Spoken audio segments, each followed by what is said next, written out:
Chapter 28.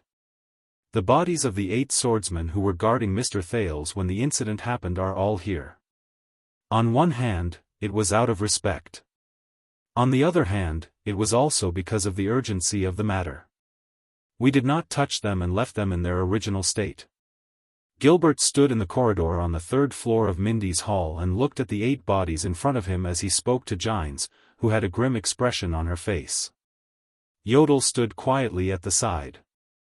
6 ordinary-class swordsmen with outstanding skills, rich combat experience, and hope to break through to supra-class, as well as 2 genuine supra-class elites. All of them had their carotid arteries slashed by an irregular sharp weapon. Gilbert walked to one of the corpses and crouched down. He pressed on the corpse's neck, and an ugly and terrifying wound was revealed. The wound had already changed color, and even the blood had coagulated. Based on our initial estimates, the opponent might be a Lemeter powerhouse. Killing all 8 of them in an instant would require exquisite techniques and immeasurable strength. Furthermore, his speed is something that even Yodel couldn't keep up with. He also had that terrifying ability to hide. When the invasion happened, we had clearly guarded all the entrances and exits, but he still managed to sneak in. Yodel did not sense anyone at all. Gilbert spoke of his guess with a solemn expression. He took out a mechanical watch from his bosom and stared at the time on it. It was 6:30 at night. Even the moon had risen. Jianghu furrowed her brows tightly. Her rather charming lips were also tightly pursed, accentuating the beauty mark on the side of her mouth.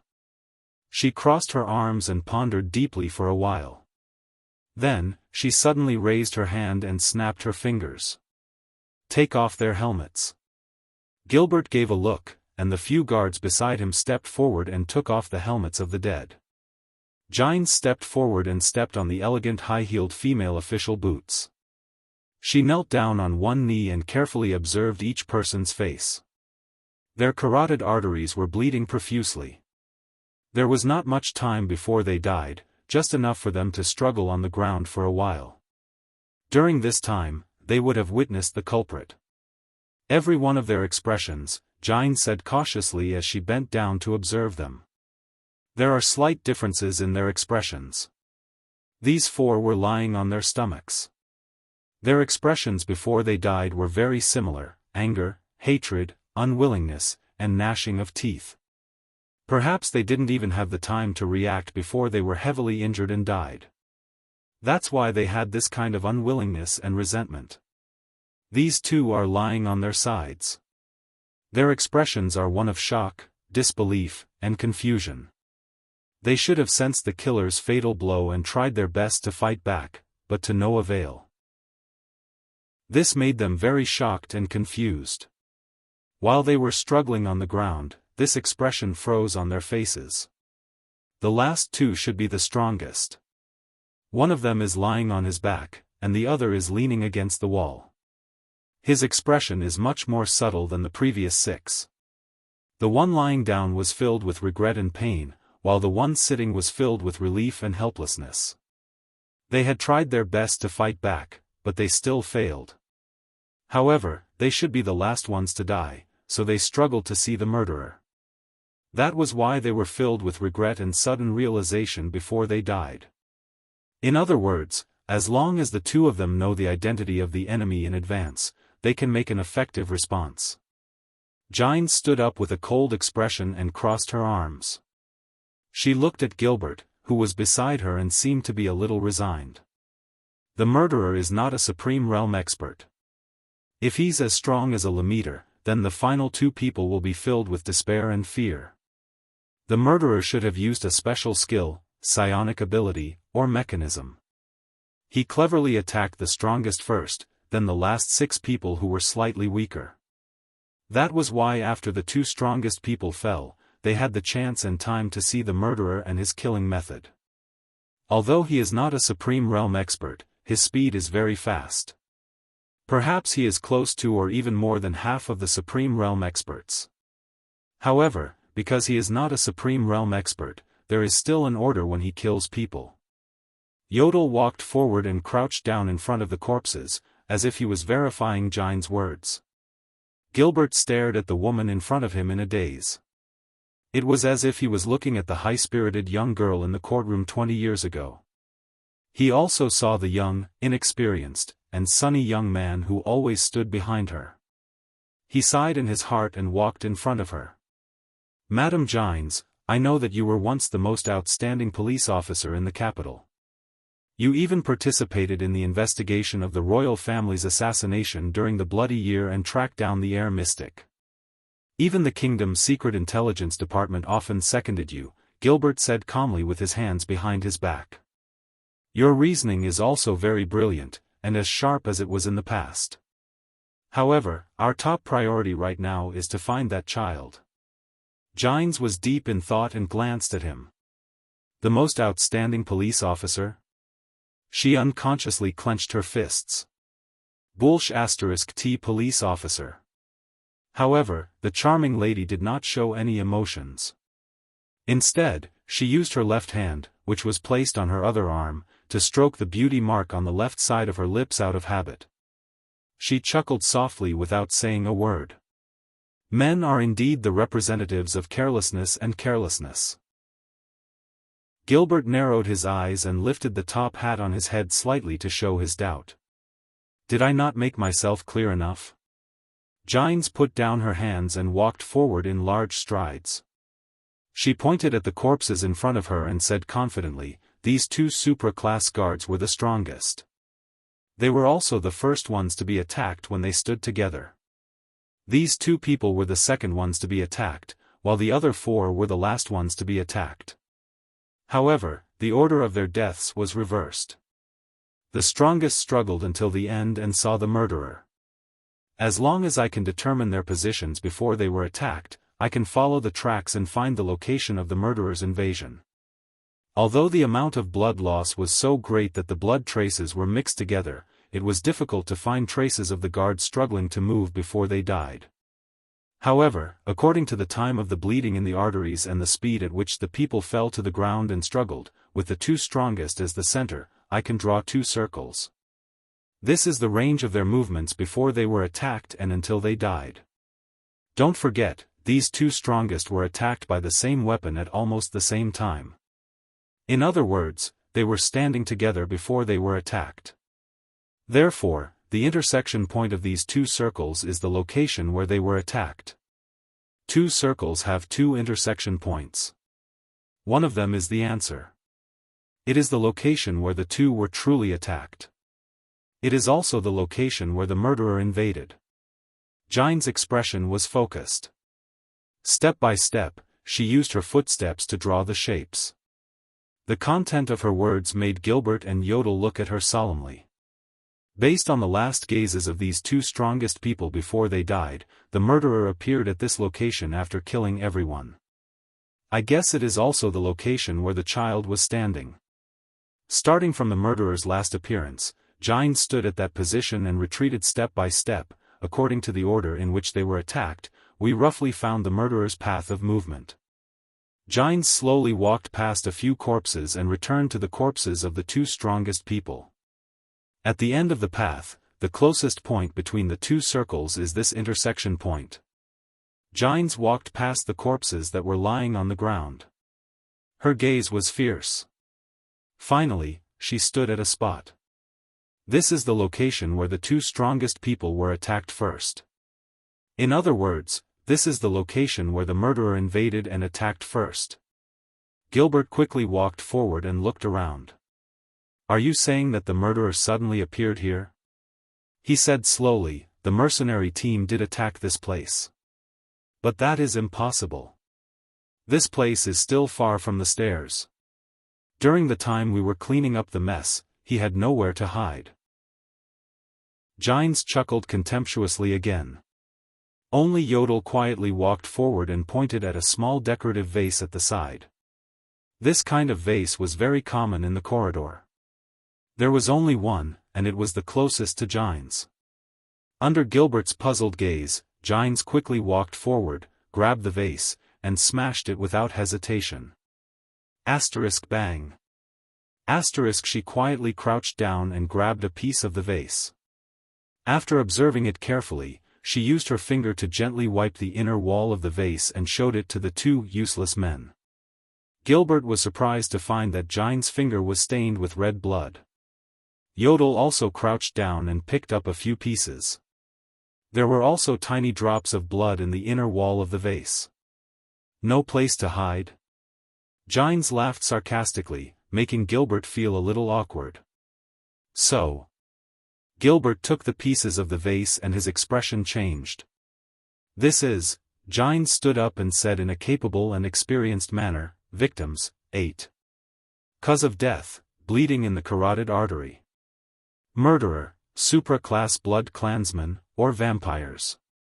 Murder weapon, blood claw. While Jiang was speaking excitedly, she suddenly froze and realized the current situation. Hence, she clenched her teeth and swallowed the words she was about to say. After all, I am no longer a police officer. Jiang shook her head and got rid of the irrelevant emotions. So, he relied on his innate talent in blood transformation to sneak in and hide. He also relied on his innate speed to kill and plunder. He did not rely on his own abilities. Jiang raised her head and rolled her eyes at Gilbert. This is the supreme class elite you were talking about? Gilbert was very embarrassed, but he knew that this was not the time to be angry, so he asked politely, this is really an eye-opener. So, that child? This is considered an eye-opener? Jiang thought scornfully. What a narrow-minded high-ranking person.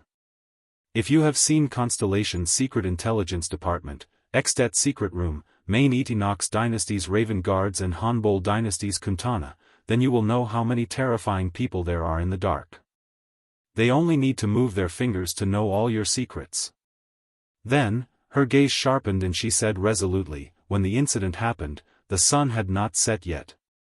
He could only use the method of transforming blood to hide among the few groups of mercenaries. Blood clansmen who have not reached supreme class can only transform into blood water, and it will not last more than half an hour.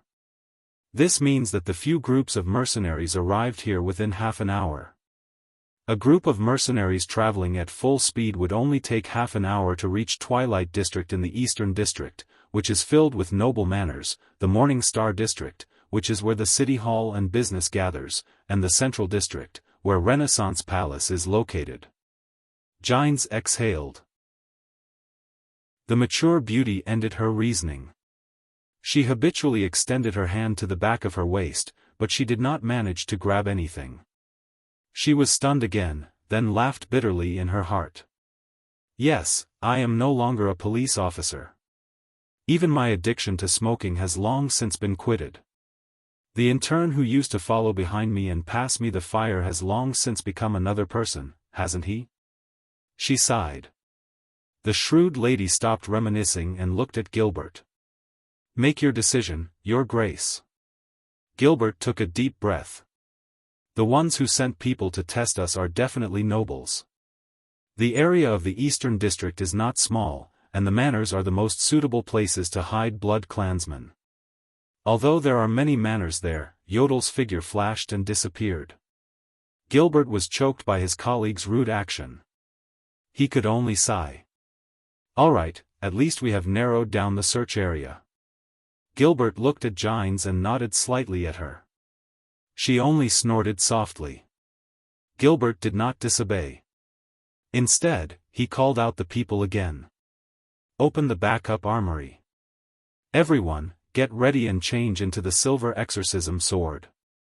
Pick 30 of your best men and follow me out. Target, Eastern District. Take that lamp with you. Asterisk thud. Thud. Thud. Thud. Asterisk the muffled sounds from the ceiling continued, and they became more urgent. Chris turned around abruptly and showed a slightly anxious expression for the first time. He looked at Thales with an unfriendly gaze and ordered Istrone, send him back to the dungeon. Lock him up properly. Then, before Istrone and Thales could react, the old man and Rolana disappeared before their eyes. Istrone also had a pleasantly surprised expression. He lifted Thales up, ignoring the latter's struggles and shouts, Hey, Hey, what's going on? Didn't we want to exchange information? Sir Istrone? Thales, and shot towards the stone stairs. In the next second, before the dizziness passed, Thales fell headfirst on the wet stone floor. Asterisk thud. Asterisk he grimaced in pain. Little brat. Stay there properly. No matter what you do, we can hear you. After the crisp sound of the lock and Istrone's anxious message, the surroundings became quiet. Thales then got up in annoyance and relief. Istrone had already disappeared. So, he quietly extended his hand to his leg and pretended to scratch an itch. He inadvertently made a cut on the police officer's dagger that was tied to him. Pain came. His blood dripped to the ground. It's here. Thales took a deep breath and welcomed the burning sensation all over his body. This way, Gilbert and Yodel will know where I am, right? He exhaled softly and completely relaxed. His whole body was suddenly hit by a sense of fatigue. The transmigrator trembled as he touched a wall and sat down. Today's experience is not at all inferior to yesterday's trip to Red Street Market. Now, Thales finally had the time to observe his surroundings. The dim light came from two small torches. The stone floor was damp, cold, and hard. The mottled walls were covered with countless scratches and carvings. There was a narrow metal fence and a large lock as thick as an arm. He kicked a rusty chain beside his feet and it made a ringing sound. Thales sighed and lay down on the cold ground. Without a doubt, this was a prison cell. It was damp, murky, and bloody. Bloody? Thales smelled the salty fishy smell in the air. It was the same smell as the one he smelled at Red Street Market last night, except that it was thicker.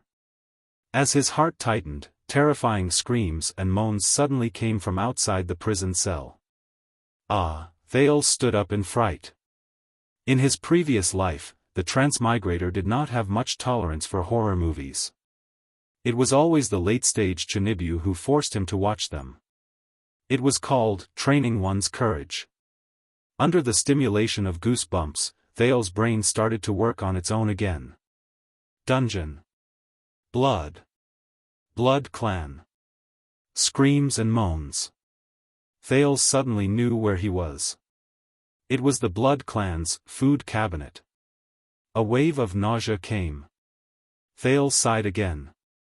The amount of sighs he made over the past 2 days was probably more than the amount of water he drank.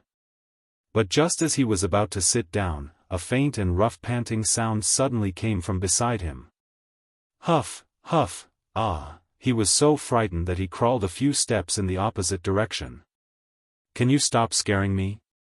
Thales patted his chest in fright. Only then did he realize that his prison cell was not a luxurious single room. Thales slowly approached that direction. In his dim vision, a human body wearing heavy shackles and panting painfully on the ground appeared. In the darkness, the prisoner seemed to be unable to speak. He could only gasp continuously, and his voice was filled with pain and suffering. There seemed to be a tube connected to his wrists that were locked tightly in the shackles, and it was connected to the outside of the prison cell. Thales knew what that was. If it were up to me, just connect the blood collection device and the blood transfusion tube and lock him in the coffin. This was what Istrone had said before. It seems that this is the blood collection device. Sigh. Thales lowered his head and exhaled again helplessly. He's probably a pitiful person who was abducted by the Blood clan and brought here to become their food source. As if he sensed the arrival of the person, the prisoner struggled and moaned. Thales felt another wave of nausea. This wave of nausea made him decide that he had to do something. I'm sorry, it might hurt a little. Please bear with it for a while. He said softly to the poor prisoner. The transmigrator extended his hand and touched the prisoner's wrist. He rubbed the crude blood collection device and pulled out a needle that was a few inches deep into the prisoner's blood vessel with force. The prisoner struggled and moaned even harder, but he still made incomprehensible sounds like a mute. Thales pressed on the wound on his wrist. Fortunately, there was not much blood. Of course, it was also possible that he did not have much HP left to begin with. Thales thought gloomily. Although Thales was nervous and fearful when he fought against the 3 blood clansmen earlier, he had never felt heavy-hearted. However, now that he looked at this blood source, who was chained and had his blood extracted, he started to feel heavy-hearted for some reason. Maybe it's pity, he thought self-deprecatingly. Thales touched the shackle. Only then did he notice that it was a mechanical lock made of dark black stone. It was engraved with complicated patterns and words. It was heavy and ingenious, and it locked the prisoner's hands tightly in front of his chest. There were also 2 clamps extending upwards, clamping the prisoner's cheeks tightly. He could not even shake his head left and right. Thales pushed hard and found that this heavy mechanical stone lock seemed to be firmly fixed to the ground, or it was so heavy that it was no different from being fixed to the ground. It seemed to be a heavy lock specially prepared for elites. Thales touched the position of the shackle. It was made of a special metal. At this moment, the metal suddenly heated up, and a scorching heat came from the shackle. Ah! Thales could not help but cry out in pain and let go of the shackle. The transmigrator frowned and tried the shackle again. As long as someone touched it, it would explode with a high temperature. It seemed that he could not do anything to unlock it. The prisoner's struggles slowly decreased. Thales watched him struggle and suffer in pain. He felt extremely uncomfortable, but he could only silently retreat to the side and sit down against the wall. As he moved, the light from the torches outside the cell lost its cover and shone directly on the prisoner's face. Thales saw the poor man clearly. This was a person covered in scars. His gray clothes were torn and dirty. He was also disabled. Below his knees, there was nothing at all. What was more terrifying was his neck. The flesh there had clumped together, showing a horrifying purplish-black color, as if his throat had suffered a serious injury. It was probably because of this that he could not speak.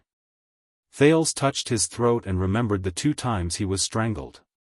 When he thought of the pain, he could not help but shudder. He looked at the prisoner and thought to himself, poor man. He is covered in injuries, but it is a miracle that he can live until now. The prisoner's expression was exaggerated. His facial features were contorted as he panted, as if he was enduring great pain. But he could only let out rough moans that sounded like a whimper. Short green hair covered half of his face. The other half of his face had a strange tattoo. Whimper. He continued to moan in pain. Wait. Thales was suddenly stunned. He recognized the tattoo on the prisoner's face. The transmigrator suddenly realized that the person who was in the same cell as him, panting and unable to speak, was actually an old friend. An old friend whom he and Jayla had just met at Red Street Market last night. Madeira Ralph. The leader of the Blood Bottle Gang's 12 strongest. A psionic who was good at controlling the wind. A supra-class expert. Chapter 29. What does despair feel like? Ralph felt that he knew the answer to this question. The pain of his throat being crushed and torn by the female bartender from the Brotherhood, he still did not know Jayla's name, seemed to have happened just 5 minutes ago. After that, he felt as if he was enduring that pain every single moment. Blood flowed from his throat into his lungs. The pain spread from his throat to his brain. Even his airways were blocked. He could not speak. He could not breathe. He could not move. He was like a severely injured and dying wild dog that was casually abandoned on Red Street Market. Whether he died of pain, suffocation, or suffocation, he did not have long to live. Only his childhood experience of wandering around the Camus Union had forced him to live, and his desire to live was the only thing that kept him alive. He, the superpower user who could control the wind, used his superpower again and again. As if he were squeezing a sponge, he squeezed the air that was full of dust, blood, and filth into his lungs through his cracked throat, one mouthful after another. Then, he squeezed the air out from another wound on his neck. Phew. Phew. Phew. Phew. Every breath was accompanied by inhuman pain. It was as if he was going back and forth between Hell's River and the human world. I'm probably the first person to use my psionic ability to prolong my life, Ralph thought sadly. Ralph felt like a stray dog that scavenged for trash in the sewers for a living. The female bartender left. The cop left. A few teams of thugs passed by his heavily injured and dying body. A spy flipped him over and checked his mouth and nose. An earth-shattering explosion reached his ears. Ralph did not care about it. He only instinctively used his psionic ability to breathe amidst the pain. Until dawn. Until Numino, who retreated in panic, carried his corpse. Numino, who was born as a hunter in the countryside, was recognized as a coward among the strongest 12. Ralph had always looked down on him. He mocked, humiliated, and bullied him in the gang. It was the Phantom Wind follower's hobby. The most ironic thing was that it was this coward whom he despised who collected his corpse at the last moment. Ralph was woken up by the sharp pain in his legs. His hands were tightly bound. He opened his eyes in the police station's morgue. Then he saw Nikolai. The leader of Blood Bottle Gang's 8 cadres. He did not know that he had already lost 5 of them in Red Street Market, was the Red Viper Nikolai. But Nikolai only stared at him with a complicated expression, shaking his head in disgust and malevolence. You are one of the few survivors from the Blood Bottle Gang, Red Viper said faintly. Ralph struggled and wanted to make a sound. He endured the pain in his throat, but he could only make meaningless sounds. A sharp pain came from his knee. He could not feel anything below his knees. Look at you, Ralph, the strongest of the 12 strongest, the only superclass expert. That outstanding, arrogant, and promising Phantom Wind follower, Ralph. A young man who was proudly recommended to the Air Mystic by Lady Catherine, a young man with limitless potential. The Red Viper gently patted his face. Her eyes were still filled with complex emotions and disgust. But now, he's lying here like a corpse, unable to speak, unable to breathe, unable to move, unable to eat. Why are you still alive? The Red Viper's eyebrows furrowed. His expression became ugly and crazed. Why are you the one who survived, and not Sykes, Song, Sven, or Dorno? Why are you the one who survived? Why are you the one who survived? Why are you the one who survived, and not mine? Ralph widened his eyes. He struggled in anger and pain, but the double pain and disability prevented him from moving. The Red Viper put away his anger and started laughing. He was very happy, but also very sick. Blood Bottle Gang has suffered heavy losses, and my power has also been greatly damaged, he said softly. If the members were complete, maybe Catherine could step on me and rise to power. Who knows? But Nikolai's expression became ferocious. But how can a Phantom Wind follower, who cannot speak, has no legs, and is seriously injured and on the verge of death, serve her? So, Nikolai said as he stretched out his hand. With a twisted expression, he pinched Ralph's knee. The wound that was forcefully stopped bleeding by the flames. Why don't you just die in battle and disappear? Ugh. Ralph shut his eyes tightly in pain. He struggled with all his might to move his body, which was seriously injured and unable to move. It was not to break free, but to reduce the pain in his knee.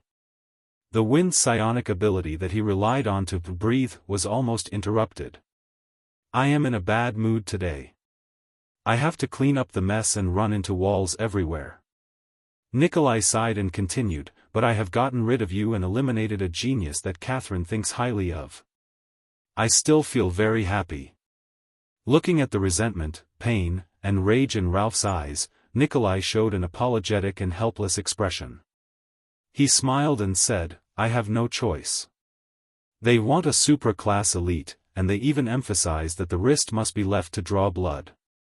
Otherwise, would have cut off your hand and not your leg." He patted Ralph's face in the end and whispered into his ear, "I wish you and the vampires have a good time." Nikolai's footsteps faded into the distance. Two thugs from the Blood Bottle gang walked over. One of them picked up a 3-inch-long copper needle with a tube, while the other grabbed Ralph's limp wrist. At that moment, Ralph deeply felt despair. Thales stared blankly at Ralph. He had the urge to ask him what happened to Jayla in the end. What was the outcome of their battle? Did Jayla escape? How did Ralph end up like this? Was he not a member of the Blood Bottle gang? But Thales hesitated. Because he saw Ralph at that very moment. He saw this legless man whose gaze was unfocused and could only express his emotions with meaningless cries. His eyes were a mixture of despair, pain, regret, and grief. He still remembered Ralph from last night. Frivolous, confident, arrogant, and extraordinary. He came and went freely in the endless gale, leaving behind his signature laughter. And now? Huff, huff. Ralph closed his eyes again and moaned in pain. The phantom wind follower who was casual, sharp-tongued, and fearless was no longer there. His lips were dark and dry, and it was obvious that he was severely dehydrated. But Thales could not find any water, and he could not be sure if Ralph could still swallow in his current condition. Thales did not even know how he breathed. The prince only sat at the side in a daze, watching Ralph suffer in pain and struggle. In the second year after he transmigrated, a female beggar's legs were broken by quide. That poor girl wailed for an entire night before she died. At that time, Thales was still muddle-headed and only managed to retrieve a few pieces of his memories. He was horrified and terrified by the horrors of reality. He could only hide in a hole in the wall and shiver. So, in his dreams, he listened to the girl's wails for an entire night. It was similar to now. Later on, he did wonder why he did not have more courage to end the girl's pain. Thales looked at Ralph's deformed appearance, and his heart felt heavy. No matter how great the crime, no one deserves to suffer like this, he told himself. In the end, the boy still sighed and crawled to Ralph's side. He said softly, "Ralph. Madeira Ralph." Even though his consciousness was gradually fading away, at that moment, Ralph's pupils still instinctively focused. Who will remember me? A cripple like this, waiting for death? Thales gently pulled out JC's dagger and slowly pressed it against Ralph's neck. "I know that you are in pain right now. You are enduring torment and suffering that ordinary people cannot imagine. And I can end your life and help you to free yourself from all of this." Ralph's breathing through his throat and psionic ability suddenly became disorderly. Torture. Suffering. Relief? But I must ask you solemnly and cautiously, Madeira Ralph. Are you willing to let me free you from your pain? If you are willing, blink your eyelids. If you are not willing, I will only ask this once. Thales had a solemn expression as he waited for Ralph's reaction. In the darkness, Ralph stared at the boy's blurry silhouette in front of him. Relief. Ralph felt the pain from his throat to his knees. Every breath tore open the wound in his throat. Every time he struggled, it affected the stump in his knees. He was thirsty, hungry, cold, in pain, and most terrifying of all, in despair. He remembered the feeling of the wind fluttering beside him. He remembered the first time he killed someone with his psionic ability, the first time he entered a gang, the first time he received a reward from the higher-ups, the first time he became a man with that frail girl's body, and the first time he met the air mystic as if he was on a pilgrimage. He remembered his enemy's fearful gazes, his companion's submissive gazes, her expression of admiration, and the smugness and satisfaction he felt when he heard the whispers about the strongest 12. That was the glory of the past. And he had lost all of it forever. Isn't it? In the next moment, Ralph's gaze was firm. He tried his best to drive his greatly reduced psionic ability and inhale a breath for his half-crippled body. Then, the phantom wind follower trembled. He used all his strength and endured the pain of rubbing against the locks on both sides to raise his head and look at Thales seriously. He prepared to blink. One blink is enough. One. Thales then saw Ralph's eyelids tremble. They trembled and slowly closed towards the center. Thales sighed in his heart and slowly tightened his grip on the dagger in his hand. But Ralph's eyelids only trembled and stopped in the middle of his eyes. They did not close until the very last moment. A long time passed. A long time passed. A familiar or unfamiliar scene flashed before the eyes of the former phantom wind follower. Barren fields, dirty muddy roads, wild dogs everywhere, and swarms of flies. That was when he was young, struggling to survive in the countryside of Kemu Union. That time, he fought with a group of wild dogs for a piece of black bread that was almost finished by a swarm of flies. Those wild dogs are so fierce, Ralph thought quietly in the dungeon. Their deafening roars, their relentless biting, their insane strength, and yet. Ralph subconsciously licked his upper teeth. That bread tastes terrible. In Thales' eyes, Ralph's face trembled and twisted. His eyelids slowly relaxed, opened, and returned to their previous angle. Asterisk thud. Asterisk between the two locks, Ralph's head, which he had painstakingly propped up, suddenly fell backwards as if he had deflated. The back of his head hit the ground. In the end, he did not blink. Thales quietly exhaled and slowly put down the dagger in his hand. But Ralph was oblivious to the pain at the back of his head and the scratches on his cheeks. His twisted face, along with his head, began to tremble slightly. Asterisk sob. Sob, asterisk this was not a moan. Thales could not help but be stunned. He saw Ralph close his eyes in pain. His face trembled, and he allowed the transparent liquid to flow continuously from his eyes. Asterisk sob, asterisk his voice was very suppressed and sorrowful. He was crying. The phantom wind follower, the once powerful and glorious psionic man and warrior. He was actually crying. He did not know if he was crying for his own cowardice or the pain at the moment. He was like an ordinary person, a normal person, or even a slightly weak little citizen. As if he could not bear the burden. He cried. Thales could only watch in a daze. He watched this man who could not speak or breathe normally. After giving up the chance to be free, he fell to the ground and cried bitterly. Thales turned his head away dejectedly, but his grip on the dagger in his hand tightened. Ursula, Ned, Kellett. The child beggars who died in the 6th house and did not even have surnames appeared before his eyes one by one. He thought about his own situation, Gilbert, and Yodel. The prince furrowed his eyebrows and lowered his head to look at his hand. The new cut on it was as familiar as the burning sensation he felt earlier. At that moment, something seemed to fall from the bottom of his heart. Thales moved closer to Ralph's ear for the second time. I understand now. He said softly. Ralph was still crying uncontrollably. Then, are you willing to break free of these shackles? Ralph's crying paused for a moment. It did not stop, but it gradually became softer.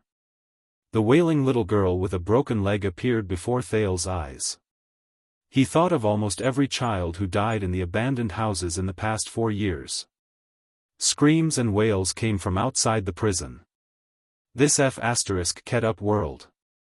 The boy did not know what was in the underground prison, but his gaze as he looked at Ralph became simpler and clearer.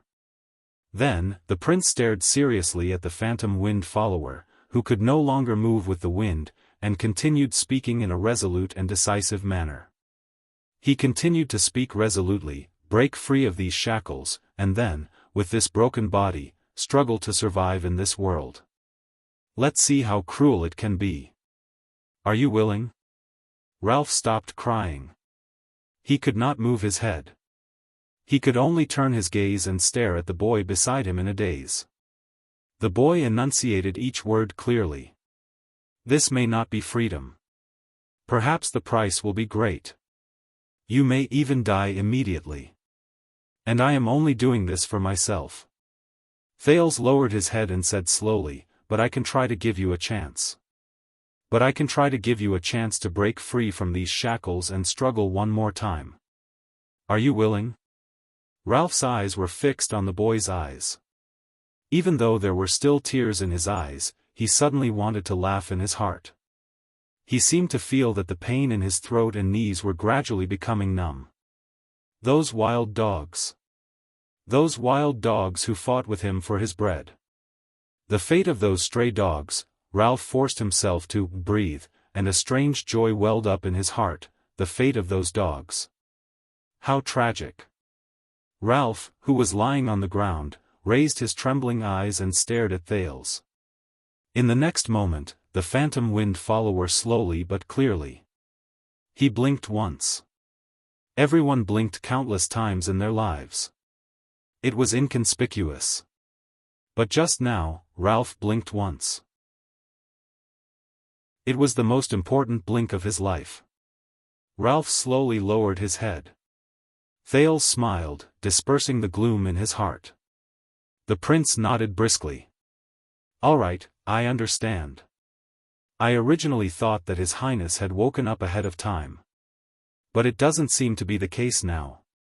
In a dark room on the third floor of Vine Manor, Chris furrowed his eyebrows.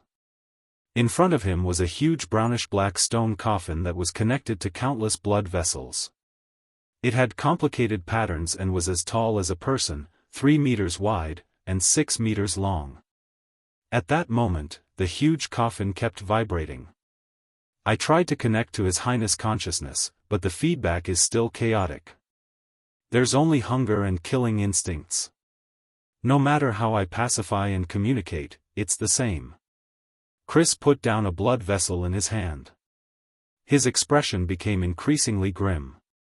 If this continues, His Highness will only use up his remaining energy and blood in advance.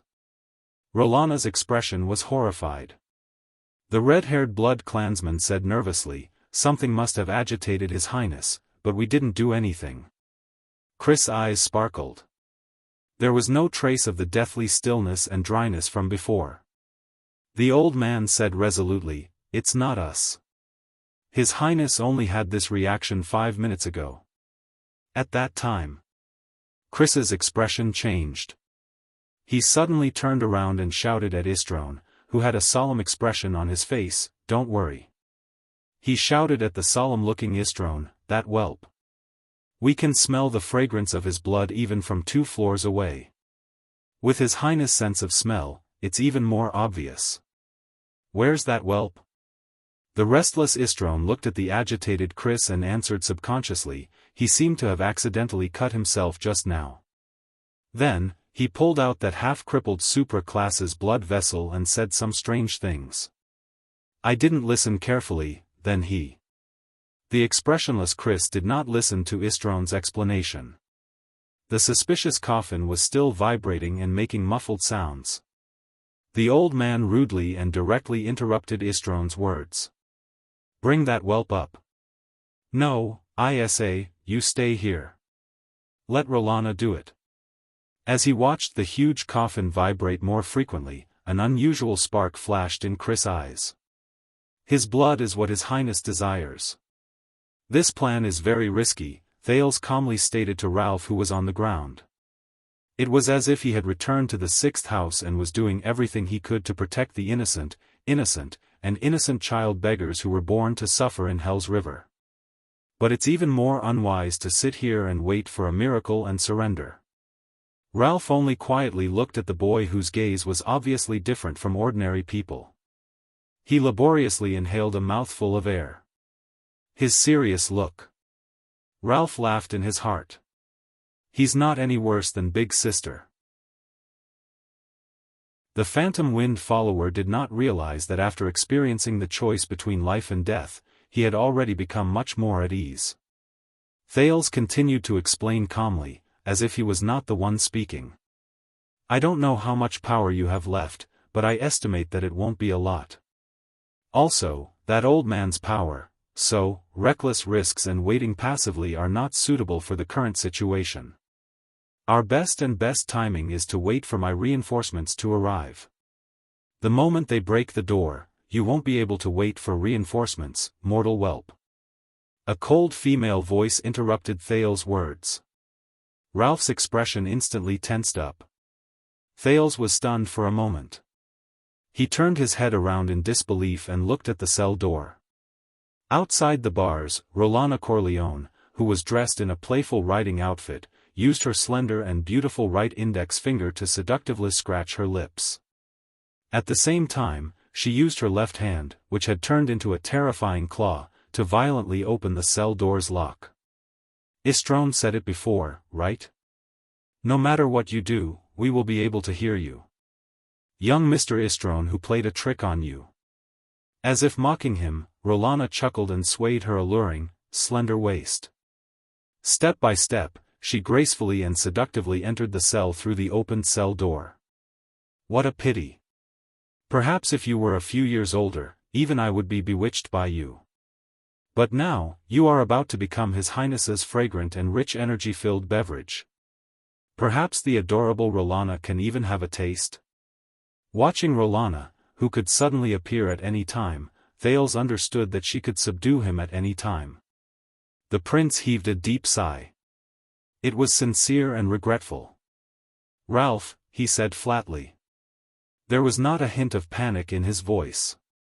I need 10 seconds. 10 seconds? Rolana suddenly felt uneasy. She thought of Istrone, who had been fooled. What other trump card could he have? That half-crippled supra-class mortal who was trapped in the Nightwing stone lock. But the cunning Rolana did not want to take the risk. Her expression became fierce and decisive in the blink of an eye. A deliberately mystifying brat. Her alluring figure flashed before Thales' eyes in an instant. Once His Highness has sucked you dry, you can still, but at this moment, a strange gust of wind suddenly rose up in the narrow prison cell. Asterisk whoosh. Asterisk the light from the fire flickered rapidly and dimmed. The gust of wind pushed Rolana 3 steps back. Shocked, she quickly grabbed the bars beside her and stood firmly. This is, a psionic ability? Impossible. This child cannot be a psionic. That is. Rolana strenuously looked at the supra-class elite who was chained to the ground by the Nightwing stone lock beside Thales. It's him.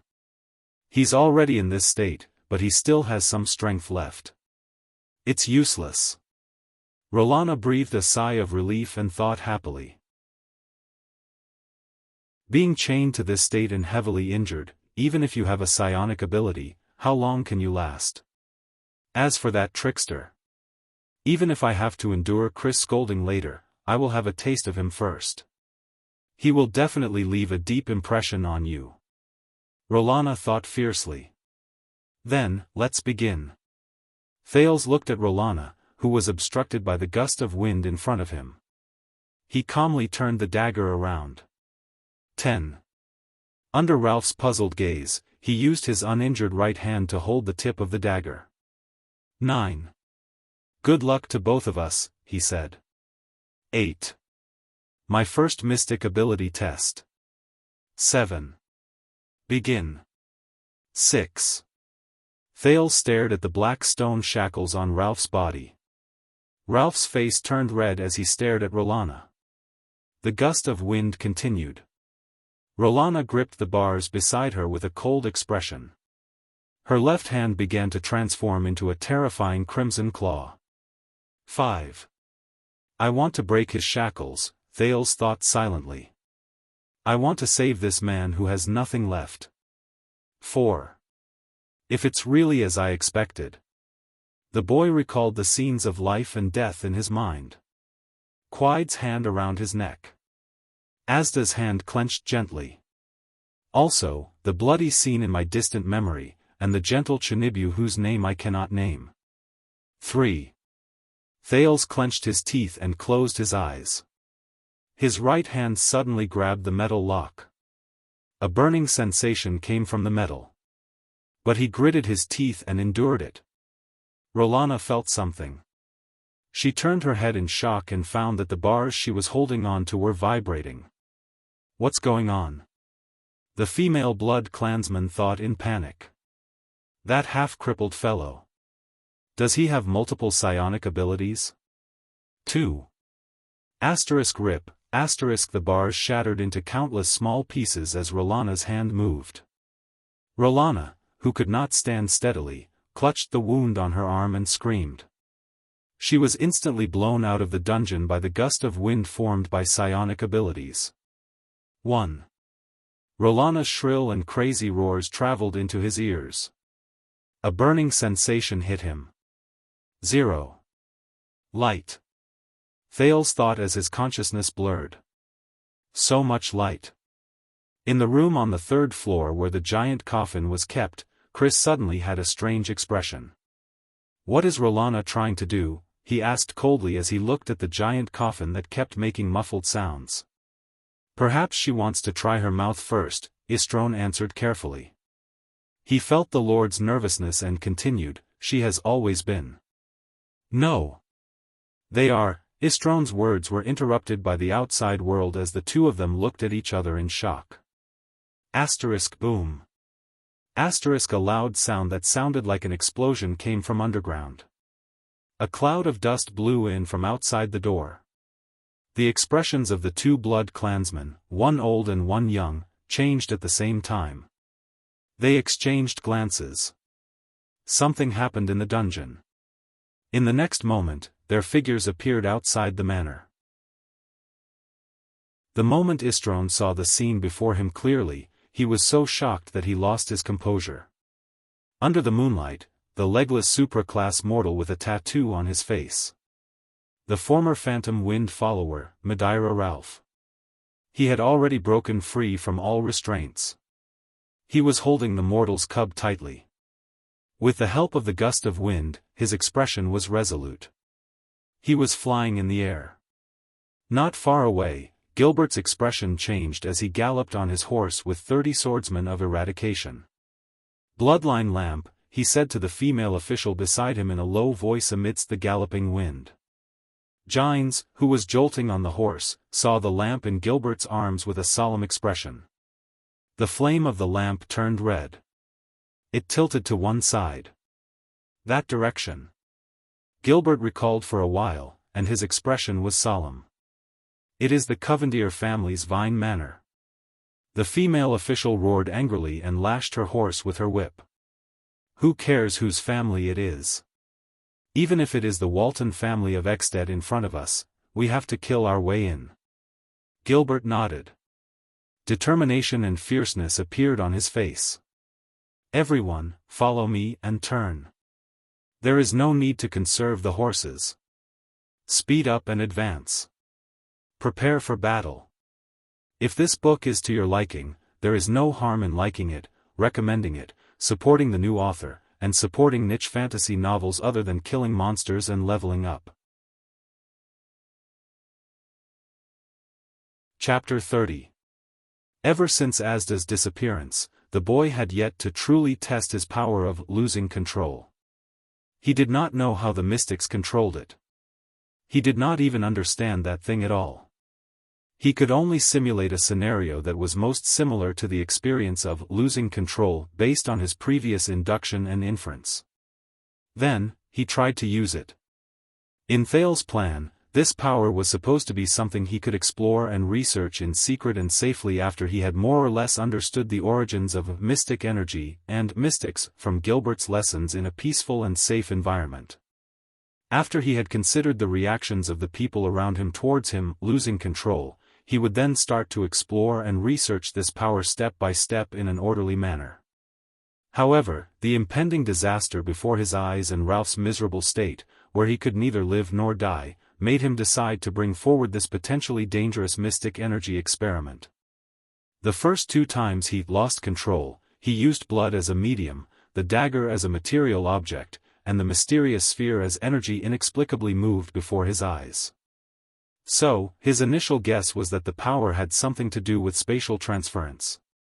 I just need to transfer the lock of the stone lock to my hand, Thales thought in his heart.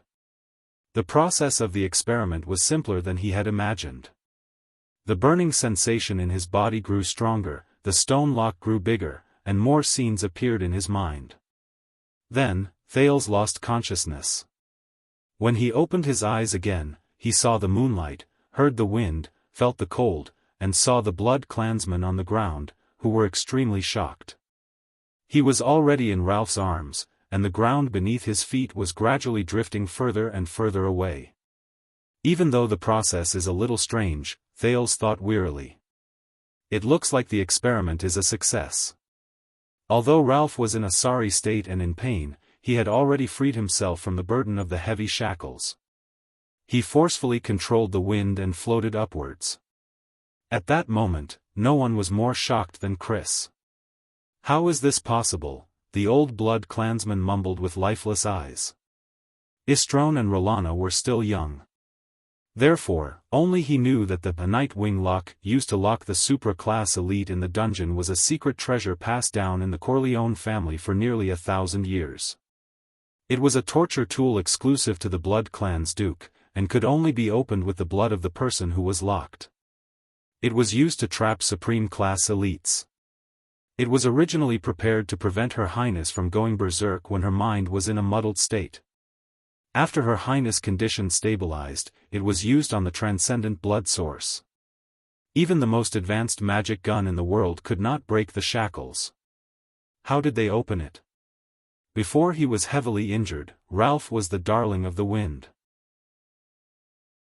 He could even lie down 10 meters in the air with his limbs facing the sky for 5 minutes under the effect of the wind.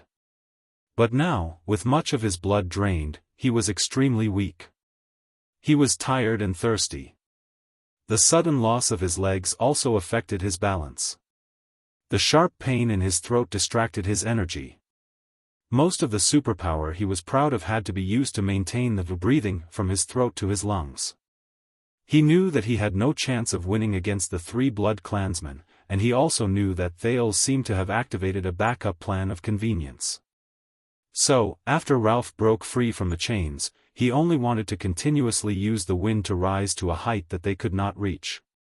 If the blood clansmen chased after him, he would try his best to use the strong wind to blow them down. But he still underestimated Chris, who had become a supreme-class elite hundreds of years ago.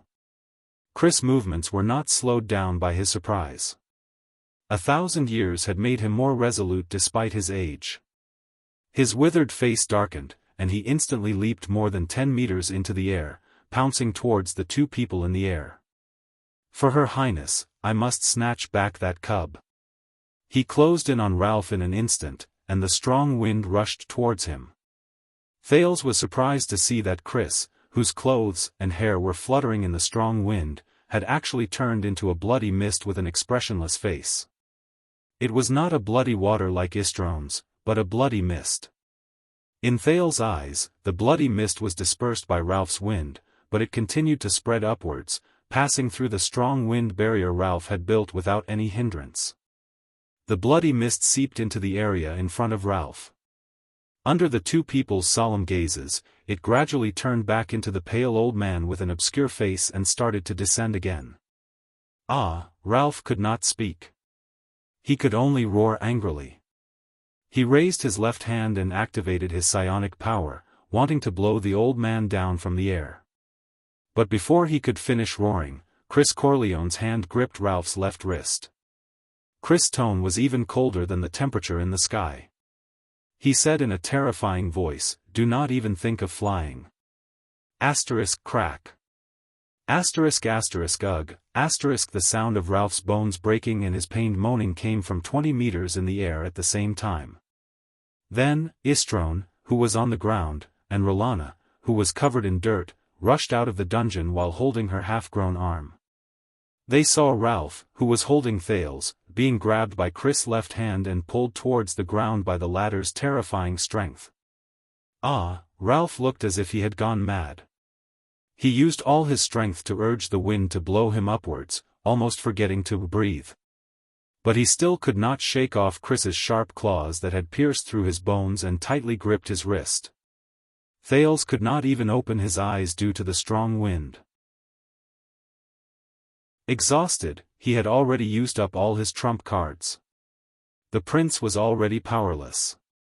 Finally, Ralph, who was struggling with all his might, was inevitably pulled down from the sky by Chris. Ralph lost his balance. Almost exhausted, he tried his best to urge the wind, but Chris' great strength made it impossible for him to rise into the sky again. "For His Highness, that cub must be alive," Chris said coldly as he fell from the sky with Ralph tightly clasped in his hand. Rolana licked her teeth with hatred on her face. She swung her newly grown arm and immediately smiled, getting ready to catch that cub. Beside her, Istron's perception was slightly stronger than Rolana's. His expression changed, and he suddenly looked outside the manor's gate. There, a concentrated tremor was getting closer and closer. "Rolana," Istron said anxiously, but Rolana's entire body and mind were focused on the two people in the sky. Thales did not dare open his eyes.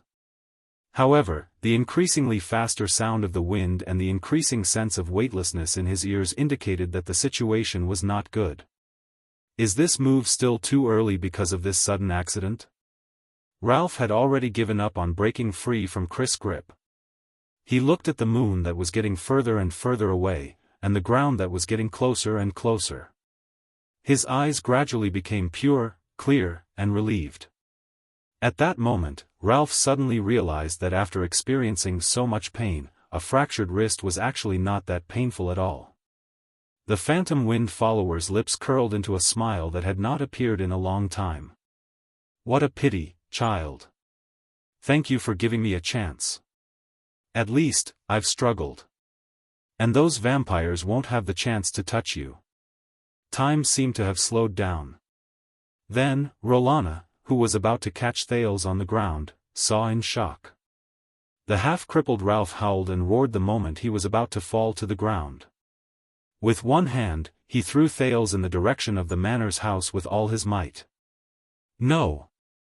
Chris roared without any grace, but Ralph, who had one hand free, grabbed his waist tightly and threw him to the ground. Thales felt the momentum of his fall change, and his body involuntarily flew in another direction.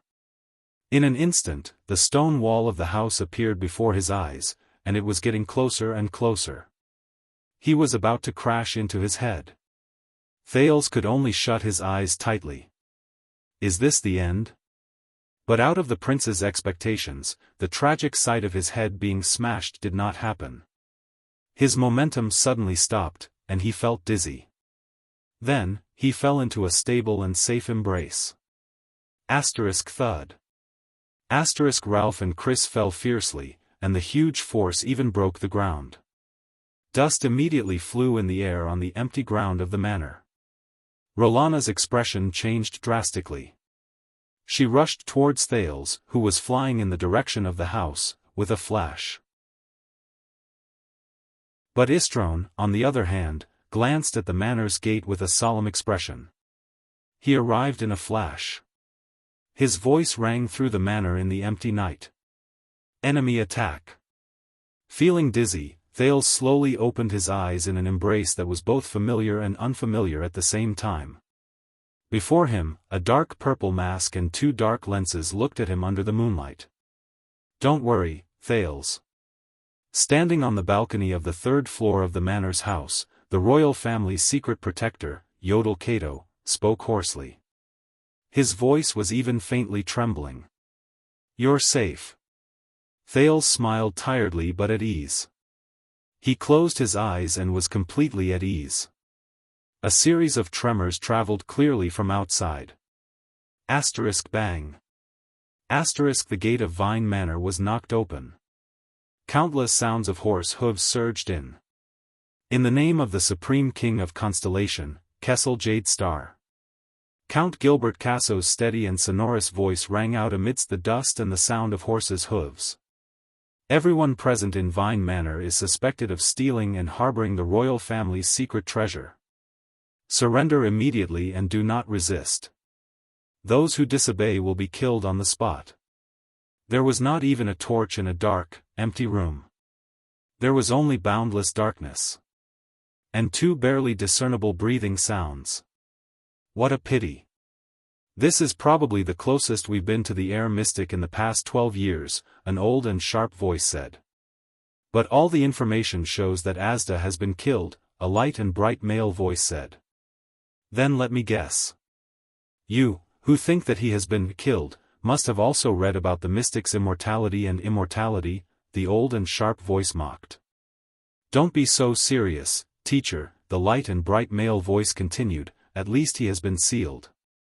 The problem is, in Eternal Star City now, who has the ability to seal Asda, and who has the weapon to seal him? The hoarse voice drawled and continued asking questions. It's just those few, the light and bright male voice said playfully. Yes, sigh. The hoarse and sharp voice seemed to be slightly disappointed. It's just those few. There is no need to investigate the truth about Red Street Market anymore. All the files, including the big explosion in the central area and the eyewitness report of the woman carrying the child, are to be sealed for a period of time. As for Asda Sakern, tell the people at the border to be prepared. Whether it is 10 or 20 years, the air mystic will eventually return, the hoarse and sharp voice ordered gloomily. There was a long silence. Don't look like that, teacher. On the bright side, we have one less great enemy. On the bright side, we might even be able to attract the blood mystic, the light male voice said lazily. Don't pretend that you can see my expression, the hoarse and sharp voice said discontentedly. Then, he sighed. Blood mystic. Sigh, this damned fate. The capital is probably going to be in chaos again very soon. 12 years ago, at least I had Lance, Gines, Tyson, and Lanzar Norfolk by my side. Now, the only person I can use by my side is you. The hoarse voice sighed. It was filled with desolation and loneliness. But it was also 12 years ago that even with your group of people, didn't the late king still pass away? It can be seen that strength isn't the key, luck is. The light voice seemed to have no qualms about talking about the tragedy 12 years ago. In the darkness, the two voices were silent for a long time. Yes, even if it was 12 years ago, the hoarse voice finally answered. This time, his tone seemed to be filled with grief, indignation, and dissatisfaction. The late king still passed away. The light voice seemed to have finally realized that the atmosphere was not right. He changed the topic stiffly. By the way, the secret room sent someone to deliver a headless letter. It said that yesterday, a figure from a gang left Exted and set off towards Constellation, towards Eternal Star City.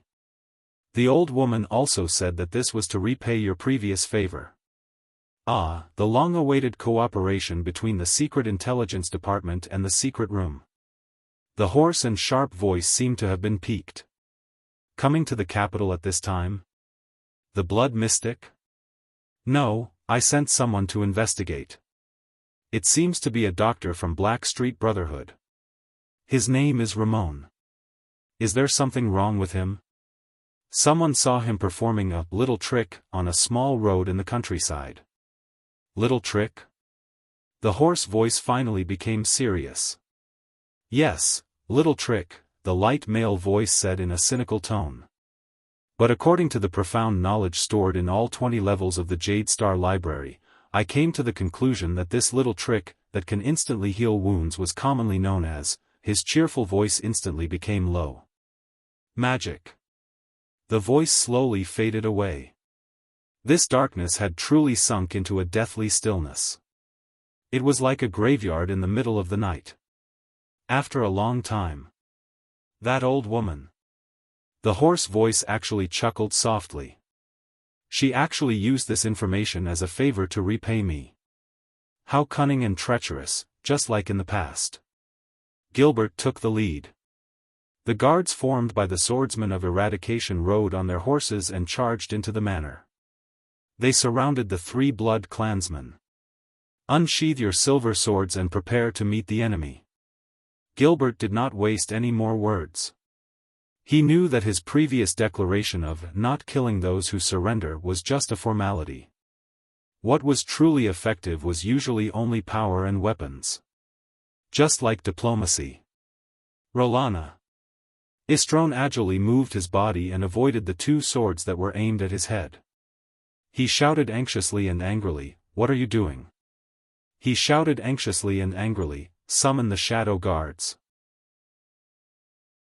Rolana landed on a window on the second floor. She was extremely furious. Regardless of whether it was her unparalleled physique or her indestructible claws, she could not do anything to Yodel Kato, whose figure would disappear and reappear from time to time while he held Thales in his arms. She was also aware of the current situation. Hence, she spread her arms and let out a soundless roar with a strange rhythm towards the direction of the underground prison. Rumble. Suddenly, a tremor that sounded like a thunderstorm came from the direction of the dungeon. Gilbert's expression changed. He swung the long sword in his hand decisively, and the swordsmen beside him shouted in unison. But it was already too late. A black tide suddenly erupted from the entrance of the dungeon. It charged towards the horse formation formed by the 30 swordsmen of Eradication. Gilbert saw the thing that charged out clearly. With a steely expression, he roared, "Form a ring formation. It's a blood thrall." The 30 swordsmen of Eradication, who were at least of ordinary class, also saw the thing that charged out. It was a person with blood-red eyes and a crazed look on their faces. Almost all of them were battle-hardened guards. They knew what the creature in front of them was. It was the lowest form of the Blood Clan. It was formed by humans or other races who had accepted the blood essence of the Blood Clan and were transformed into blood thralls. They were hungry, crazy, loyal, and unafraid of death. Dozens of blood thralls surged towards the horse formation like a tidal wave. Gilbert saw the situation clearly and knew that Thales was already safe. Blindly relying on horsepower to attack these fearless creatures would only increase the number of casualties on his side. "Defend," he ordered loudly. "Ha!" The 30 swordsmen of Eradication roared angrily. They got down from their mounts and quickly formed a circular formation. Each of them stepped forward with their left feet and slanted their right swords to protect the person beside them. This was the defensive formation that Constellation was famous for, returning light formation. At this moment, a figure slowly stood up from the pit that Ralph and Chris had created. Then, the figure flickered and disappeared. "Please wait here for a while and rest." Yodel gently placed Thales on the balcony of the 3rd floor. He saw Chris' figure emerge from the dust and then disappear. "We will take care of the rest." Then, Yodel also disappeared before Thales' eyes. In the next moment, Yodel's grayish short sword with a crisscrossed cross appeared in midair. It clashed with Chris's sharp claws, who was charging toward the 3rd floor. Sparks flashed in the air. Clang. A piercing sound assaulted everyone's eardrums. But surprisingly, there was no collision of air. Yodel and Chris, two supreme-class elites who could be considered the best in the world in the Western Peninsula, roughly understood each other's strength after exchanging a few moves. They split up. This is the ability to move through shadows. Chris' expression was cold. His right claw pierced deeply into the wall of the 2nd floor and fixed himself on the wall. As someone at the peak of supreme class, even in Constellation, you should not be a nobody. Is it because the light of the kingdom's wrath is too bright and has been overshadowed? The old man said coldly. The battle between the blood thralls and the guards did not attract his attention at all. All his attention seemed to be focused on Thales on the 3rd floor. As usual, Yodel did not say a word, and his emotions could not be discerned. His strange figure stood lightly and illusory on a window pane on the 2nd floor. He looked like he was on the verge of falling, but he never fell. Under the manor, the blood thralls and the round formation finally clashed. Bang. The first dull thud came from a violent collision between a blood thrall and a guard. The sharp sword beside the guard slashed open the blood thrall's body with its two sharp edges, while the blood thrall's claws and nails tore through the warrior's armor regardless of the cost.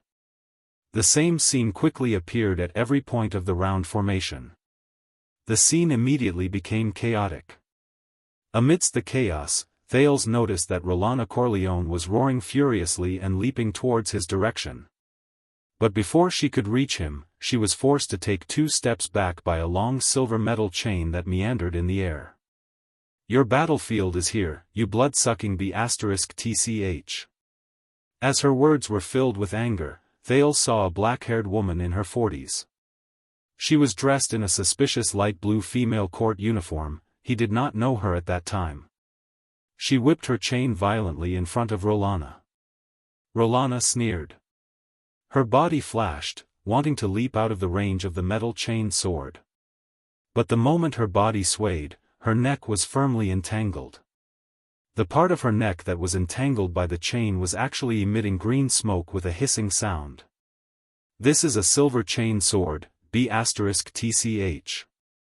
The female court official, Gines, roared angrily with a displeased expression, "For all of you, I have used up all my capital."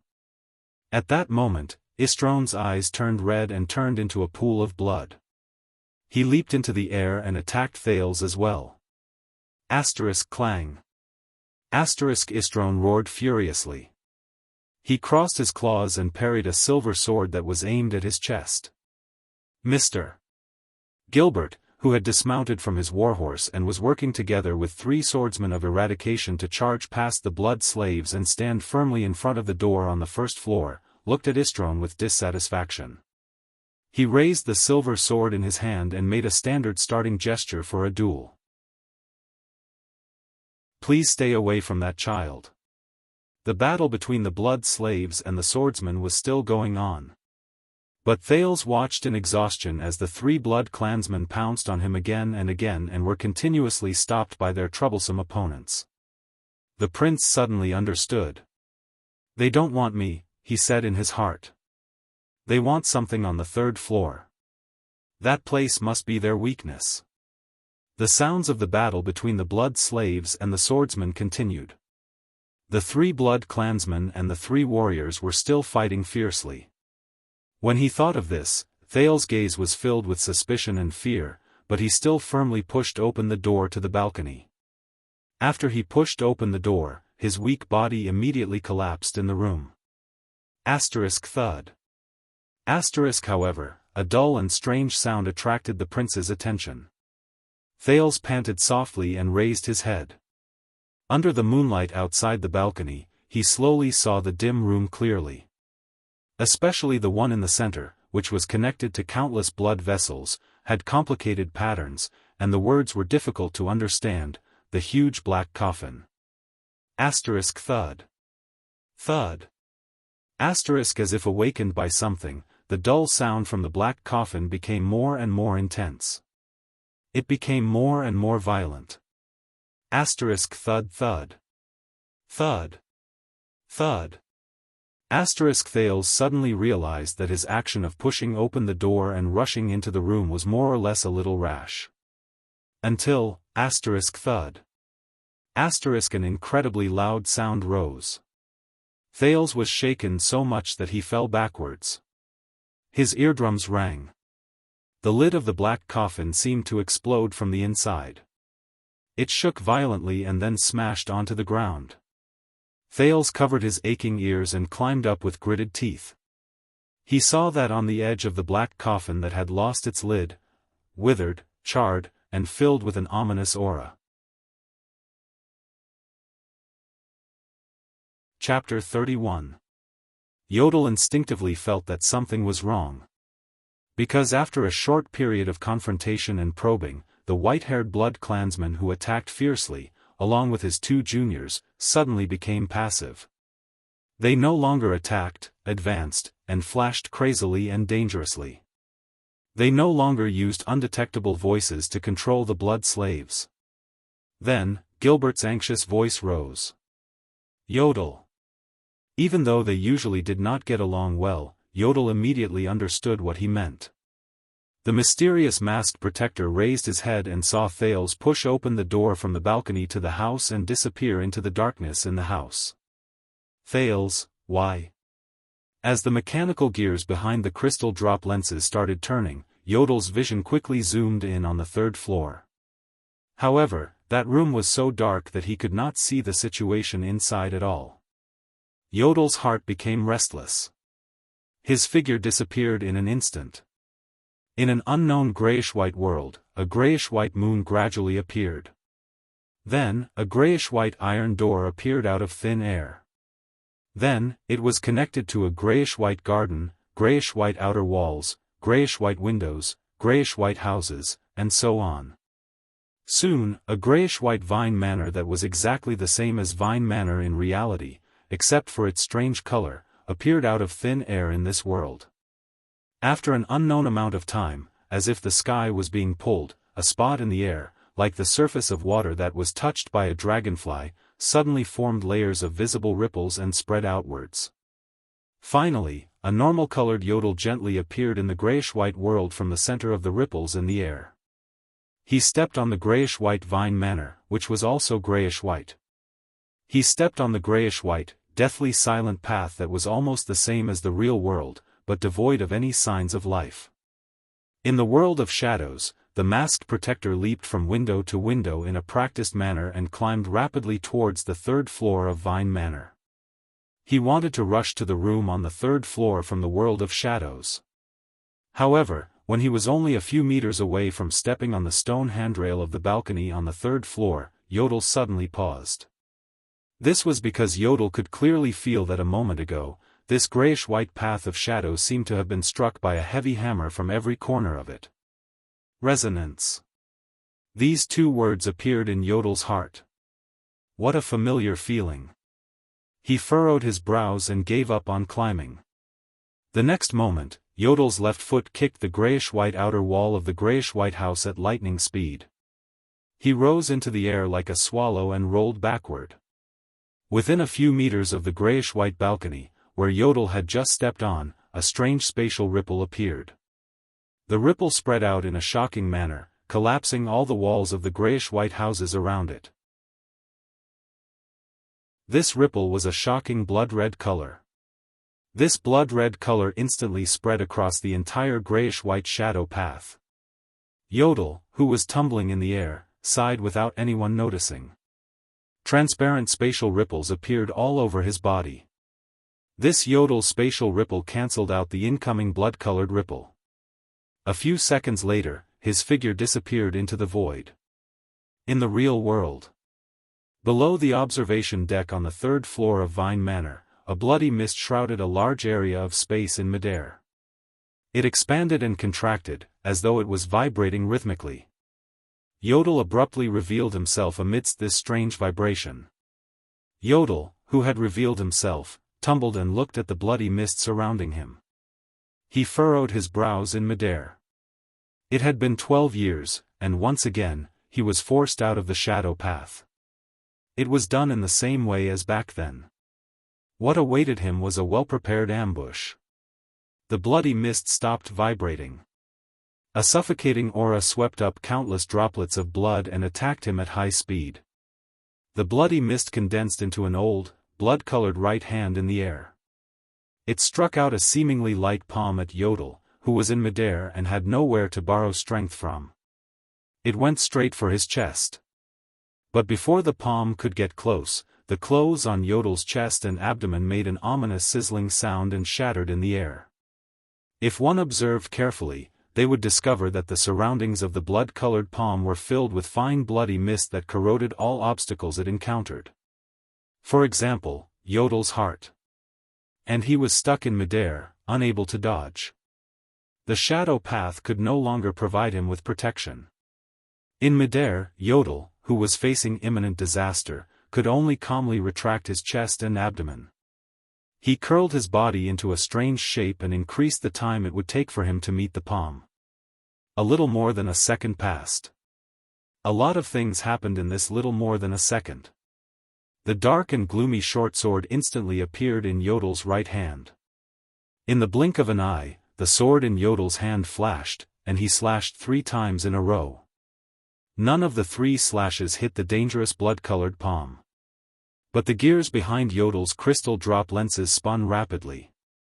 The fine bloody mist that filled the air appeared in his eyes as if it had nowhere to hide. Yodel waved his short sword and caused 3 ripples that were invisible to ordinary people to appear in the terrifying bloody mist. The bloody palm attacked without any resistance.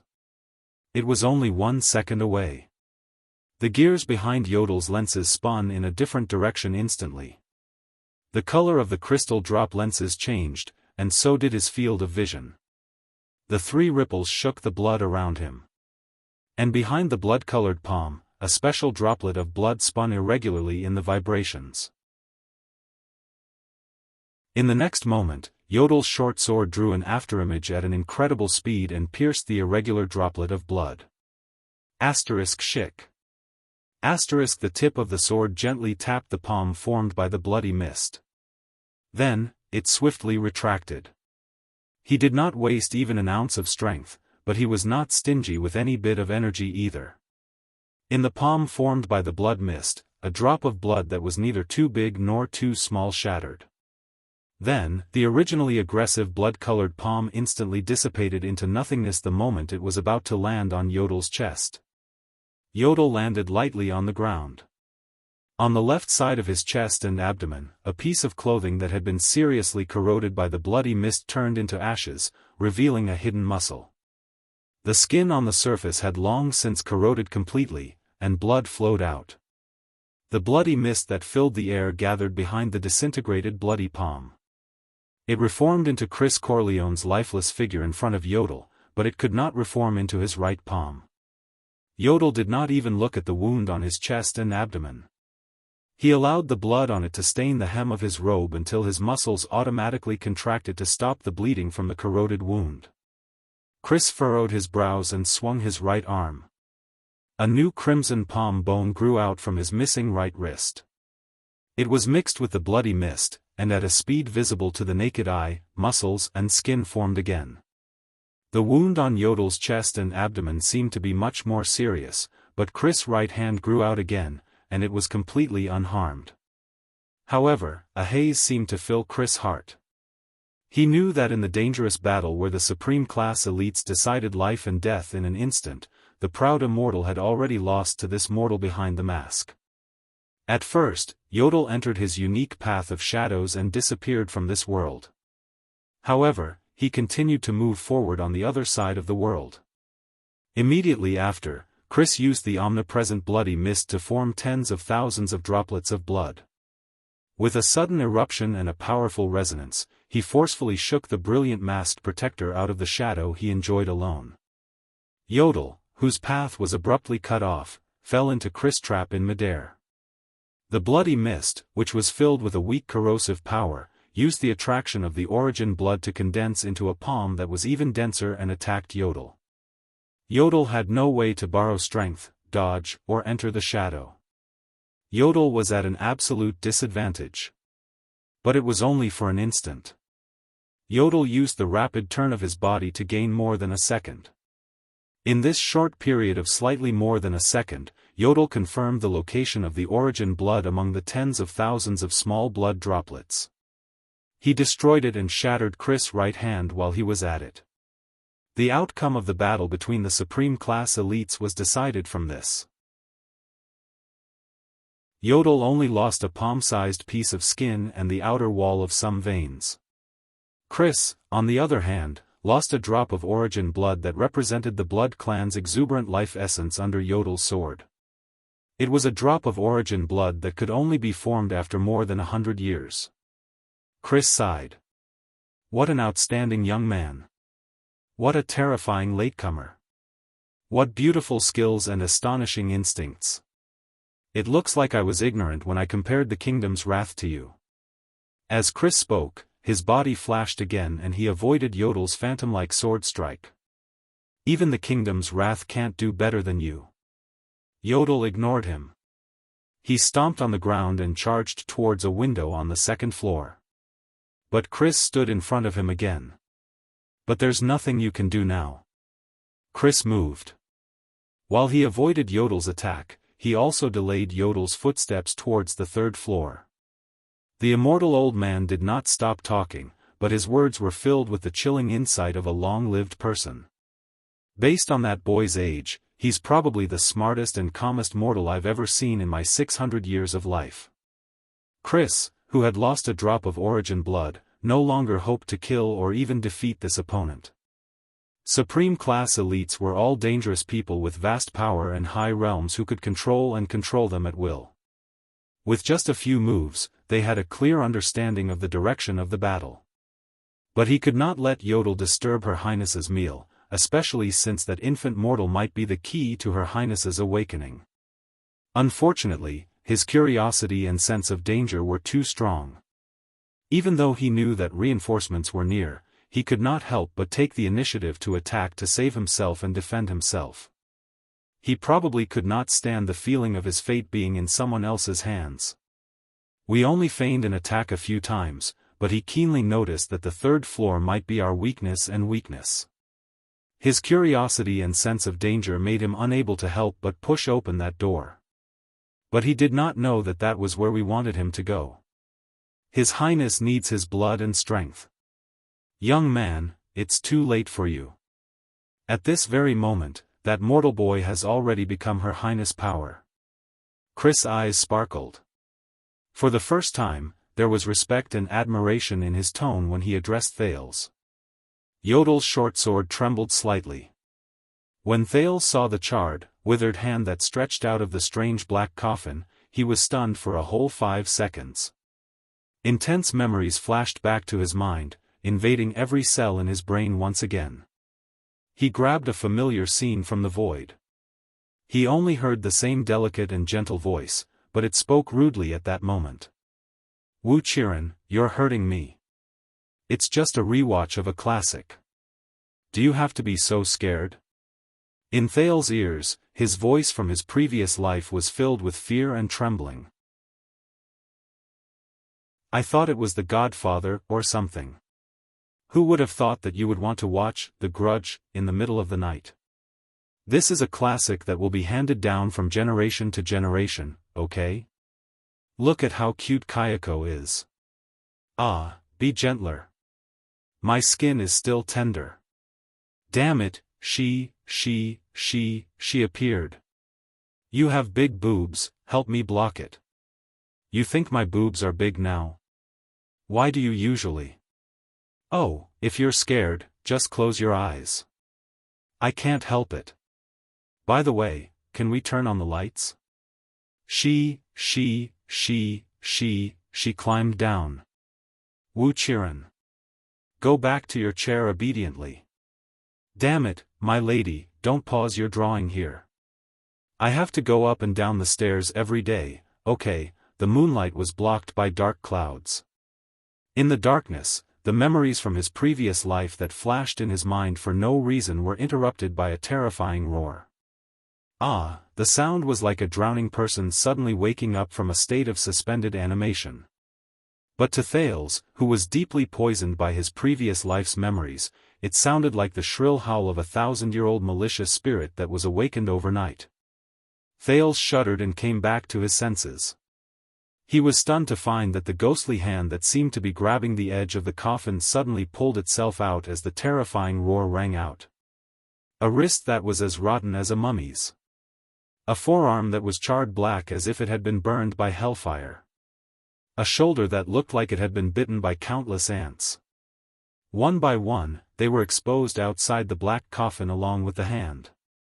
The ghostly hand and the main body that was connected to it, which was barely humanoid, seemed to be slowly crawling out of the black coffin.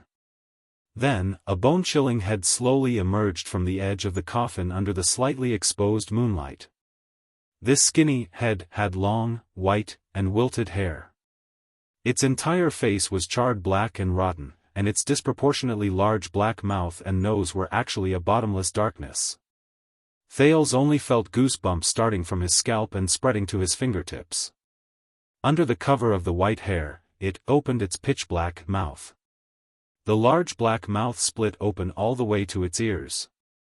Ah! A shrill roar traveled into Thale's ears. The boy's skin crawled, and he almost fell to the ground. This monster did not stop.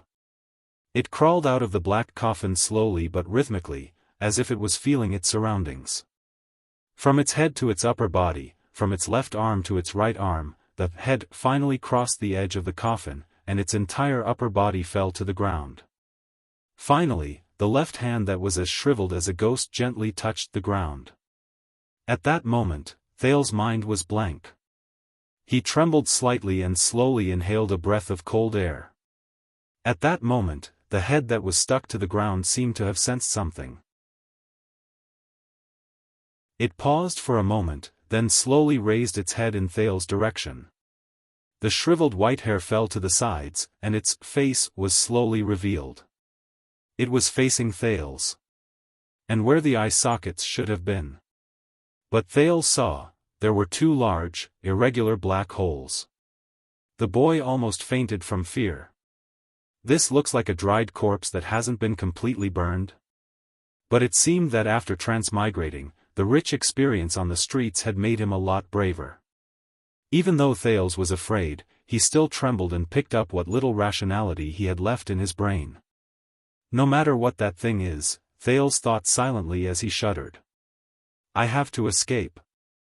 Even though it looks scary, it's not fast. I just have to. Thales tried his best not to think about the scenes in the horror movies from his previous life. He turned his feet and twisted the comfortable children's leather shoes that Gilbert had prepared for him, even though they had been greatly worn out during the running. He was prepared to rely on his speed to escape from this dangerous place. I just have to wait for Yodel's rescue, Thales thought. But the moment he turned his leather shoes, the demon-like monster suddenly pounced out of the coffin.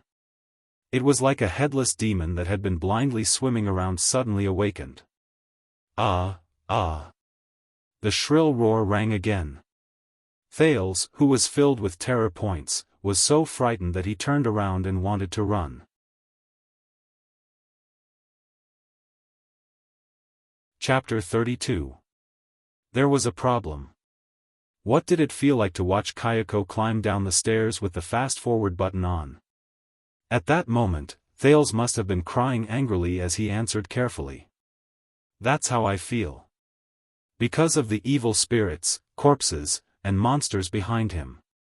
Who cares what they are? Is it important? Thales, who had yet to recover from his shock, was crawling towards him on all fours while dragging his damaged and charred body with incredible agility and strangeness. F***ck. Thales was scared out of his wits. He did not even think about whether this creature had intelligence, whether it could speak, whether it could communicate, and whether it could talk without fighting. At that very moment, Thales, who was running for his life in the small room, could even feel the liquid in his eyes gushing out without restraint. But Thales soon regretted his decision. There was no other reason other than that the monster-like mummy's speed was much faster than Thales. It roared and leaped, pouncing on Thales from behind. Thud. Thales and the mummy rolled on the ground. The 2 days of being unlucky seemed to have worked. Thales subconsciously pulled out JC's dagger with a backhand and stabbed it at the mummy with a trembling hand. He stabbed the mummy's heart, if it had one. But Thales was horrified to find that the mummy, which had been pierced by the dagger, was not affected at all. It lay on his body and opened its terrifying black mouth towards his neck, revealing its similarly charred and irregular sharp teeth. Could it be that it was too scared that its hand trembled and missed? Thales felt the weight on his body. Strange, it's not heavy. He thought fearfully. But it was too late for him to regret. Rip. With a dull sound that sounded like leather being pierced, Thales felt hopelessly that the mummy had bitten through his neck. Thales opened his mouth in pain, but he could only let out a hoarse, muffled cry due to his lack of stamina. Under the effect of the pressure, all the blood in Thales' body surged towards the ruptured artery. It's over, Thales thought in despair. Those who kill must be prepared to be killed. He thought of this sentence and cried, who had died unwillingly while clutching his neck. Thales laughed bitterly in his heart. This was retribution. Strangely, the blood that was supposed to be gushing out of his body was quietly and orderly flowing out. Into the mouth of the mummy? Thales, who had his neck bitten, saw from the corner of his eyes that the mummy was like a water pipe that was being squeezed by irregular water pressure. From its mouth to its neck, chest, abdomen, and every other part of its body, it continued to swell and contract slightly. Like a thirsty traveler, he frantically sipped at the spring water. The mummy seemed to be sucking blood.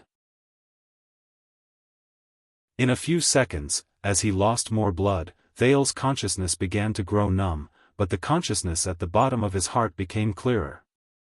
It was so clear that everything in his mind had reappeared in front of his eyes. Wu Qiren, you're afraid of ghosts. What would you do if you really ran into a ghost? Can you not mention this? After watching Ju-on the night before yesterday, I still don't dare to go upstairs after dark. Don't be afraid. If you really touch it, bite its neck. If it's those with no neck or a broken head, lunatic. Stop right there. Stop. When you're tired of writing your thesis and raise your head to stretch, it suddenly appears. The former Wu Qiren took a step forward angrily and used the most familiar method to block that person's mouth. Then, amidst the sweetness in his mouth, he caught a glimpse of her smiling eyes.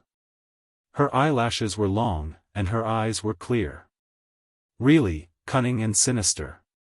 Wu Qiren closed his eyes in hatred and continued to peck at his spoils of war, or perhaps, to offer his tribute to the real victor. Another memory entered Thales' mind. However, this memory seemed to be different. After it entered his memory bank, it did not sleep peacefully with its kind. Instead, it instantly spread, became bigger, and trembled. Thales, who was completely immersed in the memories of his previous life, was abruptly pushed out of this illusory consciousness. Thales opened his eyes abruptly. At that moment, he felt as if he suddenly had strength. The mummy was still desperately sucking blood, as if it would not stop until it sucked him dry. Then, the 7-year-old boy's hand firmly and forcefully grabbed its shoulder and neck. If I really touch it. The prince clenched his teeth and grabbed the mummy's body. He used all his remaining strength to raise his head desperately. Just bite it, he opened his mouth and revealed his small teeth. Bite the neck. He was like a mindless creature. He bit the mummy's neck fiercely. Like two lovers kissing each other's necks. Time seemed to have stopped again, until a cracking sound rose out of nowhere. The burnt mummy's neck did not seem to be as hard as imagined. Thales actually managed to bite off a piece of it. In his rage, Thales fiercely chewed on a piece of meat of unknown quality and swallowed it. A sentence that did not fit the mood suddenly flashed in Thales' mind. Chicken-flavored, crunchy. Then, he continued to crazily and eagerly bite the mummy's wound. Just like the vampires in Tuval family. Then, a fishy and salty liquid suddenly surged into Thales' mouth. The crimson liquid flowed into his throat in big mouthfuls as the prince sucked it desperately. Just like how his own blood flowed rapidly into the mummy's body like a pump, the fishy and salty liquid in the mummy was also rapidly sucked in by him. However, the mummy did not seem to have any intelligence, nor did it feel anything, just like Thales, who had gone mad and whose mind was blank. However, just a few seconds later, he and the burnt and rotten mummy shuddered at the same time. Immediately after, the mummy seemed to shudder and suddenly let go of its blood-drinking mouth. It let out a shrill cry and pushed Thales away abruptly. After Thales was pushed away, he was stunned for 2 seconds as if he had just survived a disaster. Then, he immediately extended his hand and touched the wound on the carotid artery. Strangely, there was no blood flowing out of the neck that should have been covered in blood. There were only 2 warm, numb, and sticky wounds on the wound. In the dark room, the mummy seemed to have found something called fear. After it pushed Thales away, it covered its neck, which was also bitten. Thales' dagger was still stuck in its chest, and it limped towards the black coffin it crawled out of. Thales was not stunned. He stood up shakily from the ground and realized that his almost completely exhausted strength had recovered a little. It was the taste in his mouth. Bah, it was a little disgusting. Wait a minute, that mummy, what's going on? Even though countless question marks appeared in his mind, he still pounced on the mummy that was fleeing in a flustered manner without hesitation. What goes around comes around. We have a score to settle. Thales roared, extended his hand, and pulled it down. The mummy rolling on the ground did not stop. Before Thales could use his teeth to communicate with it again, it leaped at an astonishing height, grabbed the edge of the black coffin, and flipped itself into the coffin in an unsightly posture. Thales, who had grabbed one of its legs, fell into the huge black stone coffin with it. Asterisk plop. Asterisk Thales felt as if he had fallen into a pool of water. A warm, moist liquid surged through his entire body. This smell? It's fishy and salty. Is it blood? Thales hugged the struggling mummy tightly from behind. Before he completely lost consciousness due to drowning in blood, Thales smiled under the blood. Fortunately, he thought vaguely. Fortunately, this thing still has a neck, and its head is not broken. An unknown amount of time passed. Thales woke up in the black coffin that had mysteriously dried up. When he opened his eyes, Thales struggled to sit up. The first thing he did was to cough violently, coughing out blood and water from his body. Cough cough, cough cough, Thales licked a foreign object in his mouth. He instantly reacted, and in a fit of disgust, he spat it out. He panted again and recovered for a few dozen seconds. Thales' right hand immediately touched the side of his body. It was a cold, burnt sensation. That mummy? Thales continued to search until he was sure that the mummy that had chased him like a dog had been broken into a dozen pieces and scattered in the huge coffin. The prince exhaled and chased away the disgust in his mouth. It was dark inside the black coffin. He continued to search the cold bottom of the coffin. When he touched something that looked like a flight of stairs, he forced himself to tiptoe and climbed out of the black coffin that was as tall as a person. This thing doesn't look like a coffin, but more like a children's swimming pool? Thales thought. He understood how the small mummy climbed out of such a tall coffin. He finally climbed out of the black coffin with his hands and feet and fell to the ground with a thud. The familiar sounds of battle rang in his ears. There was no lack of women's reprimands and the count's loud commands. Face down, Thales rubbed his shoulder that hurt from the fall and struggled to prop his upper body up. He did not know how the battle outside was going. Then, Thales raised his head. He was stunned. There was a person standing in front of him. A small person. To be precise, it was a small figure with long silver hair that fell to his shoulders. He looked pitiful as he stood under the moonlight and staggered. With force, he took a step. With force, he took another step. The small figure paused with each step, and even swayed as she walked towards Thales, who had just climbed out of the black coffin. Until she stood in front of him with great effort. She had red pupils, a pale face, delicate skin, delicate limbs, and a cute face with a little baby fat. But this small person was looking at Thales on the ground coldly, condescendingly, and even arrogantly. Thales was stunned for a long time. He thought about it for a long time before he climbed up from the ground with a heart full of doubts. Then, he saw the person's entire body clearly. The person still did not say a word. She only stared at him coldly. After a long time, Thales seemed to have suddenly realized something. The abnormal 7-year-old boy blushed, which was rare for him. He scratched his head and laughed awkwardly. Little girl. He lowered his voice in shame, hesitated, stammered, and asked meekly. He hesitated, stammered, and asked weakly, why? Aren't you wearing clothes? The naked little girl stood alone on the ground. She was a head shorter than the skinny 7-year-old boy. She looked at the boy with an unfriendly gaze. Thales felt awkward when he did not get a response. Fortunately, the awkward atmosphere only lasted for a few seconds. Because Thales suddenly saw that there was a dagger stuck in the chest of the little girl. There was a dagger stuck in it. The blood on the dagger had not dried up yet. 2 words were carved on the blade. J.C. Thales' hand, which was scratching his head, suddenly became stiff. The boy was not a fool. Besides, even if he was a villain in the novel who was protected by a retarded aura, at this point, his intelligence should have gone online. Of course, he remembered how he stabbed the dagger into the mummy's heart.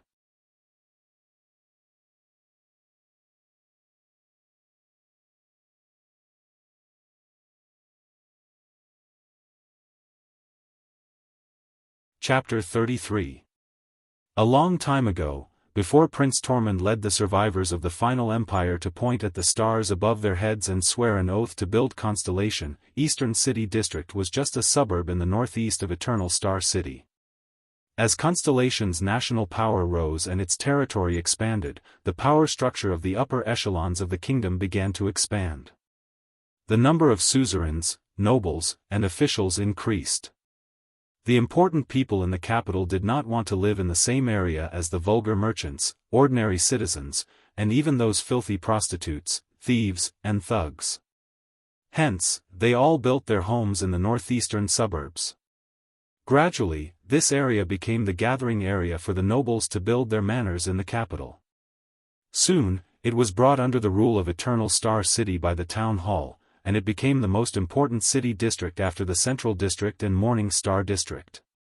The suzerains who guarded the 4 corners of the city, the popular people in the court of the capital, and even the exiled dignitaries of foreign countries all liked to build their manors here.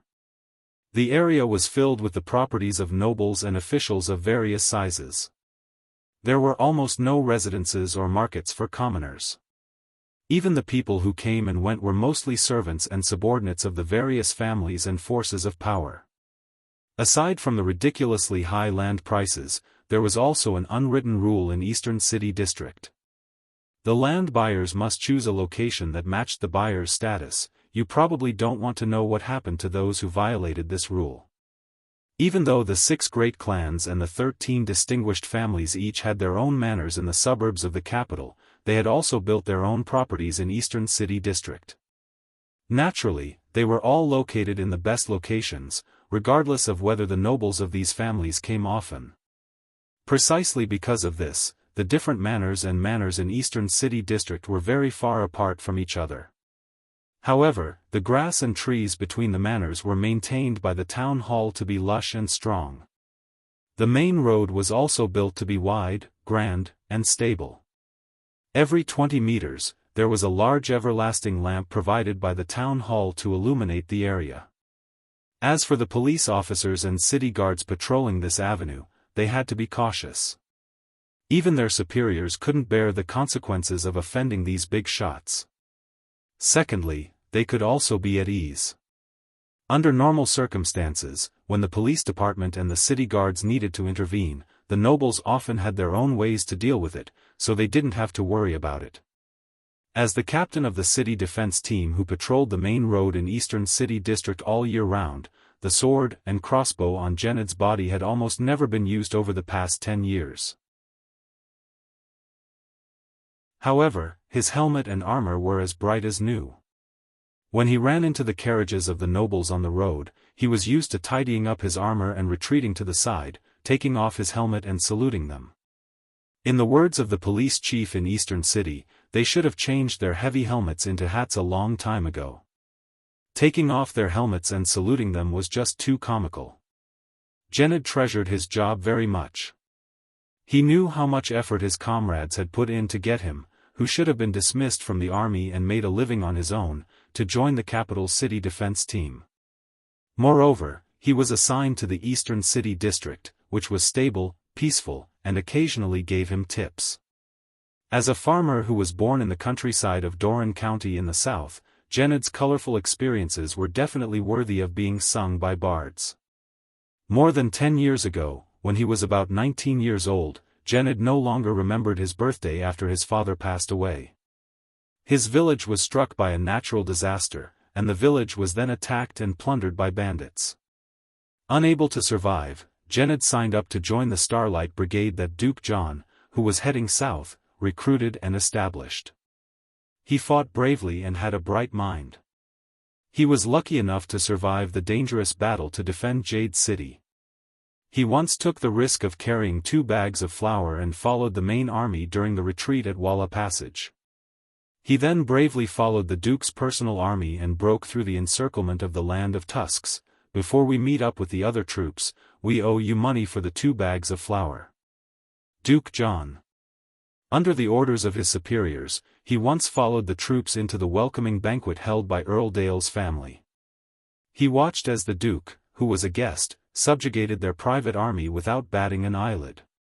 In the decisive battle at the Plains of Fire, he even rushed through the bombardment of the mystic guns and cut down a battle axe. He once led a small team under the Duke's 9-pointed star flag and withstood the last desperate counterattack of the rebel army at Blade's Edge's Gap. Genid heaved a deep sigh and cursed the day where both victory and sorrow existed at the same time. Then, he waved his hand at his team members and made way for the knights holding the iris flower flag on the other side of the line. That's right. There were 34 knights from the Covendier family. They did not have carriages with them. They were probably the subordinates who worked for their master. The 2 leaders seemed to have supra-class or above. As for the others, judging from their movements on the horses and the positions of their weapons, they were all just for show. Genid pursed his lips without anyone noticing and retreated to the side. In just over a year's time, he had been promoted from a normal supply soldier to a combat recruit, then to an axeman, an infantry captain, and the most glorious personal guard of the Duke. Genid had turned from a farmer who did not even know how to hold a sword into an excellent military officer who had been through hundreds of battles. The rare battlefield experience had also made him a rare existence even among ordinary classes. As long as he had 3 to 5 companions to form a formation, he would not be afraid even if he ran into supra-class warriors. Even in the days after the Starlight Brigade was disbanded, Genid still remembered the guidance of the respected captain of the Duke's personal guard in the Starlight Brigade. He had never slacked off in his training. He had seen countless knights during his most dangerous days. These warriors on horses were famous for their charging power. There were noble warriors who were brave and had extraordinary skills, but there were also cowardly playboys who bullied the weak and feared the strong. Of course, under Duke John's command, there were far more of the former than the latter. That was why Genid could tell with just one glance that the 2 leading knights had calm expressions and smooth movements. Their bodies were slightly bent, and they could exert their strength on the horse at any time. There was a sword at the side of their waist and on the saddle, and the swords were very close to their dominant hands. It was obvious that they were elites who had more or less experienced on the battlefield. These elites who were supra-class and above would definitely be the officers of a battle squadron on the battlefield.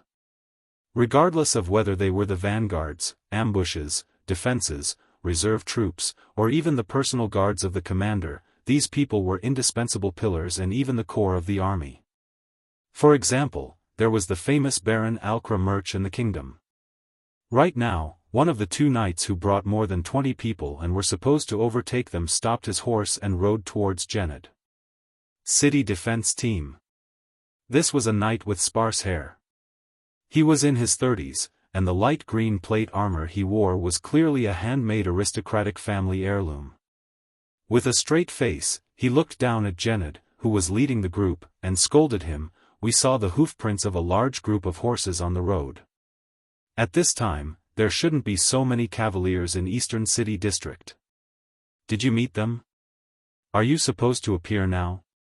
Genid thought disdainfully in his heart as he stared at the noble knight under the tricolor iris flowers. However, after 10 years of working in the city defense team, his edges had long since been ground away by reality. The former Duke's personal guard lowered his head in a humble and submissive manner and answered, "Honorable sir, the suzerains are the ones who can mobilize a large number of private soldiers in Eastern City District. We dare not interfere with their affairs. Seychelles. Duke Zayan's trusted knight furrowed his brows. Did you meet these cavaliers? Which family are they from? What flag are they flying? Genad was silent for a moment. Around 10 minutes ago, the 32 cavaliers that passed by ranged from ordinary class to supra-class. The noble who was leading the group was agile, but he was obviously not a soldier. There was even a woman following behind him, but Genad did not see them flying any flags. However, as someone who had served under Duke John for many years, how could he not recognize the soldiers' movements, their equipment, and the style of their shields? In the past, many of the people in the Duke's personal guards were once the Duke's private soldiers from his family. They followed the Duke to the south and became his personal guards. Among those people, some of them had saved his life, and he had also saved their lives. Almost all of them were people whose backs he could entrust to him. Good men, oh, and a good woman, as expected of the warriors under the 9-pointed star flag. Yes, Genad told himself once again. Those 30 or so cavaliers are from the Jade Star family. They are the private soldiers of the royal family. Most importantly, they are the people from Duke John's family whom he swore to die for. Yes, honorable sir, Genad answered resolutely. We met them just now. They did not show any flags. I do not know where they went either. The former personal guard of Duke John bowed. How ironic. Back then, when he was under the command of Duke John, the king's younger brother, no one taught him how to salute nobles. Yet, on the second day he arrived in the capital, a low-ranking official from the city hall angrily asked him to learn the standard salute posture. They are nobles, do you understand? Genad's former superior in the city defense team. However, this ordinary captain of the city defense team would probably not know how great of an impact the information he was hiding would have on the future of himself and all of Constellation. Seychelles furrowed his brows. He reached into his money pouch and grabbed a handful of silver and gold coins, which he had inadvertently grabbed, and threw them back into the pouch. Then, he scattered the remaining copper coins to the soldiers of the city defense team. Your tips, he said. Then, he turned his horse around and chased after his companions. Don't think too much, and don't bother about the affairs of the other families. Just do what the Duke has ordered you to do. Both of us are here. As long as we don't barge into Renaissance Palace, there is nothing that the capital cannot solve. If those vampires do not cooperate, they will only die. Seychelles returned to the front of the cavaliers and listened to the other noble knight beside him, Cassine, speak softly with a calm expression. If they are other families, why didn't they show their flags? 30 to 40 unknown cavaliers galloping into Eastern City District at night. How long has it been since something like this happened? Seychelles still spoke carefully. Having traveled through the chaos of war in the Eastern Peninsula, he had learned to be cautious and meticulous from the people of the Eastern sages. His Majesty's 48th birthday is coming up soon. This birthday is too crucial. The nobles' messengers, suzerains' envoys groups and even spies from various countries, representatives from the Tower of Eradication and the Churches of the Gods, as well as forces of various sizes hidden in the dark. It can be said that the entire world's attention will be focused on the capital. And all the great families in the country are also making their moves in many ways, whether openly or secretly. It is very normal. Aren't we doing the same? And we are working hard for it. Cassine turned his head and said flatly, if you are really worried, after you are done with your task, just go back and report it. This has nothing to do with our mission. Let's hope so. Seychelles touched the sword at his waist and thought of the captain of the city defense team with a sharp gaze just now.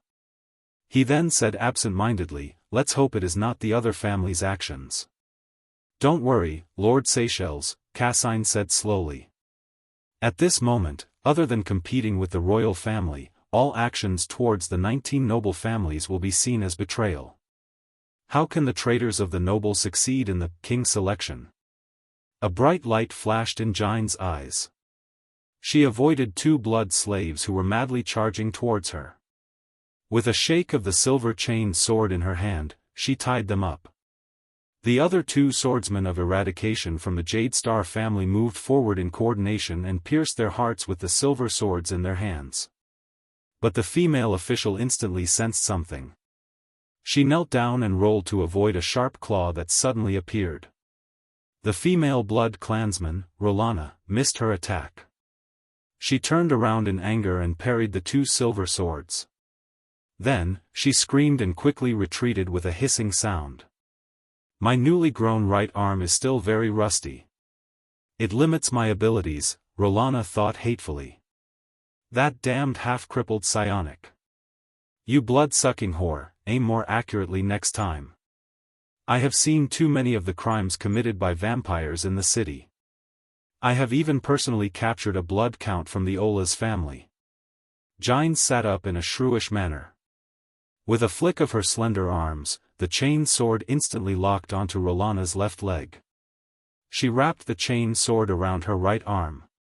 An inexplicable, copious amount of strength surged out, and she pulled it hard. Rolana, who had avoided a flash of the sword, staggered and was immediately pulled to the ground. She screamed as she was continuously dragged away. This female mortal's strength. Is she a monster? Rolana roared furiously and gripped the ground tightly to resist Jine's monstrous strength. But before she could stabilize herself, another silver sword pierced towards her. This damned sword formation. Rolana cursed in her heart.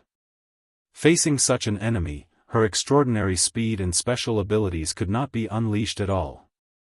The astral formation was a circular defensive formation. It was the main body of the formation. A few smaller teams could emerge from the outer edges of the formation and act as the tentacles and probes of the entire formation. In a chaotic battle, they could also advance and retreat agilely. As for the blood slaves, Rolana carefully avoided the silver sword while resisting Jine's monstrous strength and kicking away the swordsmen who attacked her. Under the siege of the sword formation, the number of blood slaves became fewer and fewer. After all, how could an irrational monster defeat a battle-hardened swordsman? Gilbert! Jine's roared furiously and tightened her grip on the chained sword in her hand. Where is that child? We have been held back by these 2 and a bunch of lunatics for so long. You better have a reasonable plan. On the other side of the formation was the entrance of the big house. There, Gilbert held a sword in one hand and a staff in the other. He worked well with a few swordsmen of eradication and surrounded the golden-haired Istrone. Yodel is being held back by the other party. That guy is also in supreme class. Gilbert said with a frown, but since we are being held back here, we can only trust him. You are all useless men. Gilbert did not care about Jine's scolding. He turned his attention back to Istrone, who was in front of him. It was this blood clansman with extraordinary speed who had kidnapped Thales under the noses of the 8 guards and killed them along the way. Istrone's unique innate gift was speed that far surpassed that of a normal blood clansman. Even though he was still in supra class, his speed was enough to surpass most of his peers. However, just tonight, he had encountered 2 opponents among the mortals who were also in supra class but were completely unafraid of his extraordinary speed. One of them was Blood Bottle Gang's Nikolai. Istrone had seen the first few moves of that guy very clearly. Nikolai could not compete with Istrone in terms of speed, but for some unknown reason, after a few moves, Nikolai's speed and reflexes actually became faster and faster. At the most crucial moment, Nikolai's fist speed and reflexes were actually on par with the blood clansman's. If it were not for Chris' sudden intervention, Istrone even felt that Nikolai's speed would eventually surpass his. The second opponent. Istrone felt his skin crawl. It was the middle-aged noble who looked elegant and noble, but who made him feel fear. Like Nikolai, Gilbert could not keep up with his speed either. However, this noble used his own method to forcefully restrain the high speed that Istron was so proud of. The silver sword in Gilbert's right hand was very steady, and his footsteps were filled with the elegance of a noble in a duel. However, Istron was not worried about his sword. The golden-haired blood clansman could easily deal with such sword speed, and he could even overturn 2 swordsmen while he was at it. What he was worried about was the staff in Gilbert's left hand. Compared to the standard swordsmanship, that walking stick was like someone else's. Every time Istron dodged or parried the silver sword, just as he was about to counterattack, the strange staff would strike him from the air. It would strike precisely at the direction where he was prepared to counterattack, or at the critical point where he could exert his strength, forcing Istron to retreat in frustration. Then, he would fall into the encirclement of the other swordsman. Just because of that strange staff, Istron even felt that he was not the one holding Gilbert back, but Gilbert was the one holding him back. However, Istron did not know that he had fallen into Gilbert's trap right from the start. The key to the martial arts passed down in Gilbert's family was not his staff, but the sword in his right hand that conformed to the rules and seemed ordinary. Sir Chris. The golden-haired noble's ears twitched. He heard his cousin Rolana's soft murmurs in the midst of the chaotic battle. It's very difficult for us to hold on any longer. Has His Highness not woken up yet? If we really can't hold on any longer, let's retreat with the ancestral coffin. They did not know that at that moment, Chris, who was holding Yodel's short sword in a death grip, had a face full of shock and disbelief. This emotion even infected the opponent in front of him, Yodel, who was behind the mask. Chris whispered something. Only Yodel, who was opposite him, and the blood clansman, who had extraordinary hearing, could hear it. The 2 supreme class elites stopped fighting, let go of each other, and retreated separately. When Rolana and Istron heard Chris's murmurs, they opened their mouths wide at the same time. However, they immediately retreated quickly, only dodging and not counterattacking. Soon, the people who were fighting in the chaotic battle on the empty ground realized to their surprise that the blood slaves were also roaring and retreating to the side. They did not even care if their heads were chopped off by the swordsman beside them. Gines, who was in the sword formation, looked at Gilbert in surprise. The latter was still frowning as he pondered over the situation before him. They did not have to wonder for long. Thud. Thud. Thud. A few children's footsteps could be heard hurriedly coming from the house. Along with the footsteps, a childish boy's voice could be heard. Everyone. Just like that, all the people on the empty ground saw the bare-chested Thales panting as he dragged the silver-haired little girl behind him, who was wearing his shirt. They ran out of the door on the first floor of the house and arrived at the empty ground of the manor. Before he could see the situation before him clearly, Thales used all the strength of a 7-year-old boy, and with his muddled mind, he used all the expressions he knew to shout at the sky. All of you, stop. We are allies. Friendly_fire. Knock_it_off.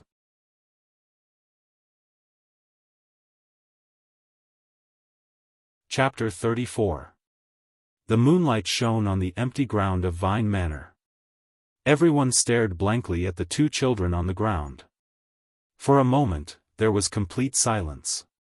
Thales lay on the ground, panting.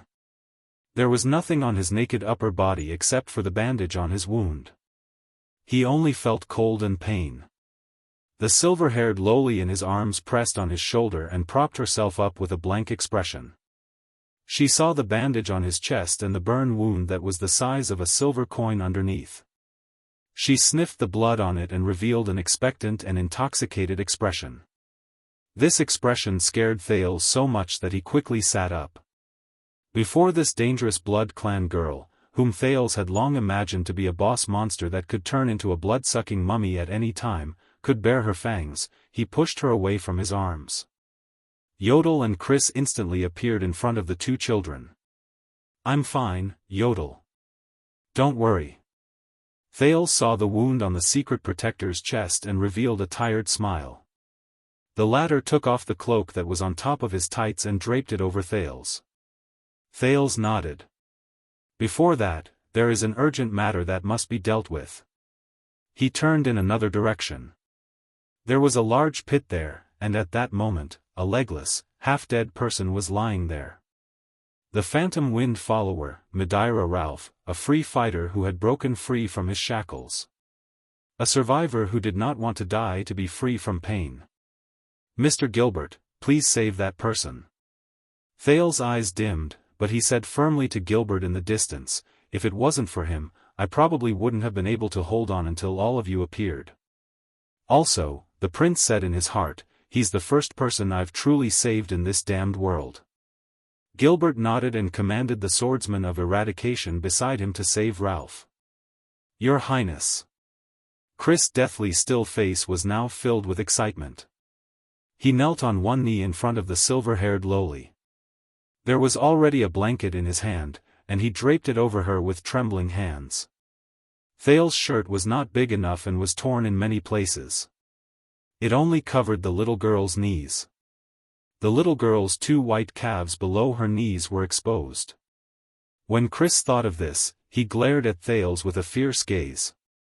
Although Her Highness had a noble status and did not care about the gazes of ants, as the loyal butler of the Corleone family for more than 600 years, Chris naturally had to consider everything for his mistress. Your Highness, you're finally awake. The cute red-eyed little girl nodded expressionlessly. She held Chris's hand habitually and said word by word in the tone of a superior, Chris, you did a good job. The little Lolita's chubby face was expressionless as she mumbled in a childish and cute voice, I'm sorry, loyalty will be rewarded. Beside him, Thales took 2 seconds to understand the meaning of this sentence. Loyalty will be rewarded. Then he burst out laughing. Such serious words coming out of the mouth of a young Lolita with missing teeth was truly a tragic sight. Chris, who was nodding gratefully, glared at him. You are. Your Highness. Rolana and Istrone appeared in front of the little lowly with shocked and bewildered expressions. The former looked at her short stature and asked cautiously, your appearance, how did it become like this? The little lowly raised her crimson eyes and looked at Thales with a complicated expression. She then said nonchalantly, as long as I drink recovery brew, I will return to my original appearance. After she finished speaking, the little lowly looked at Thales, who was trying hard to hold back his laughter. She did not seem to realize that there was a problem with her pronunciation. So, with a cold expression, she asked with a slightly puzzled tone, what is it that you want to show off? What is it that you want to show off? Thales could not help but laugh out loud. This time, the 3 blood clansmen looked at him with unfriendly gazes. Istrone even looked at him with a layer of wariness and respect. No, cough cough. The boy quickly covered it up with an unprofessional cough. There is nothing to show off, cough cough, sorry. Gilbert, who had finished restraining the swordsman of eradication, walked over with Gines. The former leaned on his cane, took off his hat respectfully, and said, Honorable Mr. Thales, and this cute blood clansman lady, perhaps you do not mind explaining the current situation to us? Thales stopped smiling and glanced at Gilbert gratefully. Mr. Gilbert, thank you for your rescue and sacrifice. However, he suddenly felt that the charming lady in her 40s behind Gilbert was looking at him with a complicated expression. The meaning in her eyes was unfathomable. Is this that boy? He and that person's son. Gines' gaze immediately darkened. Thales did not think too much about it. He turned his head and continued, let's postpone the self-introduction for now. Enough blood has been shed tonight. Because of this, I and this. When he said this, he glanced at the little lowly, who was obviously childish and adorable but had to keep a straight face. He paused for a moment. Little sister Serena Corleone. Lady. Looking at the red-eyed lowly's unfriendly expression, he quickly changed his words. After a friendly and pleasant discussion, the little lowly, Serena, suddenly felt an itch on her neck. She pursed her lips without anyone noticing. We have decided to put down our grudges, end our hostility, and form an alliance.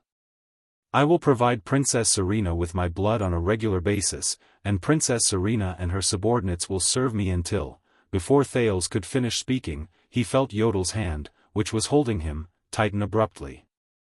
Then, he was anxiously interrupted by two people. Why do we have to serve you? We can use other benefits in exchange. At most, we can just leave. This was the red-haired and unfriendly blood clansman, Rolana. Mr. Thales. Your blood? It's too dangerous. How can this be? This was Gilbert, who was eager to protect his master. However, Thales only suddenly raised his right hand and clenched it into a fist. This was a gesture he often used to calm down discussions that were becoming more and more heated and out of focus when he led university students during discussion classes in his past life. Both of them stopped talking at the same time. The prince took a deep breath. Thales left Yodel's support and ignored Gilbert's obstruction. He slowly walked towards the blood clansman and said softly, "You will serve me in exchange for my protection. And I will provide you, a group of political refugees who have no home to return to in Constellation. You can only use Corleone's name to cheat for food and drink under the symbol of the iris flowers. I will provide you with a better protection than the master of this manor." Chris, Istron, and Rolana's expressions changed at the same time. They looked at Serena. However, the silver-haired, red-eyed lowly only snorted coldly. "I didn't tell him anything. He figured it out himself." Figured it out? Not getting along with Blood Bottle Gang, not being on the same side as the master of the manor, Istron's words about, with our current situation, and the coffin on the third floor that looked like a swimming pool but was actually a large nursing ward. The prince thought silently in his heart. Isn't it obvious when I sum up all these factors and signs? He knew that the blood clansmen opposite him were extremely wary of him. However, it did not matter. At least the current problem was solved. Thales turned his head and looked at Gilbert and Yodel sincerely. "Gilbert, Yodel, please believe me. I will provide blood for Her Highness Serena's speedy, cough, recovery under the condition that her health is not compromised. I use this promise in exchange for my safety just now and Princess Serena's friendship." Gilbert stared at Thales for a long time. However, Gines, who was behind him, took a step forward with a complicated gaze. She spoke softly, "Gilbert, this is the promise he made. It is also the promise his family made. Just like him in the past." She added silently in her heart. Gilbert heaved a deep sigh and nodded at Thales. "Of course we believe you. But I will report to," Thales chuckled softly. He turned around and brought the blood clansman into the other people's line of sight. He said softly, "Then, let me formally introduce," however, before he could finish speaking, Chris, who was beside him, took a solemn step forward and spoke solemnly. "You do not have to worry. In front of everyone."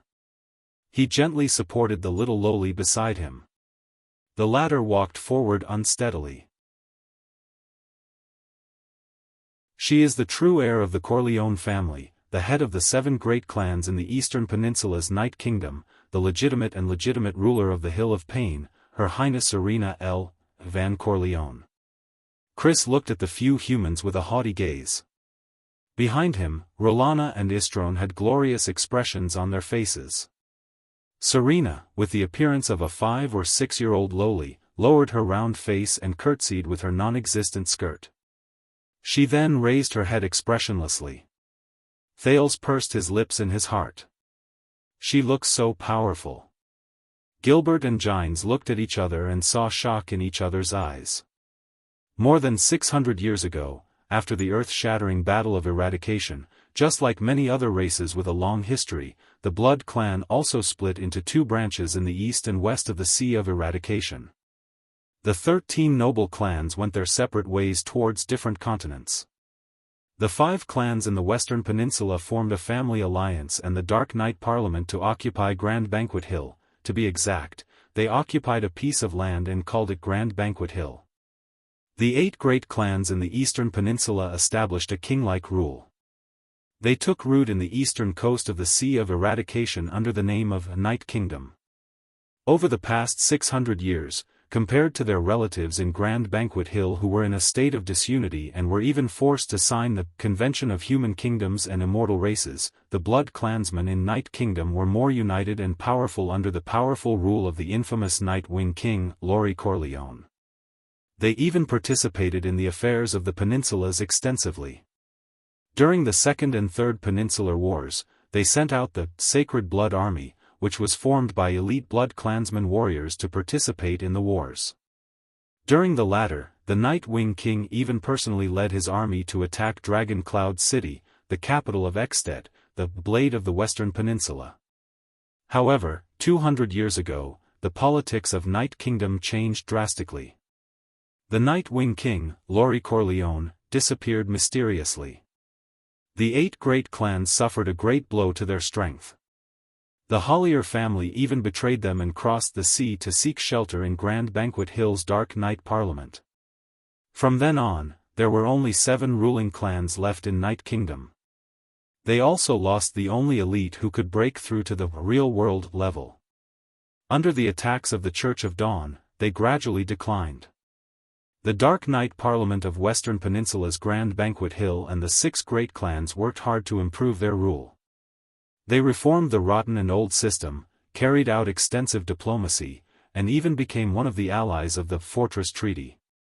They called themselves the 6 upper branches of the Blood Clan.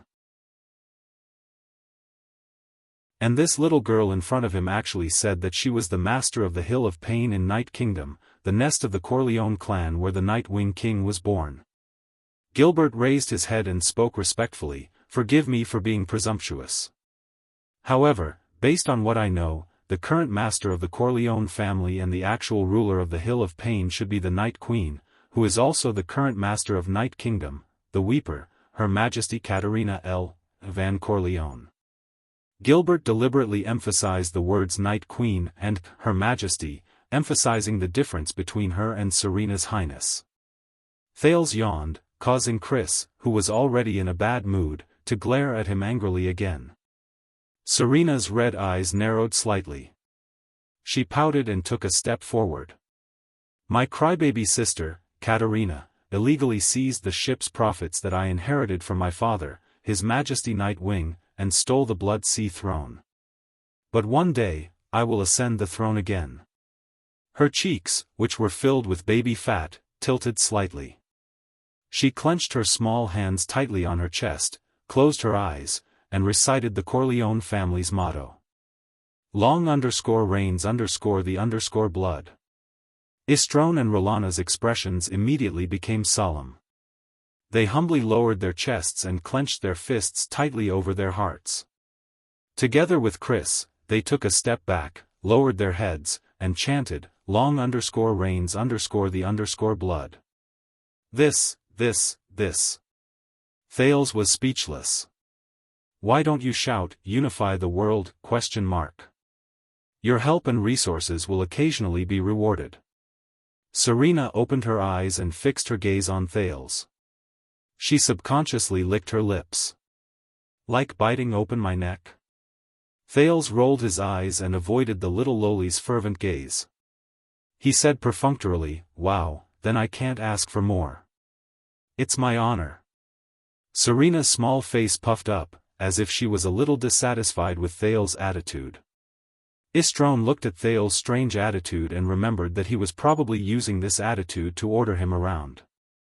He felt an inexplicable sense of sullenness.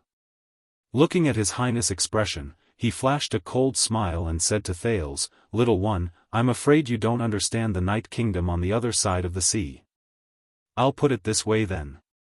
Even if your enemy is the Supreme King of Constellation, with the support and protection of our Sacred Blood Army, he will definitely not dare to make things difficult for you." Right after he said this, Rolana, who was beside Istrone, felt that something was not right.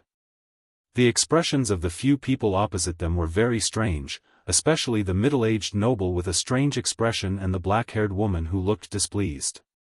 Chris furrowed his brows, but he could not stop the golden-haired blood clansman from speaking. After all, he had fought against the other party before. He knew that the masked person was an elite at the peak of supreme class. Thale's face twitched a little. Being cocky is an illness that needs to be treated. Thale scratched his head and said to the little lowly, "Then, it's time for me to introduce myself. I am Thales. I am about 7 years old this year." In the past, at this moment, Gines, who looked displeased, walked up to them rudely. But just as she was about to speak, she was stopped by Gilbert. The gray-haired noble sighed. "I guess that the alliance between us will not be too short, and Princess Serena also needs time to prepare for her return to the throne. Then, why don't we be honest with each other?" Count Gilbert Casso raised his head. His gaze was solemn as he briefly said a few words. "This is Thales. This is Thales. The next Supreme King. Constellation's next Supreme King. A long while passed. A long while passed. Just when Thales felt as if even the air had been petrified, a gust of wind finally blew past. Hee, about that." He laughed awkwardly and waved his hand at the 4 petrified blood clansmen opposite him. "Thank you for your Sacred Blood Army support and protection."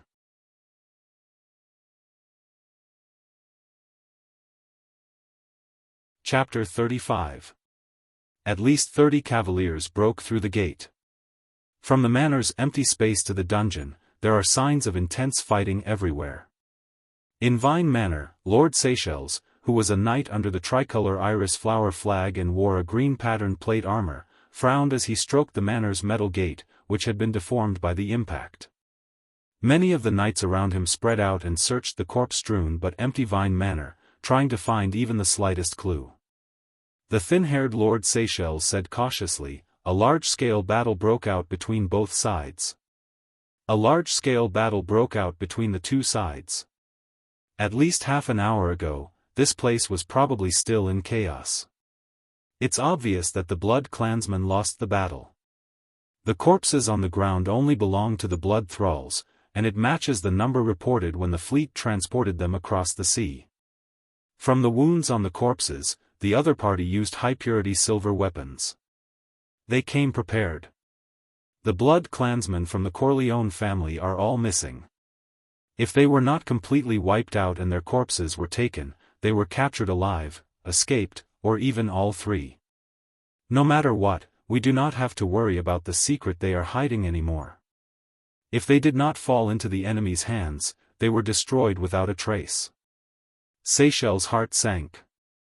With his right hand, which was covered in an iron glove, he stroked the few strands of hair he had left.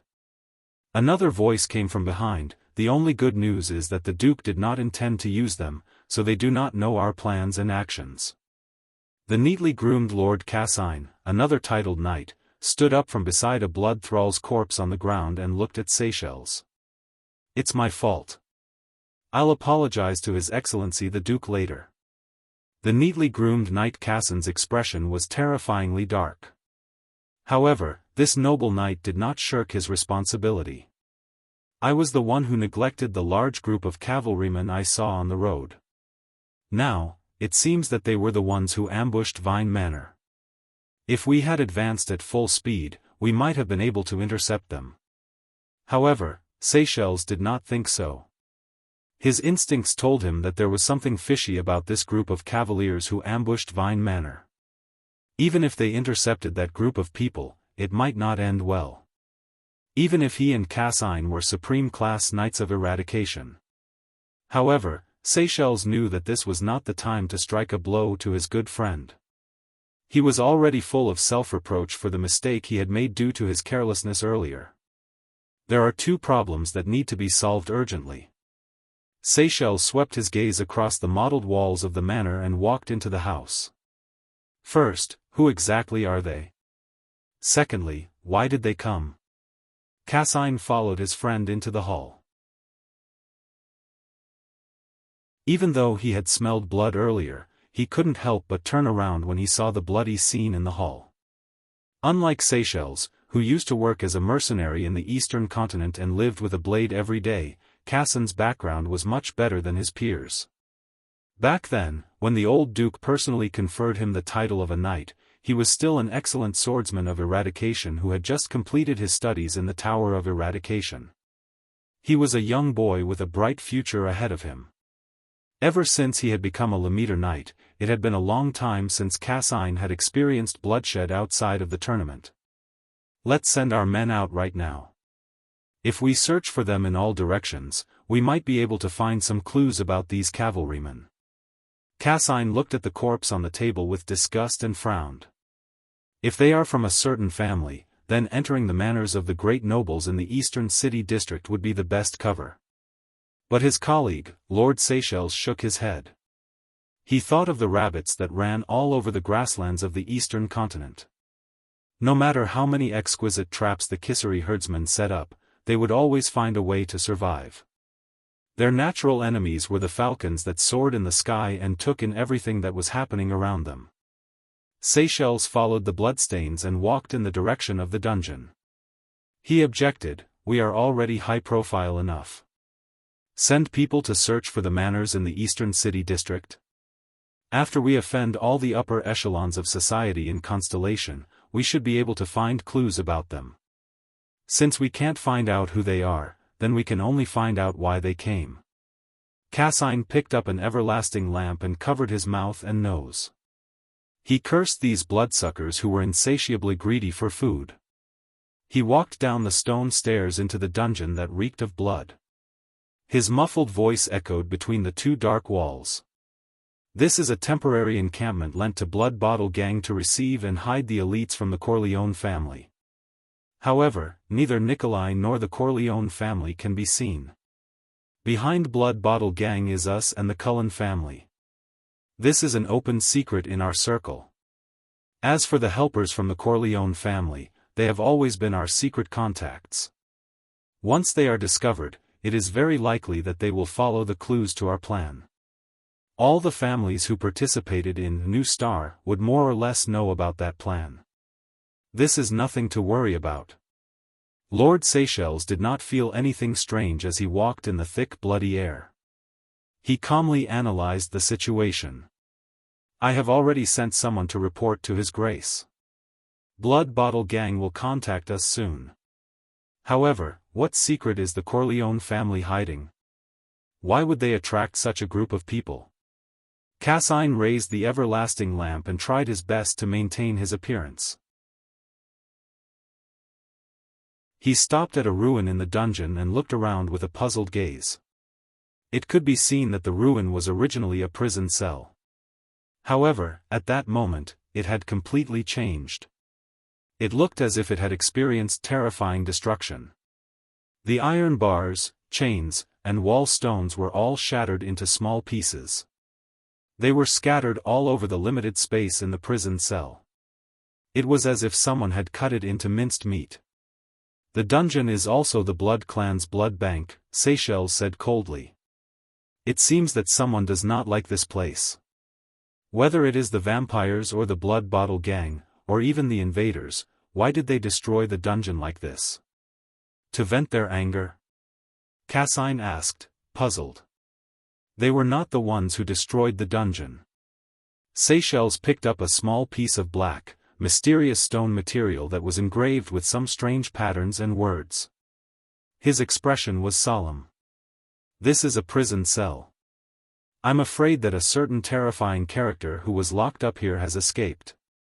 The cavaliers who charged and worked with him to cleanse this blood-red manor from the inside and outside. If Thales were here, he would probably applaud this thin-haired knight." His guess was very close to the truth. Cassine frowned as he looked at the extent of the destruction in the dungeon. He exclaimed, "This degree of destruction can only be done by a supreme-class elite." "No." Seychelles' gaze suddenly became extremely strange. He held the mysterious black loose material in his hand and said, "Based on its shape, this stone is probably a part of some shackle. I suspect that it is this shackle that chained that mysterious person." In the next moment, he flung the black stone in his left hand into the air. Seychelles' gaze sharpened, and the cross-shaped saber on the left side of his waist was instantly unsheathed. The sharp edge of the sword cut through the mysterious black stone. In that instant, there was no sound. A second later, invisible ripples spread through the narrow dungeon along with the compression of the air.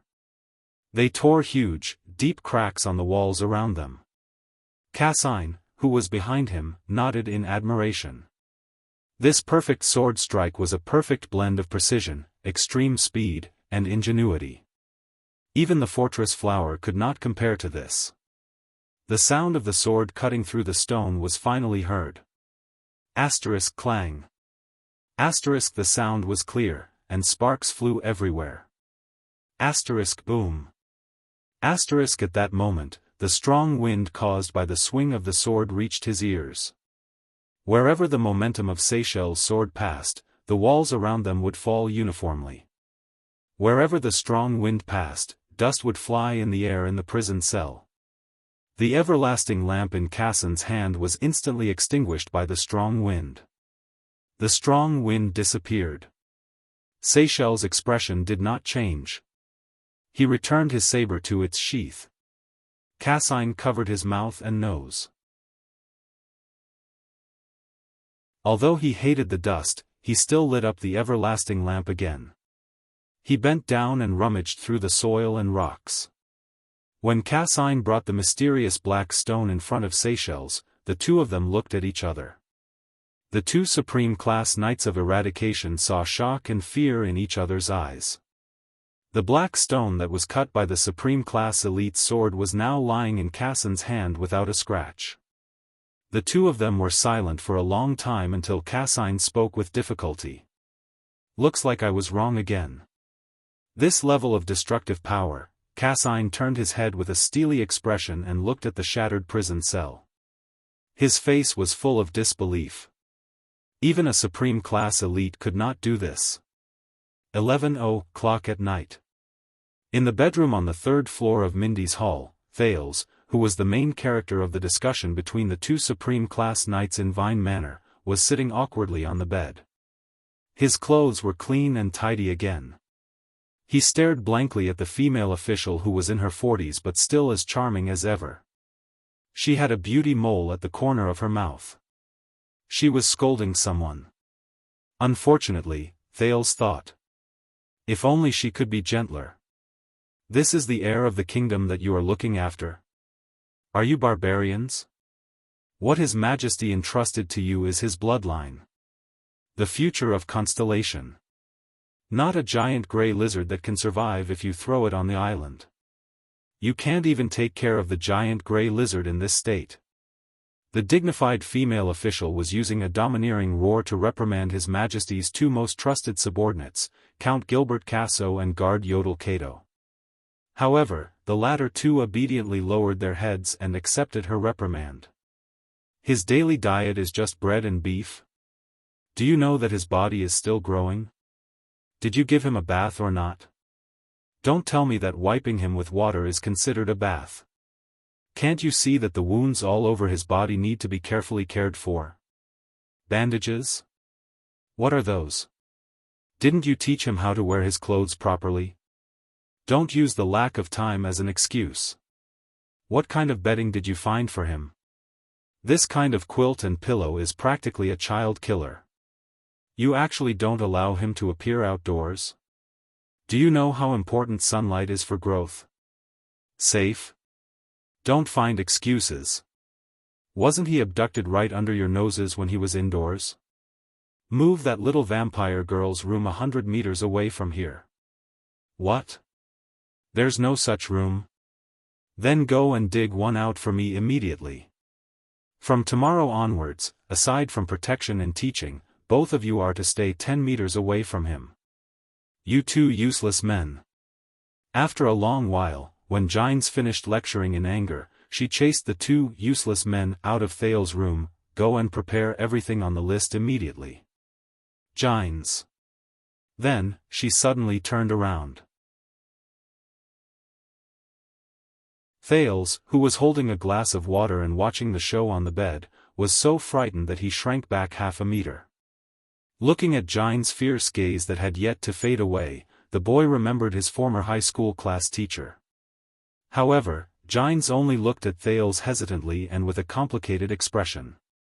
In the end, she sighed softly. She forced a smile and tried her best to speak gently. "Don't be afraid, Thales. You are very safe now, and you will always be safe. During the month you are in Mindy's hall, I will be in charge of your daily life." Thales gulped and nodded. "Thank you, Jianghu finished his sentence gently. "I am Jianghu Bajkovic, a first-grade female official, your father's loyal friend, vassal, and, how should I put it?" When she said this, Jianghu paused for a moment, as if she was thinking about something. But in the end, she still raised her eyebrows, as if she was thinking about what words to use. She said decisively, "And his lover." Thales did not manage to hold himself back and spat the water on the bed. On a road not far from Mindy's hall, Yodel appeared out of thin air. He knelt down on one knee in front of a strong and burly figure. "You should go in and take a look," Yodel said hoarsely. But the strong figure only remained silent. After a long while, "Just like 12 years ago, you always make choices that deviate from your original intentions," the strong figure said slowly, "even though you know his background and have met his mother." Yodel knew that the man was not talking about Vine Manor. "But you sent Gilbert here." Yodel lowered his head slightly. "You are also hesitating." The strong figure did not speak for a long time. Finally, he raised his head and glanced at the lights in the room on the third floor. He turned around decisively and left under the escort of a group of elite guards in silver armor.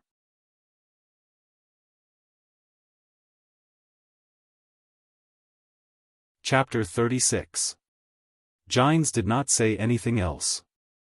After treating his new wounds, she told Thales to rest well and promised that she would return his life to normal the next day. Then, she left his room. But that night, Thales still did not sleep well.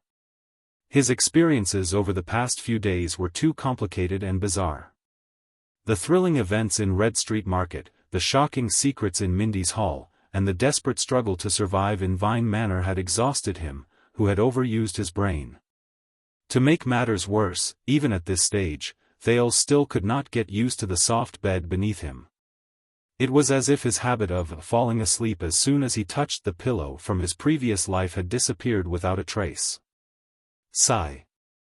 Thales rolled his eyes. After baking countless pancakes, he habitually rolled off the bed, walked to his special spot, in the corner, and curled up to lie down. As expected, hard ones suit me better. Thales licked his lips. 2 days ago, at this time, he was still worrying about the safety of the other 5 child beggars in abandoned house and brewing his great escape plan. After that, his life was full of upheavals. He was like a rootless duckweed in the wind, struggling desperately in this world full of malice and misfortune, doing everything he could to survive. "I just want to live well."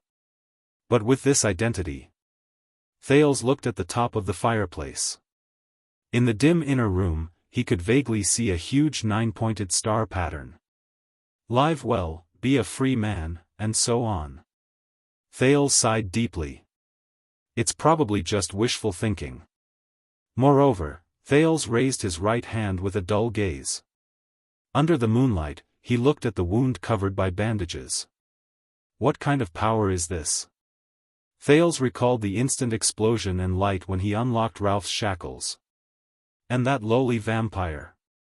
Thales felt a lingering fear when he remembered her mummified appearance and the 2 almost invisible round holes on his neck. And now, Thales was also sure that the memories from his previous life that flashed back in his mind were not fragments.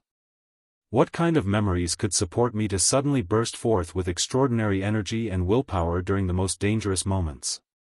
In the 5th year since he transmigrated, Thales was disappointed to find that his doubts and puzzlement towards this world did not decrease.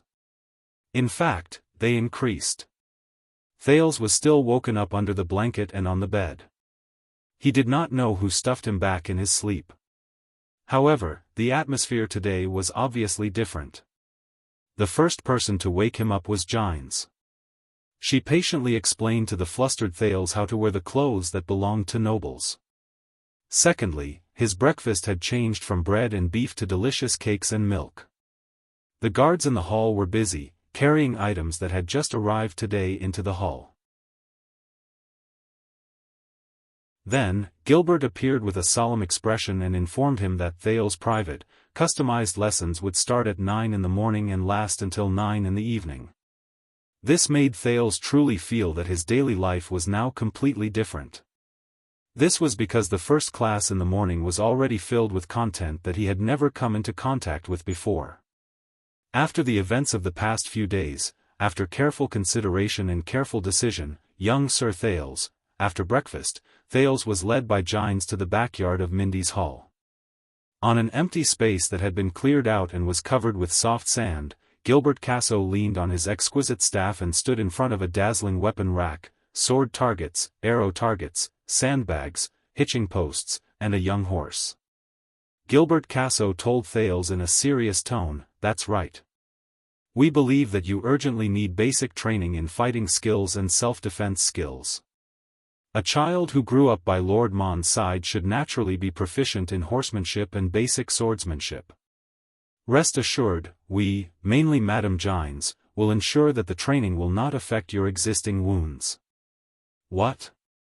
Thales took a deep breath.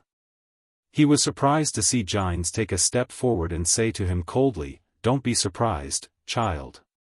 Morning is the best time for physical training.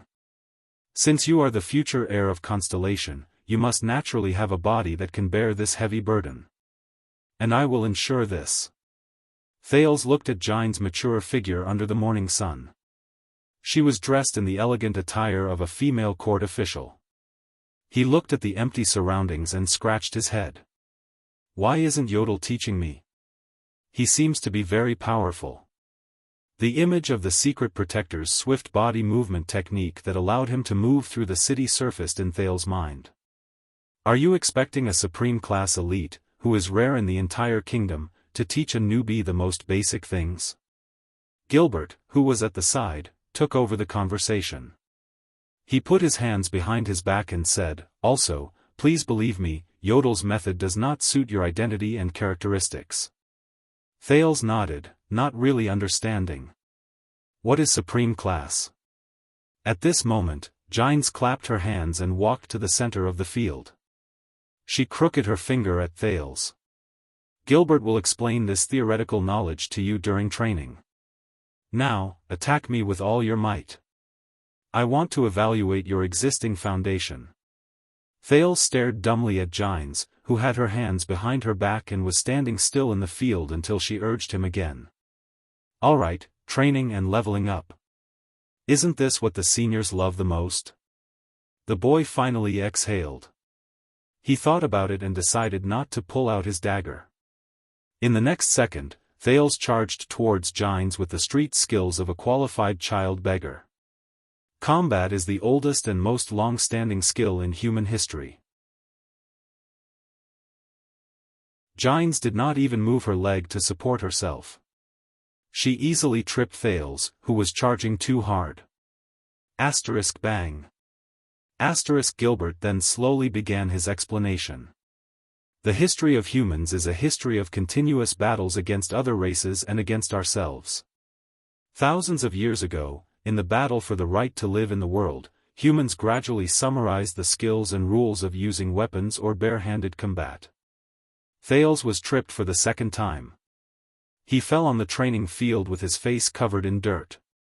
Compared to other races, humans, whose physical attributes were much lower, relied on mastering these skills to win against the strong, to fight against the strong, to fight against the strong, and to fight against the strong. A long time later, among the warriors who mastered superb skills in battle, a portion of them awakened powers that even humans could not imagine in their bodies. Those powers have endowed human beings with choices other than struggle and resistance in the world. Different powers have endowed them with different advantages, ranging from extraordinary speed to agile reactions, to superb insight, to extraordinary strength, and so on. This time, Thales nimbly dodged Jine's tripping leg and cleverly grabbed her high boots. However, he was immediately kicked down by Jine's ingenious strength. These humans, who were a level above them, relied on these powers to ride rare warhorses and lead skilled warriors into the dangerous world. These were the earliest batch of knights. Gilbert heaved a deep sigh. He watched the disheveled Thales fall on the ground for the fourth time and continued, and the powers they awakened to were collectively known as extraordinary power. Today, after the final war, people, especially swordsmen, like to call it final force. It was also because of the appearance of extraordinary power that the world first had a division of powers. We used to call those warriors who were skilled in battle and who could use their fighting skills ordinary class. As for those who have mastered supernatural powers or powers that are equivalent to them, their control and observation skills are meticulous and peerless. They have already surpassed the limits of mortals, so. When he said this, Gilbert's eyes shone brilliantly. We call them supra-class. Enough.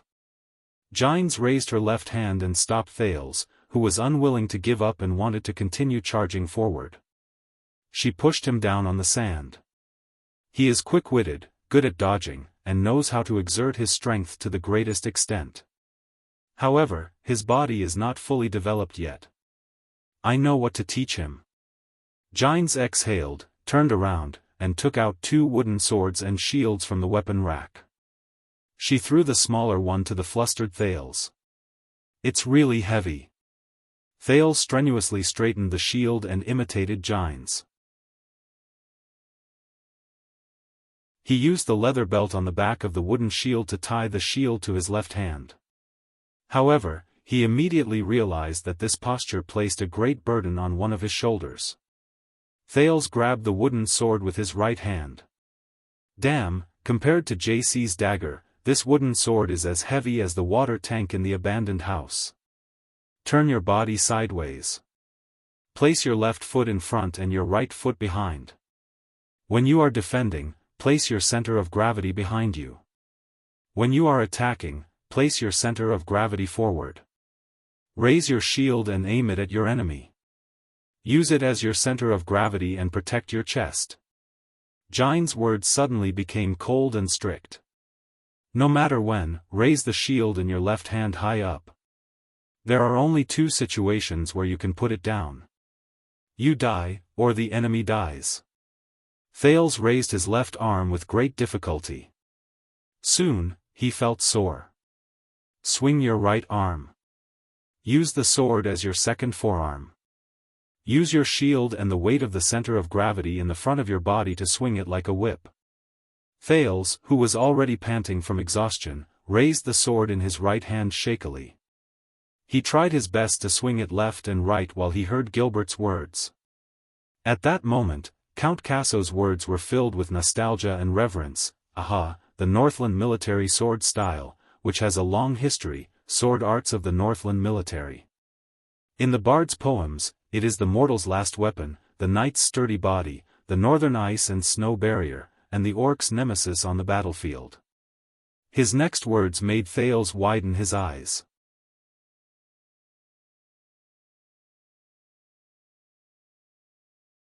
Chapter 37. 2 hours later. Pay attention to your footsteps. Steady your breathing. The key to the iron body style lies in your feet. The moment you are attacked, adjust the distance between your legs and divert the force. If you don't want to die, raise your shield towards the enemy. Gines' clear voice rang, followed by a merciless slash. Thales clenched his teeth and swung the sword in his right hand, causing his body to spin. The blood vessels in his left arm bulged as he tried his best to lift the disproportionately heavy wooden shield with the strength of his shoulder.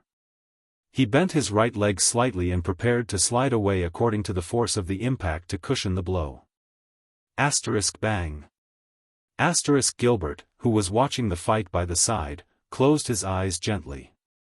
After Gines hit the lower part of the shield, Thales lost his balance for the 25th time and fell on the sand again. This time, he was exhausted and could no longer lift the shield in his hand. Damn it!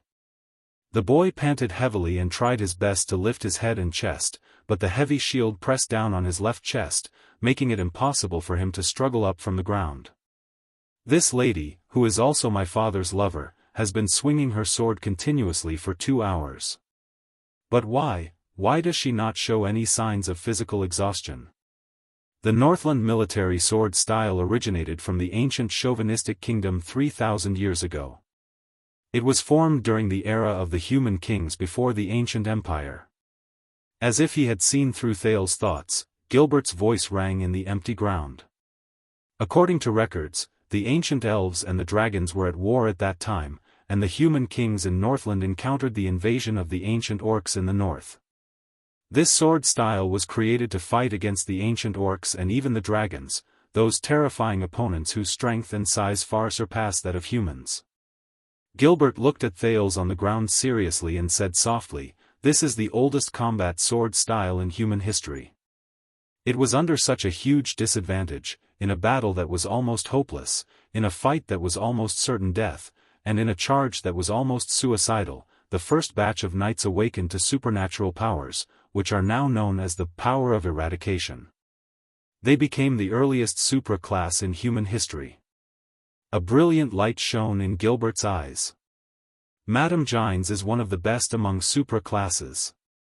Forget about the unique power of eradication she possesses, her observation skills, explosive power, sense of balance, and almost all of her physical attributes are incomparable to yours. The difference between her and you is like the difference between the valiant ancient orcs and the weak humans back then. Truth be told, he still did not know how he should interact with his father's lover. He looked at Gines and saw that she was exercising her wrists with a relaxed expression, as if she did not mind Gilbert's praise at all. With the further use and accumulation of extraordinary power, this power will become stronger and stronger. The knights began to learn how to control this enormous and profound power, to control that immeasurable power, and to reach the realm of being able to control it with ease. Compared to super mages, these knights who had advanced to the next level were immeasurably strong, and their techniques were unparalleled. They begin to understand the essence of power and battle. They can change at will, and they are not bound by any rules.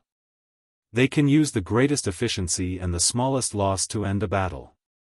Gilbert took a step forward and nodded at a spot in the air without leaving a trace.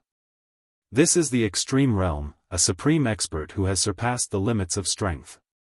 Thales stared at the sky in a daze. He remembered Asda's control over the air at will, and Yodel's ghostly movements. Gilbert looked at the sky and nodded at Gines. Ordinary class, supra-class, supreme class. After the humans became powerful, this system of power classification was widely spread to all races and places. Gilbert looked at the sky and nodded at Gines. The ancient orcs, ancient elves, and even psionics started to use this classification. And all of this originated from the ancient Northland military sword style. It originated from the courage to fight against the orcs and dragons for survival. Gilbert's words made Thales fall into a daze. Now, the threat of the ancient orcs is no longer there, the dragons are no longer in the world, and the Northland military sword style is no longer in circulation. Even the Extet army, which took pride in the Northland bloodline and occupied the ancient lands of Northland, has long since abandoned this sword style. Now, the only places that have the complete legacy of the Northland military sword style are Constellation and the Tower of Eradication. Lady Gines is one of the few who are skilled in this field. Young Mr. Thales, please have respect for this sword style that once saved our ancestors and practice it tirelessly. A sword style that fought against the orcs and dragons? No wonder. Thales thought gloomily when he snapped out of his daze. No wonder I felt like a grandson when I swung the sword. When he recalled how he lifted the shield and swung the sword like an idiot, he was swung along by the sword, how he moved his feet, he was dragged along by the inertia of the shield, and how he sparred with Jianghu was training him. Thales felt like he had been beaten up like a grandson for 2 hours. He sighed speechlessly and fell backwards with a face full of regret. Your previous wound is already showing signs of tearing. That's all for this morning. Jianghu looked at the sun in the sky, threw down her sword and shield, and spoke with her usual expression. These 3 defensive styles of the Northland military sword style will be your homework for this week. As for riding a horse. Jianghu looked at the little colt that was happily running around a butterfly beside the stable, then at Thales, who had struggled to free his left arm from the wooden shield. She sighed, shook her head, and said, "Go take a bath. Have lunch. Gilbert has prepared an indoor class for you at 1:00 in the afternoon." An afternoon class? My God, do I still have to do night self-study at night? Thales, who was used to living an irregular life of smoking, drinking, and smoking, exhaled once again. He felt his entire body ache, and he closed his eyes, resigned to his fate. Constellation's most respected illegitimate child helplessly and laboriously took off the equipment on his body, he pulled his left arm out of the shield, and limped into Mindy's hall. He only had an hour to bathe and eat. I have to say, his understanding and comprehension are pretty good. It has only been 2 hours, and he has already begun to understand the basic spirit of this sword style. Gilbert watched Thales leave and broke the silence. He nodded softly and said, "When I was his age, I used my body to practice with the sword, but this child used his brain to learn the sword. Compared to that, don't tell me that your observation skills are so bad that you did not notice the abnormality on his body." Jianghu watched Thales' back disappear, and her expression suddenly became solemn. As she spoke to Gilbert, she suspiciously sized up the air around her. I still remember that even dust 100 meters away can be seen clearly by that cursed mask. Stop sizing him up. Yodel is not nearby. Watching Jianghu's nervous actions, Gilbert put his hands behind his back and said in a steady manner, "Ever since Thales was unexpectedly abducted by the Blood Clansmen, he has not left his side at all times. Also, we noticed," Gilbert said with a slight frown. "That child is only about 7 years old. 2 days ago, he suffered quite a serious injury, but within 2 days, he has almost recovered. He practiced his sword style for 2 hours under the sun, and he is still fine. No wonder the bloodline lamp, which detects blood, did not react for a whole 7 years. This kind of physique can no longer be described as different from a normal person. It's practically." He sighed and tried his best not to think of another possibility in this matter. The Jade Star family is indeed the descendant of the imperial family with the longest legacy in the world. Jianghu was silent for a while, and tacitly did not say anything else. The female official bent down and patted the dust off her boots. "Speaking of vampires, why did you reveal Thales' identity to them and even invite them to stay in Mindy's hall? Do you really believe in the agreement between Thales and the distressed Archduchess? After all, he is only 7 years old. And you know very well that vampires have killed our people. We cannot trust them. And to the vampires, we are an accident that suddenly appeared. They will not trust us either. You have already said the answer." Gilbert's eyes shone brightly as he thought of the old Blood Clansman whose face was dead but full of wisdom. It is precisely because of the lack of trust between each other that we are wary of each other and even threaten each other. That is why we use our own secrets and common interests to bind each other. This is a tacit understanding and scheming in diplomacy. It is different from a clear investigation of a case. You're just trying to act mysterious and mysterious." Jianghu seemed to have recalled a bad memory. As she left the training field and walked into the hall, she said in displeasure, "Another Marat. Thank you for your compliment, respected Madame Jianghu." Gilbert lifted the hat on his head and smiled at the perfect moment. I am extremely grateful to be placed in the same rank as the head of the kingdom's secret intelligence department. Gilbert did not mind Jiang's rude disregard. He thought to himself, although that child is only 7 years old, when it comes to scheming, he is definitely not inferior to the Archduchess, who is hundreds of years old. In fact, half an hour later, when Gilbert and Jiang arrived at Thales' study room at the same time, Thales, who had just taken a messy bath and was having his meal, was frowning as he looked at the expressionless, red-eyed little girl in front of him. Her attendants, Istrone and Rolana, were facing off against the swordsmen of eradication guards who surrounded Thales so tightly that not even a drop of water could escape. Step back, vampire. A swordsman guard who looked like the leader glared at them from behind his helmet. His tone was unpleasant. You are not welcome here. Don't misunderstand. I don't like you that much, mortals. Istrone's nonchalant words made the guards even more displeased. Do you remember? I killed 8 people like you yesterday, he said sarcastically and provocatively. Thales, who was frowning, took a bite of the meticulously seasoned beef steak from the fork in his hand. He was so touched by the deliciousness that he had not eaten since he transmigrated that he gasped in admiration. At the same time, he carefully avoided the chubby little girl opposite him. Her gaze was obviously not right. Unfortunately, this taste probably can't compare to the dog meat I ate with Jayla back then. Thales looked at the situation before him and sighed. What a headache. You won't have that kind of chance again, despicable rat hiding in a vase. The swordsman's tone dropped to the freezing point. The silver sword that was specially equipped at his waist was unsheathed by a foot. Try taking a step forward.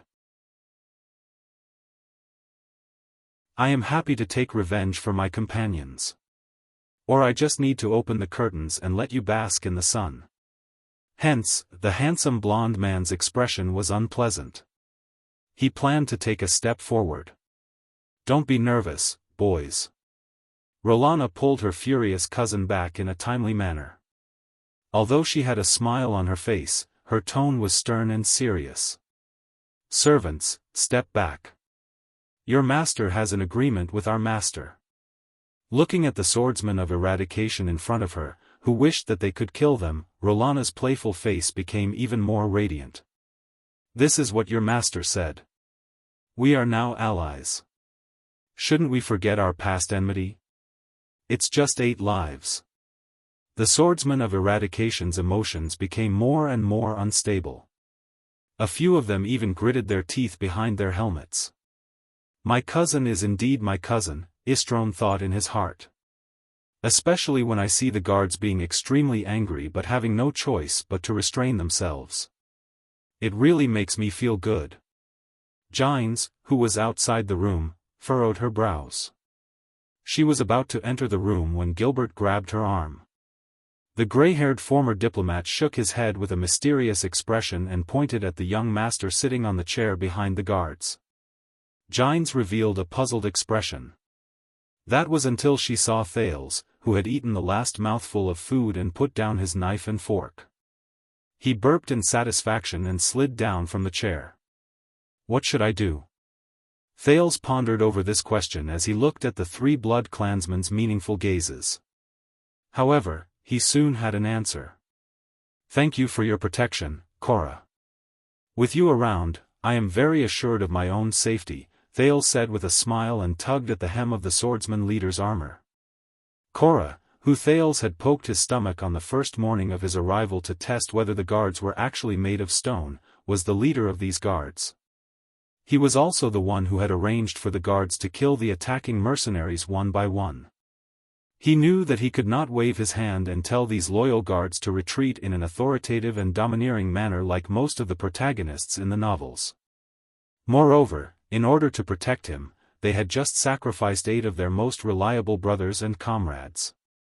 When faced with their most direct enemies, it was already a rare show of restraint that they did not immediately draw their swords and kill them. Even though they were already allies in an agreement, pretending that nothing had happened and telling their own people to retreat in front of outsiders was indeed satisfying, but it would only chill the guards' hearts. Thales' expression became serious. "I need you to do me a favor." "As you command." Even though his expression could not be seen clearly, the respectful tone of the guard leader, Cora, explained everything. The swordsmen who could guard this place were the Jade Star family's most trusted and most elite private soldiers. Even though they were not informed, based on the mission they received and their interactions over the past few days, the guards already had a pretty good guess about the identity of the boy who was personally sent by Gilbert and Yodel. Because of my previous experience, I do not trust this handsome Mr. Istron Corleone, and his beautiful but equally dangerous cousin, Madame Rolana Corleone. They have left me with a lot of humiliation. Their existence makes me troubled, worried, and fearful. Thales furrowed his brows tightly and said through gritted teeth. It was as if they really had a life-and-death feud. Istron and Rolana were shocked. They looked at the Archduchess behind them at the same time, but the latter remained calm and collected. "With just one word from you, young sir." Cora's gaze behind his helmet became even more piercing. The sword at his waist moved out another inch. "Our swords will be unsheathed for you." When the swordsmen of eradication around them heard this, they placed their hands on the hilts of their swords. Their gazes became increasingly hostile as they shared a common enemy. "Very well, I want their heads too much." Thales' face was cold as he stared at Istron. The swordsmen took a step forward in unison. They vaguely surrounded the blood clansman. Istron looked at the boy's expression and his heart skipped a beat. Rolana put on a fierce expression and stretched out her hands. "No way." Istron felt an inexplicable fear in his heart and subconsciously took a step back until the Archduchess' secret voice rang quietly in his ears. "Steady yourself, Isier." The childish voice could only be heard by the blood clansman, but it made Istron feel at ease. He is not going to turn hostile. But because of the sacred covenant, I cannot hurt them in my own house. So, besides this, little lady, chase the other two people to the corridor, Cora, Thales said coldly as he pouted and crossed his arms. "If they dare to disturb my private conversation with Lady Serena Corleone." A cold glint flashed in Thales' eyes. Causing Istron, who had been traumatized since a long time ago, to feel uneasy.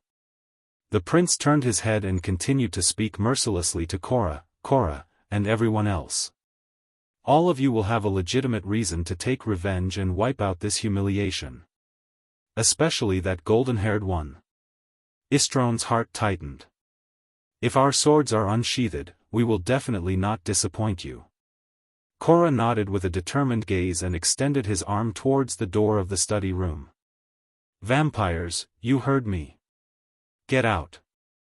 The corridor is the place that suits you." Istron, who had an angry expression, wanted to say something else, but was stopped by his cousin. Rolana hid her astonishment perfectly. She smiled mysteriously and bowed respectfully to the little lowly, Serena. Then, she dragged Istron out of the study room. Outside the room, Gilbert flashed a smile. Gines, who had a shocked expression, made way for the guards and the blood clansmen. The two groups stared at each other warily as they walked out of the study room and continued to confront each other in the corridor in the distance. "Good day, Mr. Corleone and Lady Corleone." Gilbert bowed in a neat manner.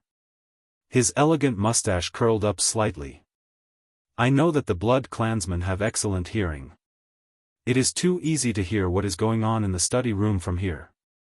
I wonder if eavesdropping counts as disturbing Mr. Thales and Lady Corleone's private conversation."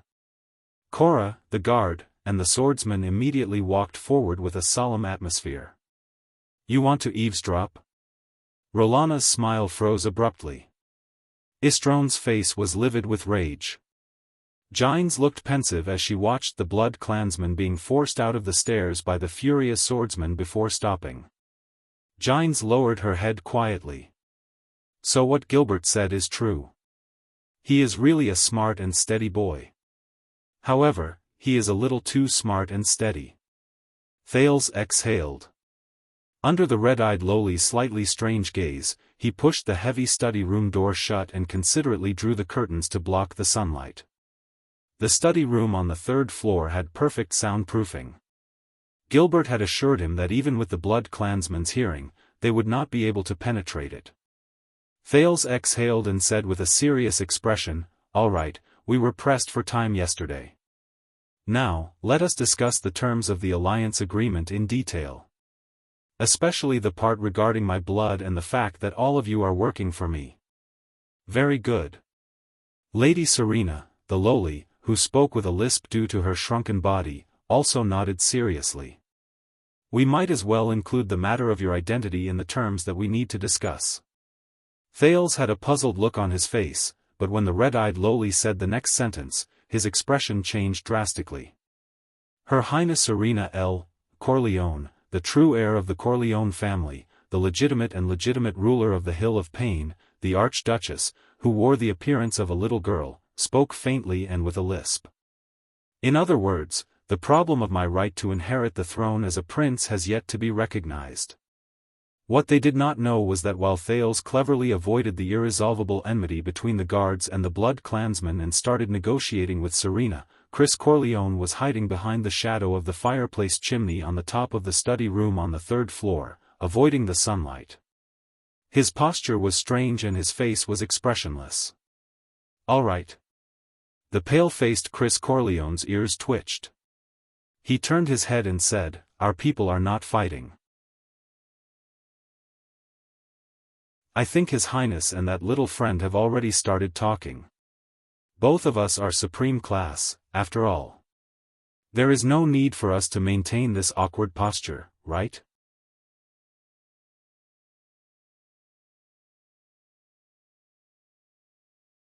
Chapter 38. The Next King? Last night, Rhee's subordinates exaggerated Rhee's identity. The girl with baby fat pouted. She was dressed in a child's outfit prepared for Thales. She looked comical and cute as she sat on the carpet by the fireplace.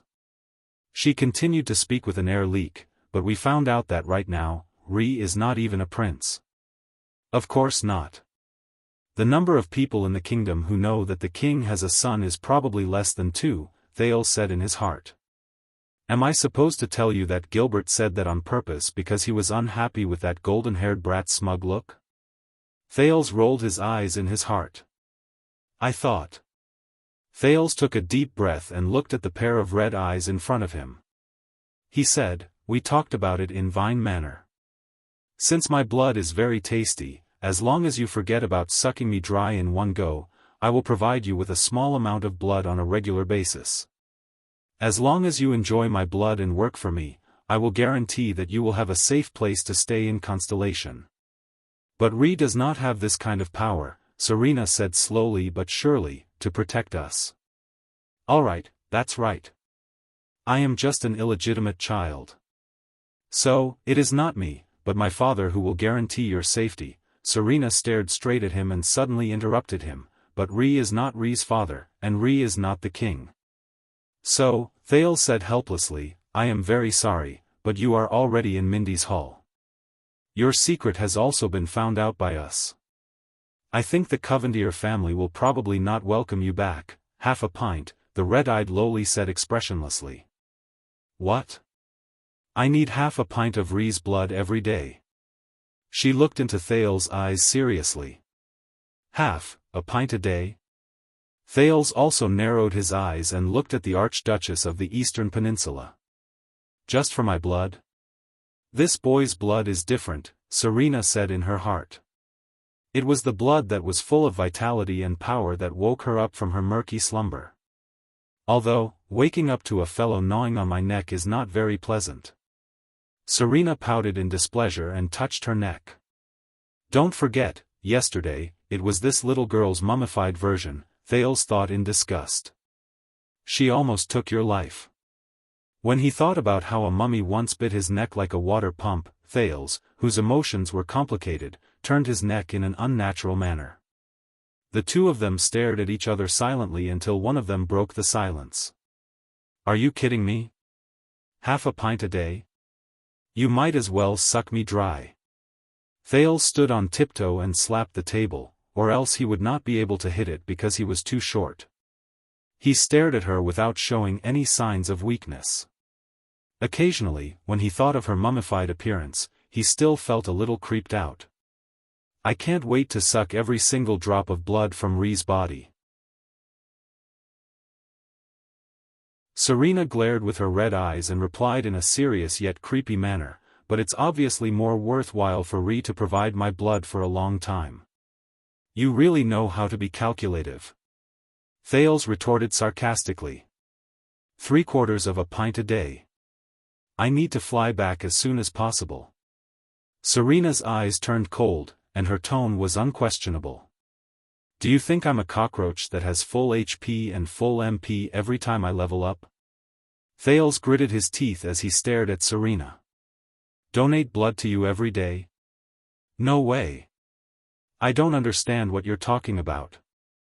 The cold-faced lowly chose to ignore the crazy words that the boy accidentally revealed. Once a week, 2 pints. Once every 6 months. 1/10 of a pint. This is for the sake of our friendly negotiation, Thales said fiercely. Once every 2 weeks, 1.5 pints. Please use your actions to prove to me that Ri is friendly. At most once a month. I also need time to produce new blood after I lose blood, okay? Serena slowly stood up from the ground. Her red pupils stared at Thales, making the latter's skin crawl. Brat, don't test my patience. Ri can still stand here and breathe in air because I'm interested in Ri's blood. Serena's pupils shrank. Her expressionless face suddenly turned cold. If we want to leave without caring about the sacrifices, Ri can't stop us. Moreover. Serena's eyes moved mysteriously, but her pupils never left Thales' gaze. It made the boy's hair stand on end.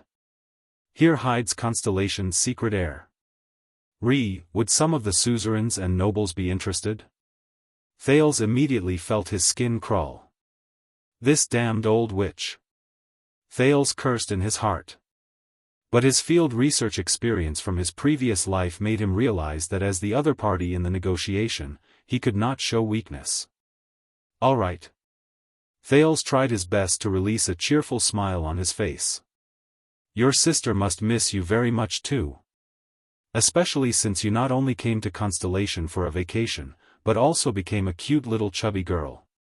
When that time comes, I can't become the heir, and you can't return to the Night Kingdom. Since we're so compatible, Thales smiled even more brilliantly. Why don't you marry me? His voice faded away. Serena's expression did not change. Her gaze did not shift, and her body did not move. But for some reason, Thales shuddered. In that instant, he felt a bone-piercing chill. Both of them stared at each other for more than 10 seconds. In the silence, Serena spoke very slowly and uttered a sentence, "That's right. It seems that Ri really wants to break off relations with me." As she spoke, Serena suddenly grinned, revealing her small fangs.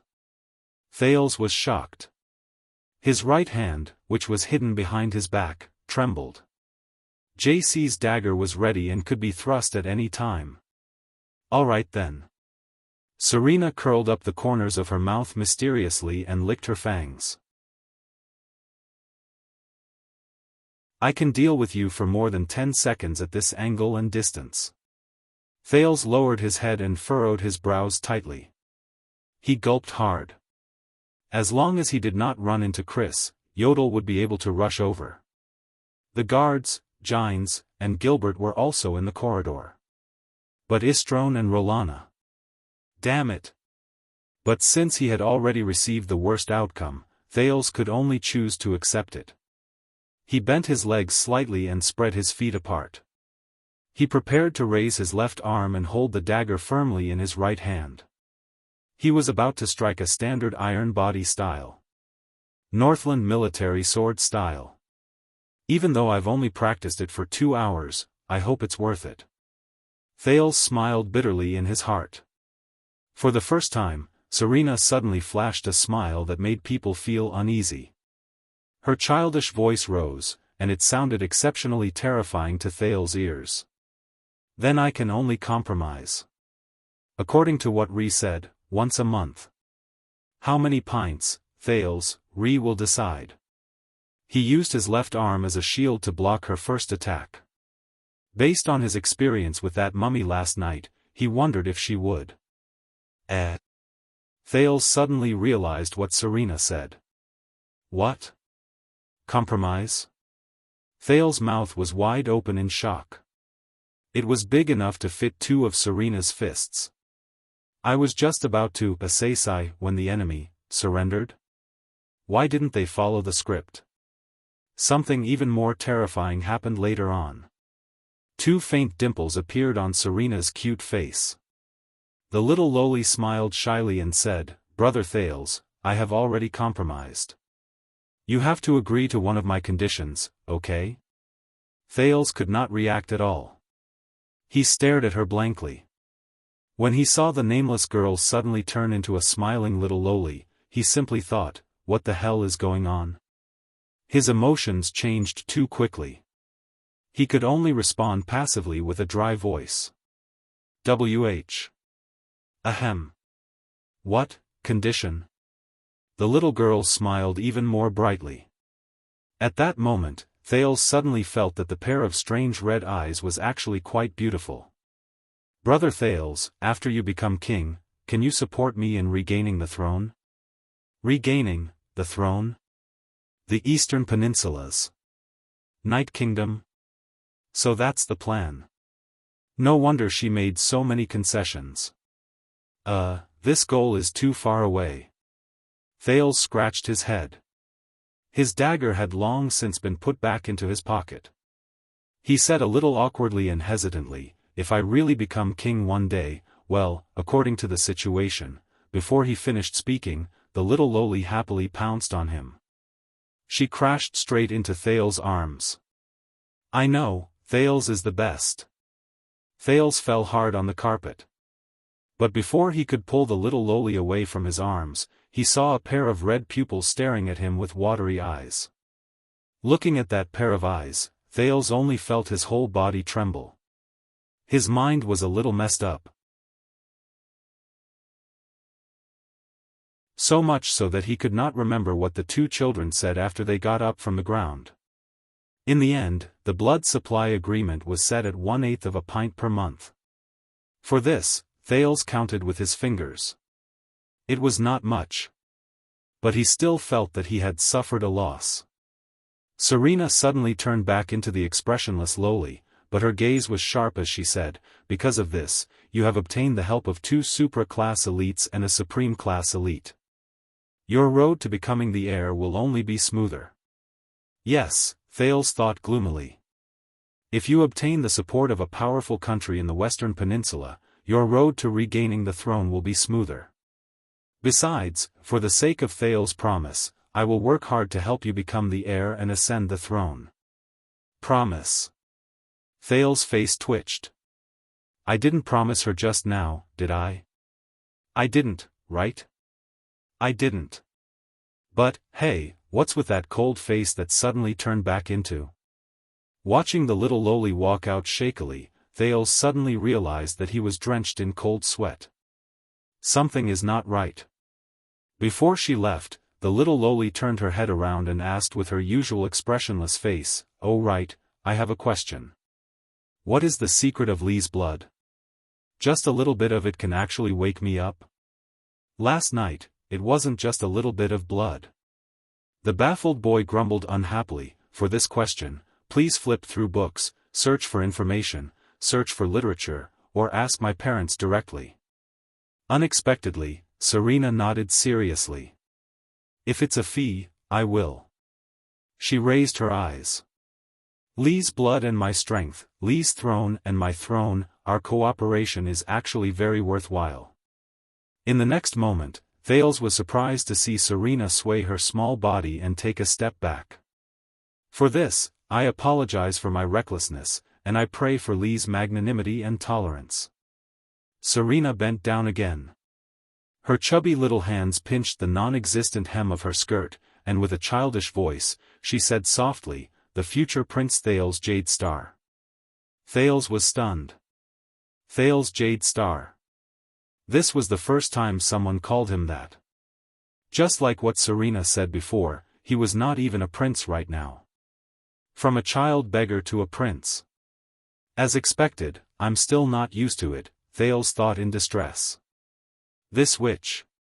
Thales kept reminding himself of this as he was drenched in cold sweat. Even though she looked serious just now, should I say that she was indeed the former Archduchess? As he thought of this, Thales sighed deeply. He felt that today's negotiation was a little frustrating. He extended his hand seriously and helped the little lowly up. Even though the two children's actions looked very comical, both of them became extremely serious. "Your Highness Serena Corleone, I accept your friendship."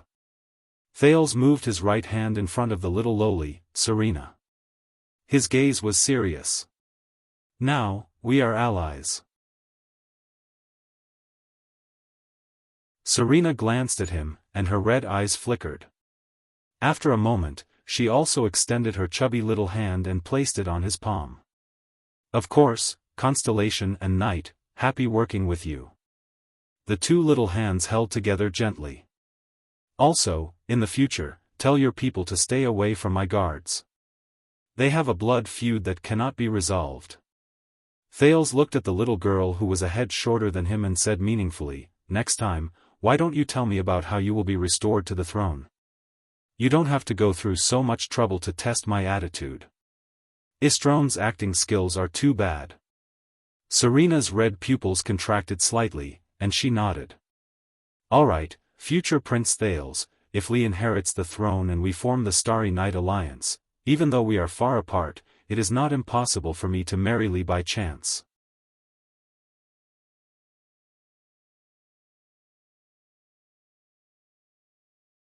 Chapter 39. 3:00 in the afternoon. What's wrong? In the study room, Thales put down the quill he was using to copy the modern alphabet. He waved his hand impatiently and looked at Gilbert, who had been staring at him for an hour. "Forgive me for being presumptuous, Sir Thales." Gilbert chuckled softly. "If you did not become a wealthy merchant, you might have been a natural-born diplomat. If I had known earlier, I would not have told him. I would have only told him that I played hide-and-seek with that little girl in the room for half an hour." Thales thought gloomily and crossed out the crookeds on his pen. Thales was very displeased. There was no other reason. After the negotiation with Serena, Thales thought of the Archduchess' flexible and fickle face when she was between coldness and passion. He felt that something was not right. Hence, just now, Thales had asked Gilbert to analyze the situation for him. To put it simply, Thales had been set up. It might seem like Serena had given in on the issue of blood, but this was Mindy's Hall.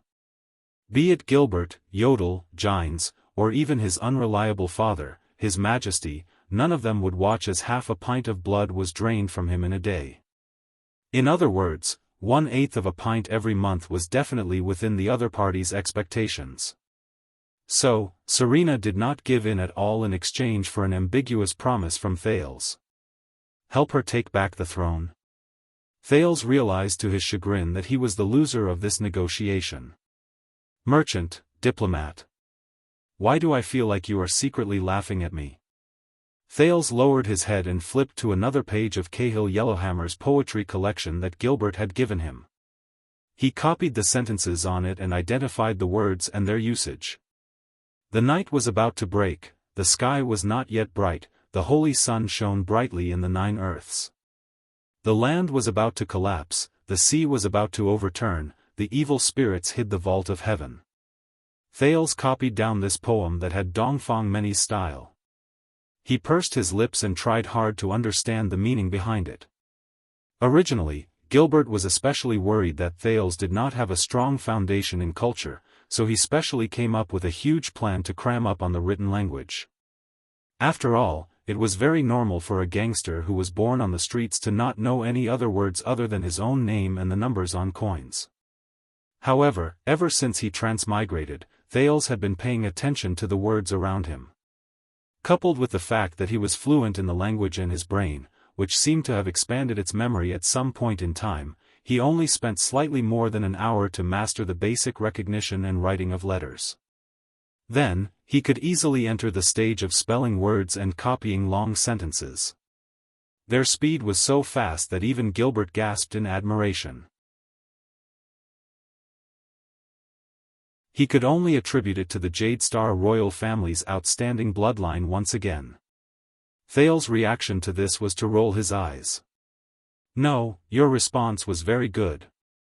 Gilbert walked to his side and watched as Thales copied down the complete long poem. "I asked someone to look up information about Night Kingdom. Compared to her sister, who has superb skills, Serena Corleone may not be famous, but she does indeed have the blood of the Night Wing King. She appeared before the Third Peninsular War, and her age is likely to be more than 400 years old. Even though she is living under someone else's roof and is in dire straits, she still sent Istrone to take the initiative to force you to make a choice between the loyalty of a subordinate and the strength of an alliance.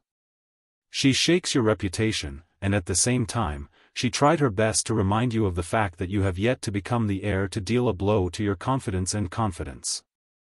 These two incidents show the cunning and shrewdness of an archduchess of the blood clan who has been around for many years, or the shrewdness of that supreme-class butler. Fortunately, you did not let her have her way with this. Instead, you forced her to act shamelessly to obtain a bargaining chip. As expected of an old witch. Thales spat in his heart and continued to copy down the poem. The gods descended, hell's river surged, the land changed, the color of blood spread, the endless army, the snowy mountains collapsed. The hero raised the flag, the king raised the spear, the empire fell, the world lost its light, the people were in a state of desolation. What the hell is he writing? Thales furrowed his brows as he read the descriptive sentence. He replied absent-mindedly, "Then, you just watched as I was bullied by them?" Gilbert did not say anything. He only stared at Thales quietly. "Wait." Thales' hand, which was holding the pen, suddenly froze, as if he had thought of something. His high-powered brain began to automatically collect every single factor and put them together into a paragraph. His identity. Serena's identity. The promise to take back the throne. Their alliance. The indifferent Gilbert. And Serena's words, "I will also work hard to help you become the heir and ascend the throne." Gilbert. Thales tilted his brows and opened his mouth wide. He stared at the former Foreign Affairs Minister in disbelief. "It's you?" The former Foreign Affairs Minister grinned slightly. His mustache curled into an elegant arc. "By the way, I still remember." Thales exhaled and came to a realization. "Last night, you were the one who told them about my identity. You're not angry at the other party's arrogant and haughty attitude, nor are you ashamed of being looked down upon because of my status." Thales propped himself up in front of the desk. His gaze was suspicious. "This is a strategy you've planned all along." Gilbert did not comment. He only shrugged mischievously, which was rare for him. This made Thales immediately certain. This is indeed Gilbert's plan. F***ck. You deliberately revealed my identity because you guessed that they would probably see this opportunity and take the initiative to negotiate with the heir of the kingdom, who is still in dire straits, to strengthen the alliance in exchange for my promise after I succeed the throne. It might take a long time, but they are, after all, immortal blood clansmen. They can afford to wait. Damn it! Thales cursed Serena in his heart. That old witch. She obviously had a plan in mind, but she still pretended to be in a hurry to recover her strength and to fight her way back to the Eastern Peninsula tomorrow. Damn old woman. Damn witch. Thales thought hatefully. I believe that you must have a reason for doing this. Thales let go of his emotions and furrowed his brows. In his line of sight, Gilbert lifted his hat and bowed. We and the Corleones do not trust each other and are suspicious of each other. Yet, we live under the same roof in the name of cooperation. Even though this is our territory, this is too dangerous. As for blood? Safety? Gilbert sneered and said faintly, I have never dared to believe that we can ensure the stability of our cooperation with these unreliable things. We and the Corleones can turn against each other at any time and endanger ourselves. But it is different now. You becoming the heir and her taking back the throne are tied together. In order to get your help, she must first help you. It may seem like an accident, but you use the promise of being the king in the future to obtain an even more stable assistance at present. Gilbert smiled mysteriously. Using benefits to gain allies is the essence of politics. As for what you said about watching you being bullied by them, it is naturally my duty to share your worries. However, to me, grooming you into a qualified heir and to protect you from any form of harm are equally important. Gilbert smiled and said, Serena Corleones is just a foreign politician who has fallen from grace, while you are the future of Constellation. I think this can be considered a small test. Small test? Thales lowered his head and rolled his eyes again. Since you have such thoughts, why don't you just look for them and propose an alliance? Thales, who was unwilling, replied stiffly. My young sir. Gilbert blinked. Diplomatic negotiations are like a duel of swords. Even though the party who strikes first has the upper hand, it also reveals its own footsteps and tracks. Nothing could be better for us if they propose an alliance. I'll just quietly watch you act cool, the prince thought indignantly as he shook his head. Thales mumbled in annoyance, they even scheme against their own people. What terrible diplomats and politicians. All right. Gilbert only narrowed his eyes and lowered his head with a smile. He looked at his pocket watch and said, You have been copying these poems with unknown meanings for so long. I think you must be tired. Thales put down the pen in his hand. Let's rest for a while. Since we are talking about politics and diplomacy, let's take this opportunity to have a little history lesson, Gilbert said with a smile. Sometimes, forming an alliance is not just about visible benefits. Gilbert sat on the expensive sofa and tipped his hat. There is also an urgent crisis. And a common belief. Thales put down his pen and began to listen to Gilbert's words seriously. This is also about how a group of humans and forces of other races who do not trust each other and are in a state of disunity can become the most loyal allies. Gilbert's eyes shone with a bright light. Thales suddenly felt that Gilbert had become a little serious. This is the story of the war 600 years ago described in Cahill's Fallen Leaves poetry collection. However, Count Casso's next sentence shocked Thales so much that his eyes widened. That cruel, dark, bloody, terrifying, world-shattering epic war. The Battle of Eradication. In the deep and dark secret chamber, an old and hoarse voice traveled faintly. So, there is movement from the rich and distinguished families? Yes, my dear teacher. A cynical and lazy voice rose. They are at least supra-class elites. There are also quite a number of supreme-class elites who set off from various strange places and gathered around the various counties in the north. They all have one thing in common. When investigated, they are not related to the nobles or suzerains at all. Can you get an exact date? The old voice asked indifferently.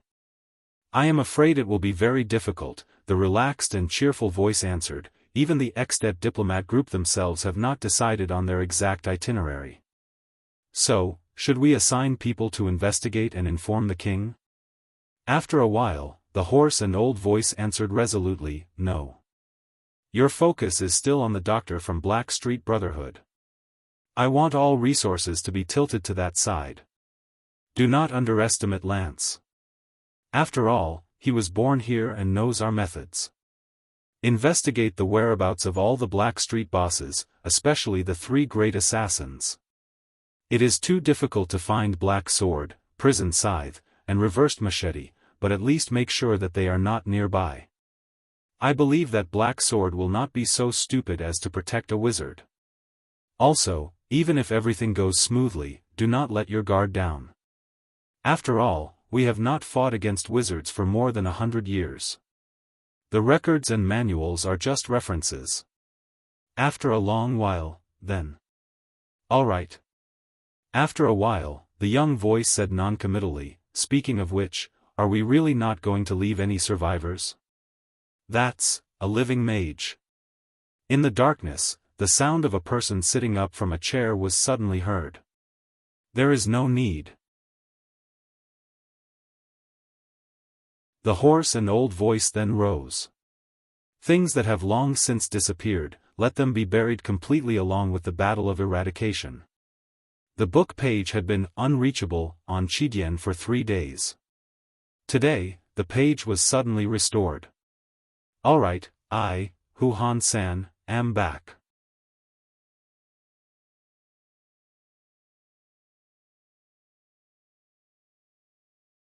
Chapter 40. The Battle of Eradication. What a familiar word. Thales had seen quite a number of plays in the Dark Knight Temple next to the Grand Bazaar, although most of his attention was focused on how to make money from the pockets of the audience. It had to be said that even though the priests of Dark Knight seemed to be neurotic and wrapped themselves up tightly, saying crazy things like, "Our Lord will return, the world will eventually collapse for the second time, history is a lie, and only the true God Dark Knight will save the world every day," fortunately, they did not say things like, "The long night is coming, and danger is everywhere. Hey, Ryan, watch out, that fat sheep is about to turn around." Thales the child beggar who was watching the play. But the plays they rehearsed were really a good way for the illiterate who had transmigrated to understand the world without spending money. Maybe not that good. Thales followed behind Gilbert and remembered a play called, "The True Dark Knight Descends to the Mortal World and Personally Saves the 33 Princesses." He could not help but twitch his mouth. Among the various dramas that ranged from ridiculous to cautionary, Thales had a deeper impression of a scene called, "The Day the Calamity Descended, the Day the World Ended." That was the Battle of Eradication.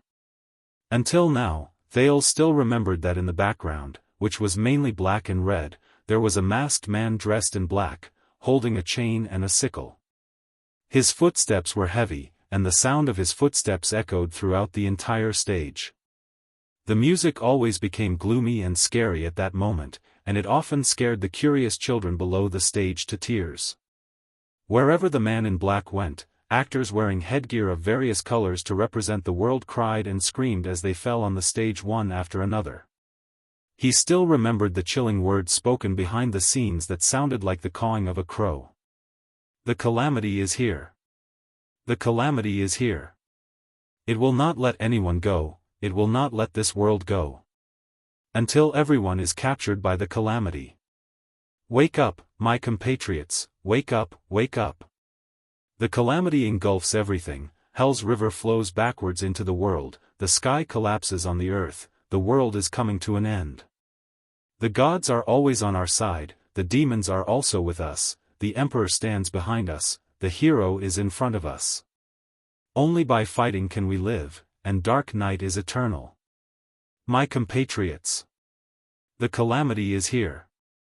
Dark Knight had once said that the ferrymen of Hell's River did not have a repulsive appearance. Evil fruits and demonic flowers that did not belong to humans could corrupt people's hearts.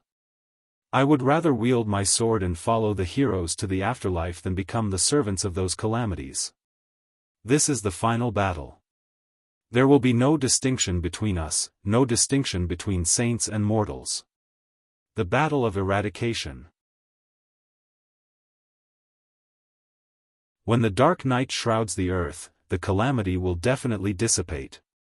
In Thales' not-so-clear memories, in the neurotic drama, the so-called calamity character who held chains and scythes slaughtered countless living beings until he was defeated by the alliance of the entire world.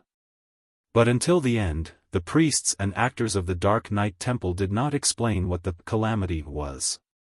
There were also children on the street who asked, and the priests always made the children say, "When the Dark Knight returns, I am willing to serve," before they were willing to give them a malt candy. Then they would smile and say, "Calamity is the enemy of the world." Thales was so engrossed in his thoughts that he did not notice that Gilbert had already led him to the stairs leading to the second floor. The 3 huge portraits of the kings of Constellation that he had seen before were hung neatly on the wall. Lusaka Kolven was a famous portrait painter during the reign of Mindis III. His portraits pay particular attention to combining history, relying on the environment and movements to best display the spirit and temperament of each character, Gilbert said in a daze as he stood under the portraits of the 3 former kings of Constellation. The 3 Constellation Kings. These are the few kings and sovereigns in Colvin's masterpieces, just as His Majesty introduced them to you before. A masterpiece? Thales then raised his head and looked carefully at the portrait in the middle of the wall, the young knight who was holding a spear and riding a horse. Judging by his posture, he seemed to be continuously moving forward, and his 7-pointed star emblem. Thales, who had only taken a quick glance before, only now did he have the time to observe carefully. Only then did he notice that this seemingly valiant and heroic knight had a bent spear, a damaged and mottled crown, and bloodstains all over his armor. His steed also looked tired. The knights behind him were all injured. Some of them were charging forward with shields, some of them were covered in blood, some of their armor was in tatters, some of them were supporting each other on their horses, and some of them only had one arm left. Under the setting sun in the distance, there were mountains of corpses and weapons everywhere. There were only a few people standing, and they decorated the tragic battlefield in loneliness. Blood and darkness dominated the remaining colors. Other than the young knight with the 7-star crown who seemed to be roaring madly, the 6 people behind him had desolate and sorrowful expressions. However, they still had expressions that showed that they would not turn back as they followed Tormund I, who was roaring furiously with his spear raised. When he saw this, Thales thought of something and suddenly remembered Kessel V's words. That is Tormund I, the last prince of the final empire, the founder of Constellation, and the king of Renaissance. His bravery in the Battle of Eradication is still being praised to this day. He is. Thales' expression changed slightly and he looked at Gilbert beside him. Yes, the king of Renaissance, Tormund Jadestar, Gilbert answered with a profound expression. During the Battle of Eradication more than 600 years ago, he was the person with the highest status among the surviving empire's commanders in the Western Front. He is also your ancestor, the founder of Constellation after the war. Western Front, surviving, empire's commander, highest status. Thales immediately grasped the keyword. Empire's commander? Which empire? What is his identity? Other than the Western Front, are there any other battlefields? Who is Tormund's enemy? Gilbert was already used to Thales' learning style of interrupting and asking questions, or even refuting, at any time. He smiled and said, "Of course it is the one and only, the Empire." The one and only Empire? Yes. Gilbert inhaled and revealed a nostalgic smile. Did you know, young Sir Thales? Originally, our known world was a vast piece of land shaped like an arm. And we, the original land of Constellation, is at the position of the wrist. Thales raised his head abruptly. What? He interrupted Gilbert in shock. An entire piece of land? Then the Eastern Peninsula and the Western Peninsula separated by the Sea of Eradication. But Gilbert only smiled and raised a hand, gesturing for him to quiet down before the portrait of the late king. Let me finish. The answer lies in the Battle of Eradication. But Thales had already figured out an answer that was not far from the truth in his mind. The Battle of Eradication. Wait a minute. The ocean between the 2 peninsulas is called the Sea of Eradication? 2 peninsulas. When he thought of this, Thales could not help but ridicule. Gilbert, are you trying to tell me that a powerful foreign being brought an army to invade our world, and we defeated its intentions in a fierce battle, but inadvertently broke a magic well and blew up the world into 2 peninsulas? Gilbert's smile froze. What? Then the one in the west is still called Kalimdor, Shoo. Gilbert smiled helplessly and interrupted him. My young sir, you do indeed have the ability to write novels and make up stories. If it were not for your identity, you might have been able to become an excellent bard or poet. However, we are now in a history lesson. Thales shrugged and shut his mouth. He placed a piece of memory that he had just found into the depths of his brain. It was still related to the girl with the Chinibyu syndrome. Gilbert looked at him patiently until Thales stopped talking and became solemn in front of the portrait of his ancestor. Then, he continued to explain. More than 3,000 years ago, after humans understood supernatural powers, supraclass and supreme-class elites emerged one after another. The combat power and equipment of the army were continuously strengthened. After many years of friction, war, and union, humans finally became one. They won the war against the other races year after year, and they became the rulers of the known world in the peninsulas. Gilbert's expression was one of reverence and longing. His gaze drifted about as he said faintly, they built a huge country that spanned across the 4 seas and intimidated the entire peninsulas. It practically touched every corner of the known land. Northlanders, Rudalians, Nidar, Karanzarians, Red Earthlings, and aside from a small number of Far Easterners, almost all humans were under its protection and rule. They did not decide on the name of the country or the name of the dynasty. The highest ruler called himself the Emperor. That unprecedented country, it's called the Empire. Thales sucked in a cold breath. What he felt in his heart was not glory or pride. Instead, there was only sorrow and a sigh.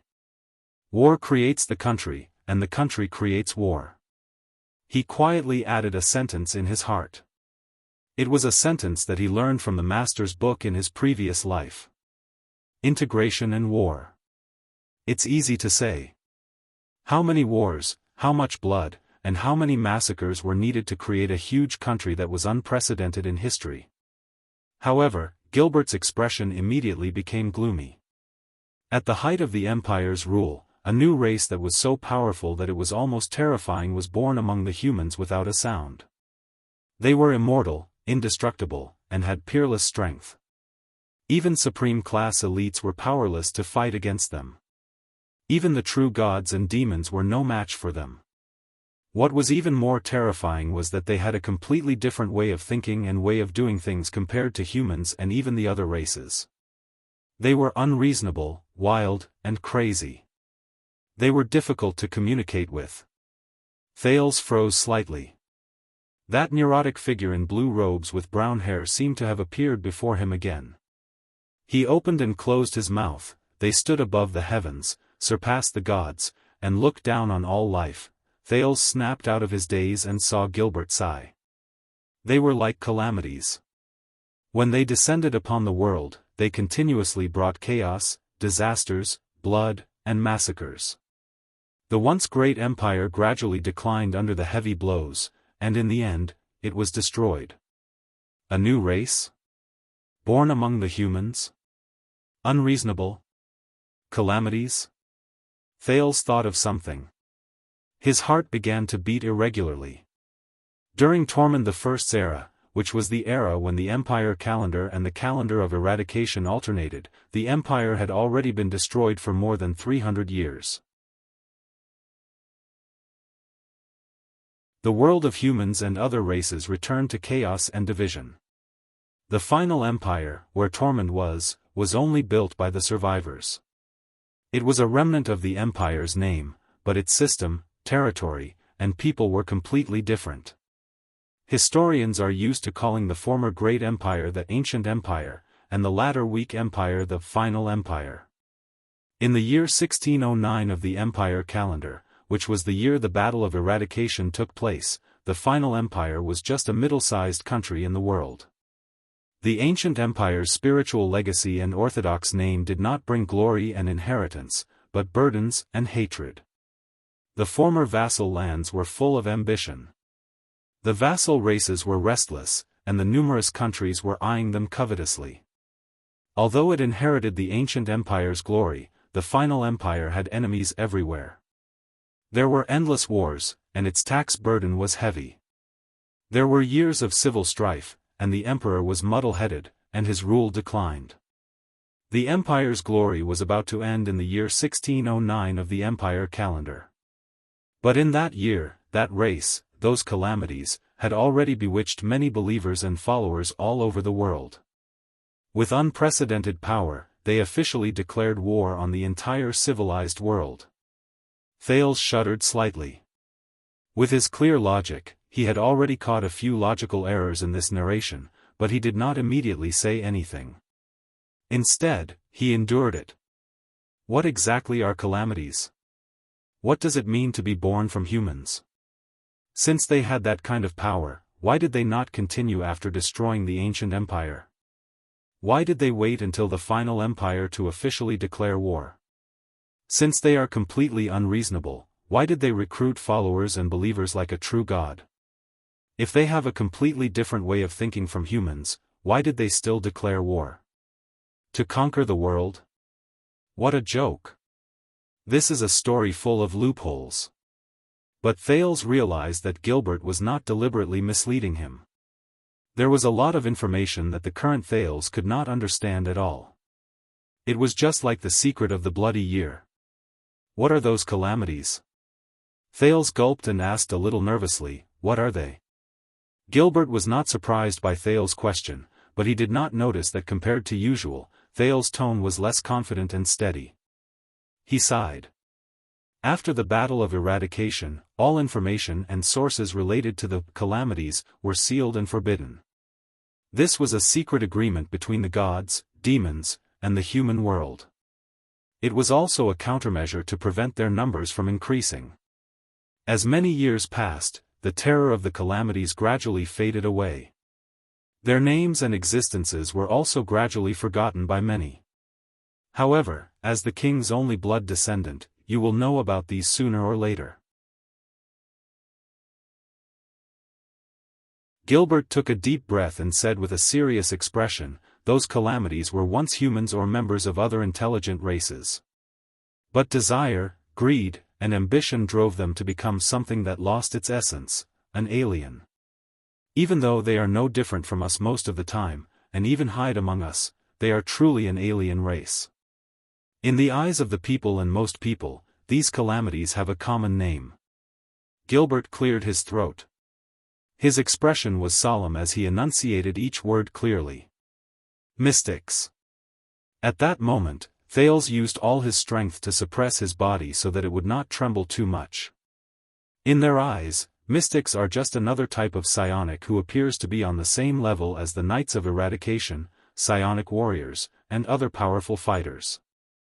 Gilbert's gaze was cold as he continued, but only the countries and temples who participated in the Battle of Eradication know that these so-called mystics are the terrifying calamities who have brought disaster to history for thousands of years.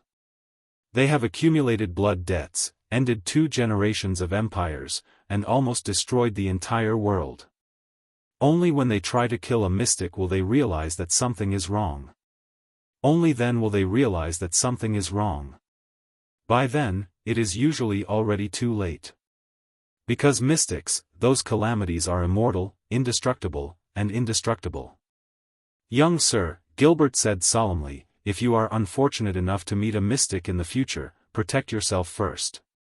Once you are safe, then try to seek help. We have a set of measures that target the mystic's weaknesses and can fight against them. Thales' expression did not change as he touched the cut on his right hand, but his teeth were trembling slightly. He might have already seen those calamities. Although Thales' heart was filled with doubts, for his own safety, he could not be too hasty in asking questions in return. Who knew what he would be seen if he was anxious?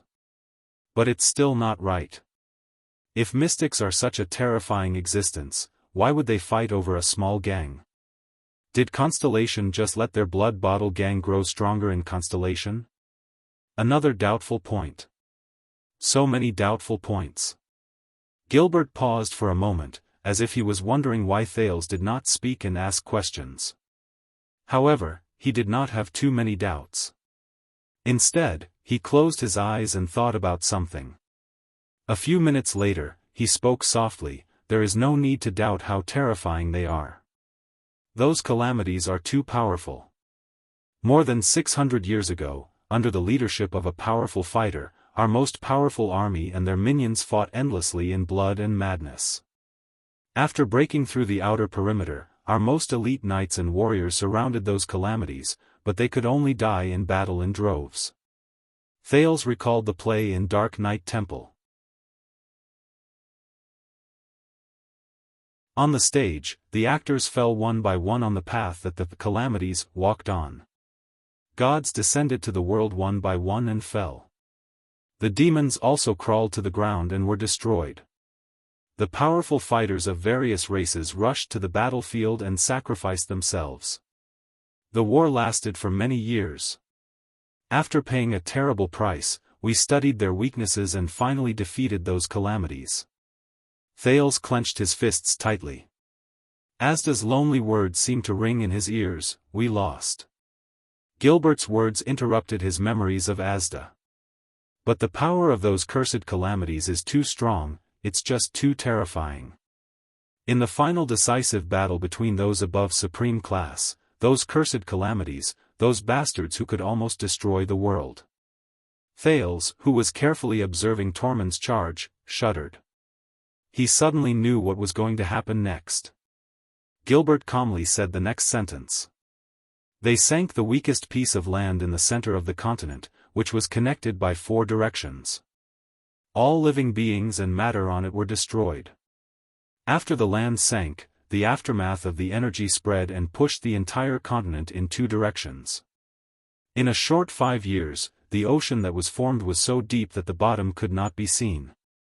The known land was forcefully split into 2 continents and countless islands. This is the famous The Great Fission from more than 600 years ago. The battle of eradication has come to an end." Gilbert exhaled a long breath. His next words made Thales dazed for a moment. That piece of land that sank into the sea included the entire territory of the Final Empire. The Final Empire. And it ended here. Swordless scratched his head. "I haven't even told much of the story. Why is it suddenly 200,000 words?"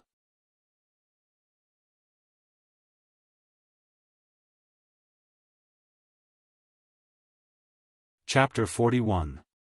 The empire sank, the heavens fell, and the earth cracked. The capital of triumph, the capital of the empire with more than 2,500 years of history since the Age of Kings, witnessed the rise and fall of 2 generations of empires. As the final empire sank, it was completely buried at the bottom of the Sea of Eradication. Gilbert's compassionate words even affected the guards on both sides. Thales could clearly feel that their hands, which were pressed against the hilts of their swords, were trembling slightly.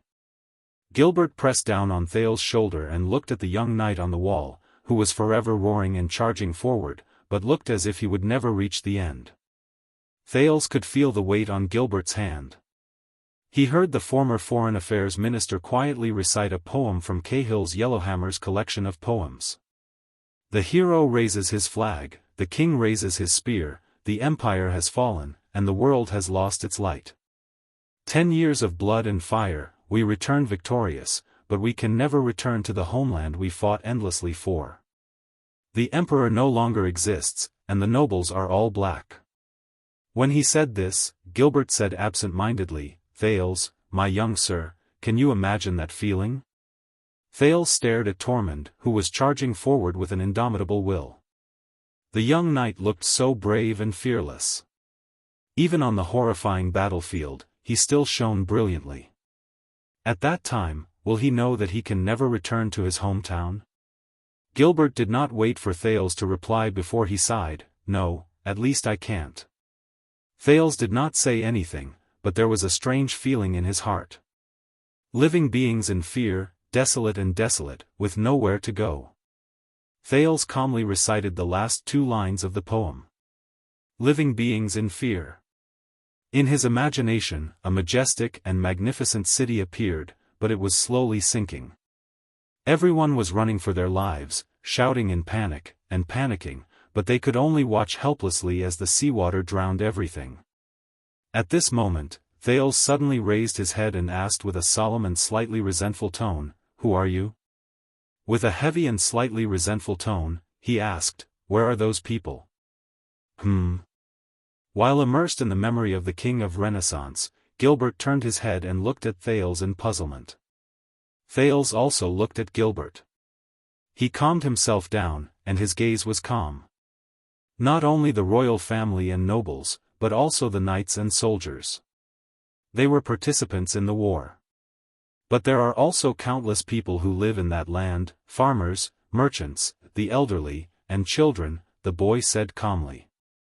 Regardless of whether they are rich or poor, whether they are high or low, whether they are high or low, and whether they are of different races, they are involuntarily involved in this war. Everyone. During the war, when the continent sank, they were more innocent than the calamities, the emperors, the nobles, and everyone else. But they are the reason for the empire's existence. Did none of them manage to escape? Gilbert stared at Thales and narrowed his eyes slightly, as though he was seeing Thales for the first time and was re-evaluating him. Just like your grandfather, young Sir Thales, who sympathized with the people, you have a compassionate and benevolent heart. Gilbert sighed. Sympathize with the people? Those who could use the word sympathize probably never put themselves in the same dimension as commoners. As for compassion and benevolence? The prince shook his head silently in his heart. But Gilbert immediately lowered his head dejectedly. His eyes were filled with disappointment. No. The entire world, the final empire, from the nobles to the commoners, all sank into the sea. Only Tormund and his army were left. This proves that the final empire and even the ancient empire are not legends. They truly existed before. Thales lowered his head, closed his eyes, and exhaled softly. At this moment, Gilbert's hand, which was on Thales' shoulder, suddenly exerted more force. He spat out the following words, one word at a time. He enunciated each word clearly, and at that time, Prince Tormund was just the most unfavored illegitimate child in the final empire's royal family. Thales shuddered. Thales turned his head abruptly and looked at Gilbert in disbelief. He knew why Gilbert said all this. Forget about titles, territories, and assets, he did not even have the right to inherit his family name. Even the title of prince was just a form of courtesy. Gilbert looked at Thales with a firm gaze. Compared to you right now, he had nothing. The situation he faced was 100 times more dangerous than yours. Thales looked at Gilbert in a daze, then looked at the illegitimate king on the wall. Gilbert shook his head and put down the hand on Thales' shoulder. He continued to speak, the battle of eradication was won. Humans and the entire civilized world celebrated the great victory. The world's politics also changed. In the east, the King of Peaks brought the hopes of the Far Easterners and overthrew the old dynasty to establish the main Nox dynasty. Amar Maimo Hanbol raised his banner and began to spread the great name of the Hanbol dynasty among his countless believers. In the west, the hero Rikaru Extet was crowned king amidst the cheers of the people. The powerful and proud Extet kingdom was born. But compared to this, Gilbert looked at Master Colvin's painting with a stern and pitiful gaze. The final empire, which inherited the glory of the empire, lost all its land and citizens in one night. Only its last bloodline was left. In one night, the originally insignificant illegitimate child became the only remaining supreme leader of the empire that no longer existed.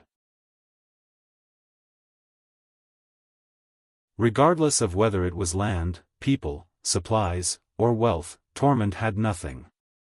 Other than the 6 knights by his side, he only had 2,000 soldiers left.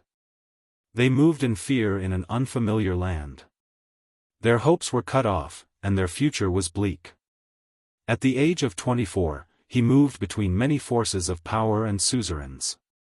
For the sake of even a little bit of food, a little bit of supplies, a station, or a batch of weapons, He used everything he had, from groveling to arguing for what was right, from sweet words to seizing by force, to maintaining the independent survival of his subordinates and the last dignity of the empire. The lonely Prince Tormund struggled daily between wars, conspiracies, ambitions, and power. He worked hard to survive amidst mockery, exploitation, and malice. He was only 26 years old, but his hair had already turned white. Gilbert placed his hands behind his back. His eyes were filled with reverence. The final prince of the final empire.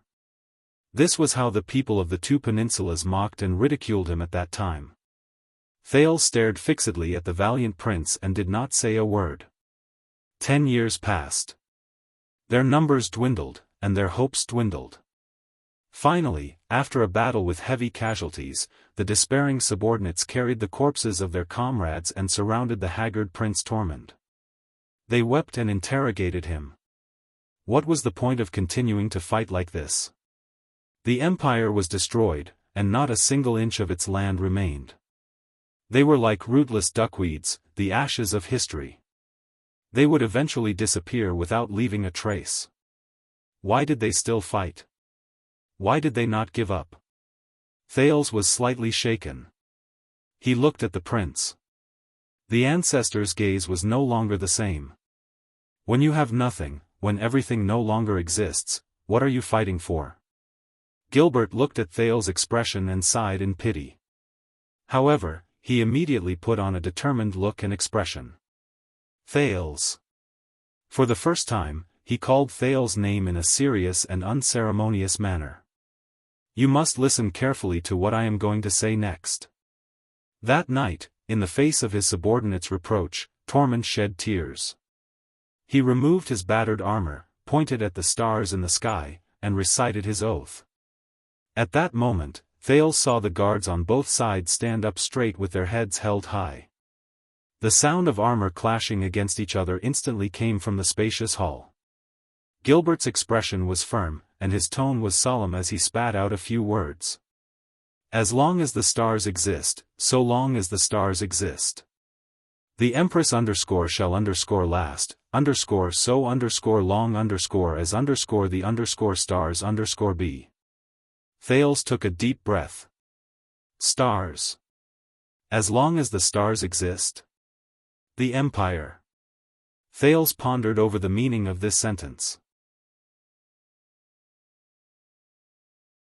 As soon as the middle-aged noble finished speaking, all the soldiers and guards in the hall began to move vigorously when they heard this sentence.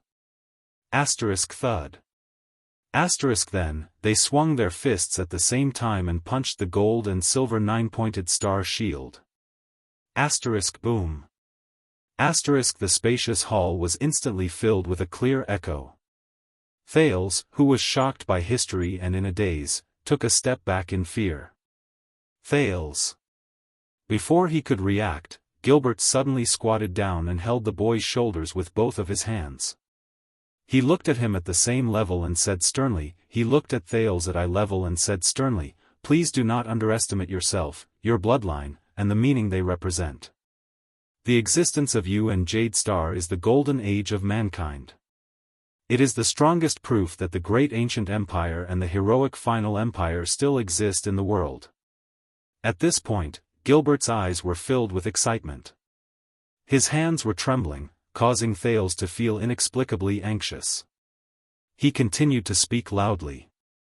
That day, year 10 of the calendar of eradication, 27th of September, was the day Constellation was founded. Prince Tormund, who swore while pointing at Constellation, took Jade Star as his surname, and became the founding king of Constellation, Tormund I. In the decades that followed, Constellation became the most powerful country in the Western Peninsula. Together with Extet, they were known as the Western Peninsula's Shield and Blade. The empire was reborn from the ashes, and in the name of Constellation, it stood in the world again. The glory continued, and the greatness was reborn. When Tormund Jade Star was mentioned, no one remembered the former, final prince. He was only known as the King of Renaissance. Gilbert's mustache trembled, and there seemed to be flames burning in his eyes. The Jade Star family's motto was also born from this. Thales felt a little unnatural. Even though he also sighed endlessly because of Tormund's story. But when he looked at the zealous Gilbert before him, he still found it difficult to blend in with this emotion. Did Constellation only exist for the former empire? This spirit of building a country is not right. There must be something wrong. However, when he looked at Gilbert's burning gaze and the breathing of the guards on both sides that had clearly become heavier, he could only clench his teeth and nod heavily. Thales furrowed his eyebrows tightly and spat out the words through gritted teeth. As long as Constellation exists, the Empire will live forever. At this moment, a delicate rebuke filled with anger traveled into their ears. Enough. Thales and Gilbert turned their heads at the same time. They saw Jines Bajkovic, who was standing on the stairs with a cold expression. She looked at the teacher-student pair in displeasure. It's dinner time.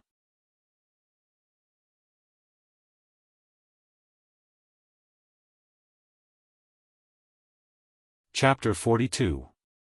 That night, under Jines' piercing gaze and merciless scolding, Thales finished a dinner with a lot of rules with much difficulty. He also had a boring etiquette class that he had to attend.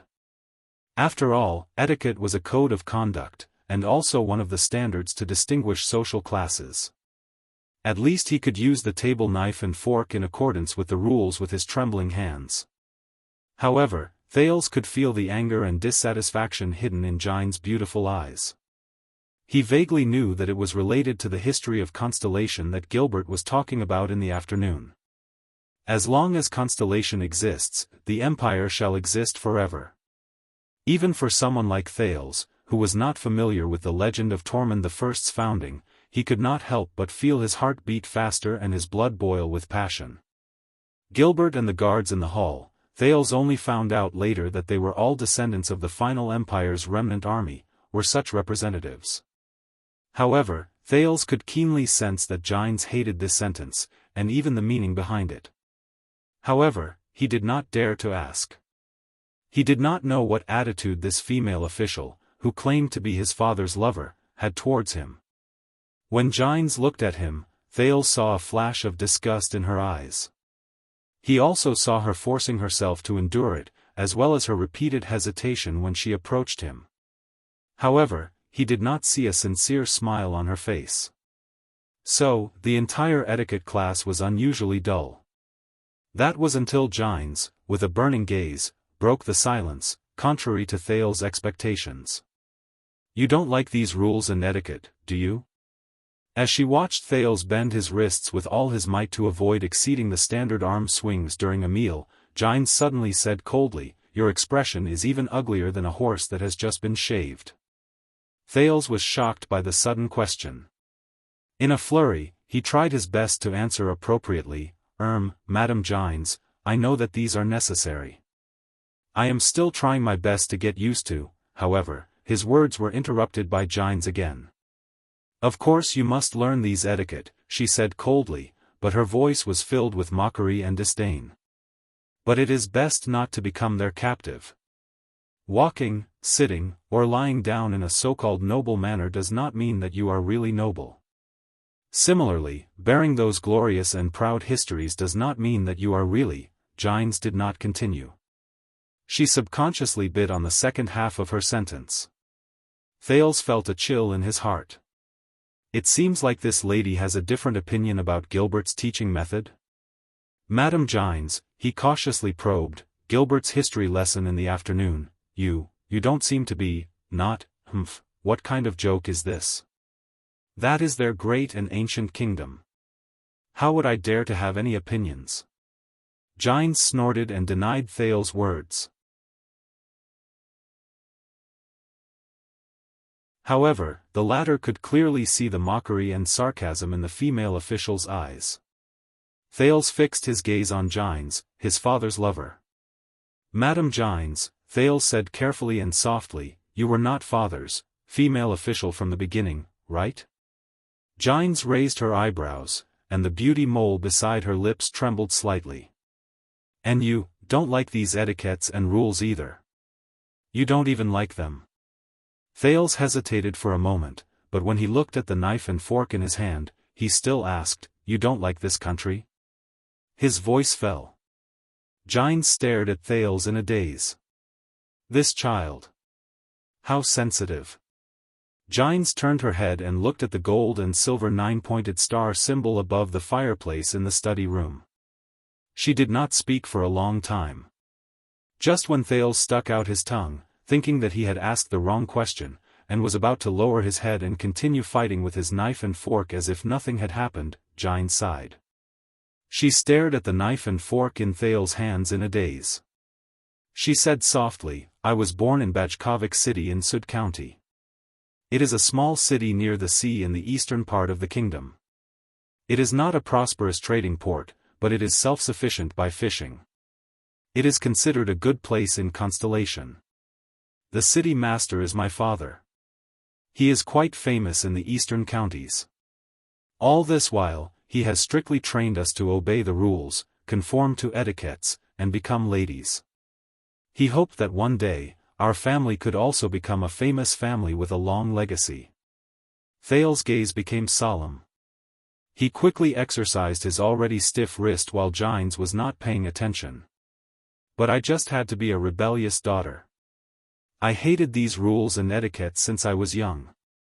As a result, when I was 16 years old and about to become an adult, I was a wild girl who did not even know how to dance in court. I ate crudely and talked impudently." Jianghu smiled bitterly under the lamp. She looked at the moon outside the window, but her tone was filled with nostalgia. "Of course, my father would not let me do whatever I wanted. In short, those memories were not very pleasant. Things became a little awkward. My family wanted to take away my identity and right of inheritance, and sent me to the temple to be a priest." Thales stuck out his tongue at a place where he could not see. He knew that the priests in the temple usually swore to remain unmarried and serve the gods for life. At this stage, it was probably not as simple as, a little awkward. Jianghu lowered her head slightly. Her gaze dimmed, but she immediately raised her head and flashed a happy smile. "But at this time, a prince came to our castle as a guest." "What?" When he heard this, Thales, who was exercising his wrist, stopped. "Prince? It can't be that melodramatic plot that I think it is, right?" Jianghu continued. "He heard my story, but he just laughed. His Highness publicly pardoned me of my crimes and promised me that I would not have to follow the rules and etiquettes that normal noble girls must follow. But the prerequisite was that, after I became an adult, I had to find a way to earn a living on my own outside of my identity as a noble girl. This is indeed melodramatic." However, Thales also had some doubts in his heart. Doesn't that prince's way of doing things and thinking, how should I put it, a little too advanced? However, Jianghu seemed to be talking to herself. The corners of her lips curled up slightly without her realizing it. She did not pay any attention to Thales' reaction. "So, I walked out of my family's castle and followed the prince to the capital. From reading the court newspaper for His Highness every day, to being a laborious clerk in a warehouse, to being a scribe who earned 1 copper coin per page, to being a police station secretary, and finally to becoming a level 5 police officer. My life completely changed because of him." Thales was stunned for a moment. In his impression, Jianghu was a standard noble. He never thought that she had such a colorful past. "However, after moving around for many years, I still became a female official in the end." Jianghu shook her head in a self-deprecating manner. "Look at me. A disgrace to nobles who hated etiquettes and rules. But now, here I am, teaching the heir of the kingdom, teaching him the etiquettes that I hated the most in the past." After Jianghu finished speaking, her gaze returned to the dining table and she stared at Thales. His knife fell to the ground again. Thales let out an awkward chuckle. He asked a question that even he found to be a little melodramatic. "That kind prince is Kai, is my father?" "Your father?" Jianghu's gaze became a little blurry in that instant. However, Thales did not get the answer he expected. The female official turned her head around gently. There was a complicated and indecipherable look on her face.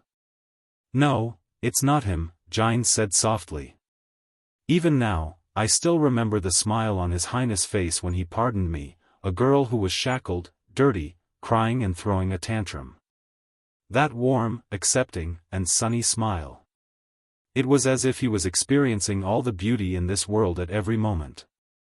No matter how ugly and dirty it was, it would not move him. Your father, Kessel, was just a foppish prince who was famous for being arrogant and presumptuous in the capital." His face was filled with a naughty smile that would cause ladies to panic. He did not have this kind of reassuring smile.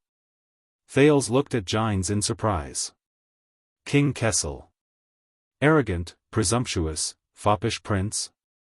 He saw Jianghu's gaze flicker, as if it contained endless sentiments and sighs. Then, she slowly spat out each word.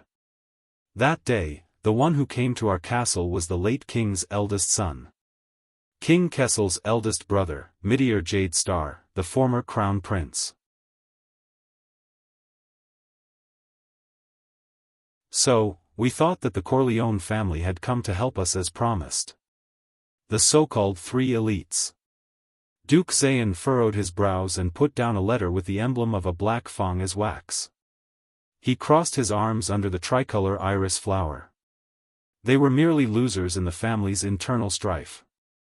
They used the Corleone family's name, used our invitation, borrowed our long-distance voyage ship, and relied on our special customs clearance to use us, the Covendier family, like fools.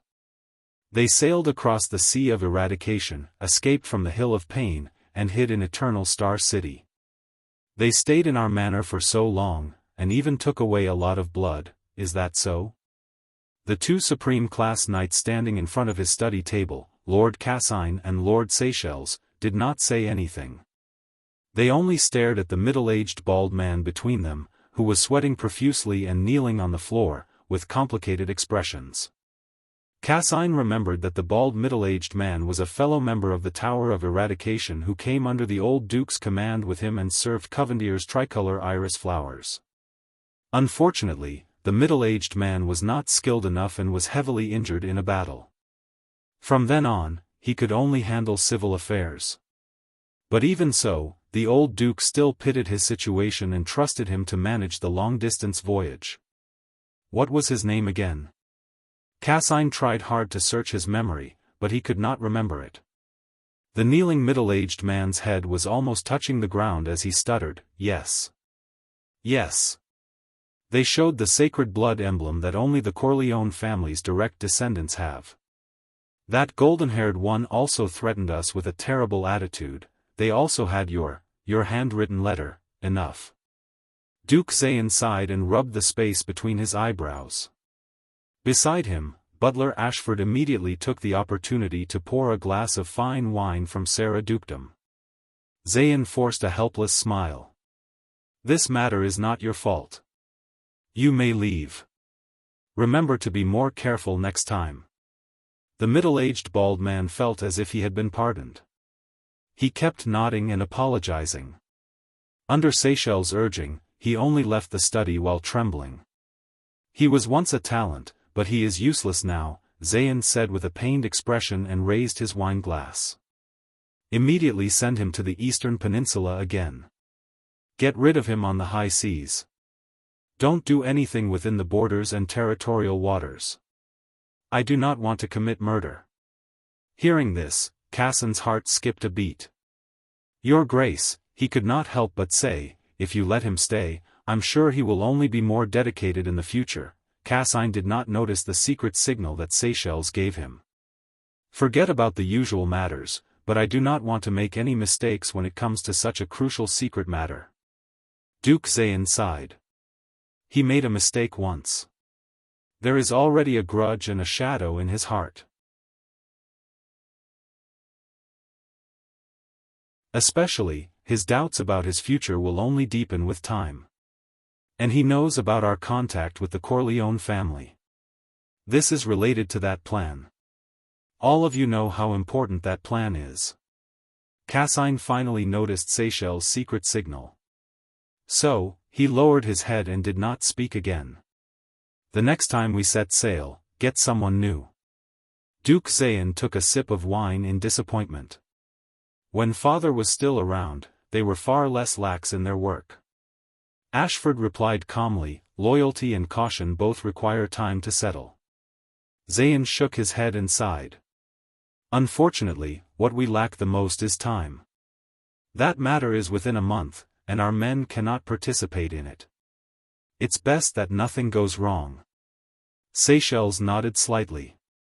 Sir, please do not worry.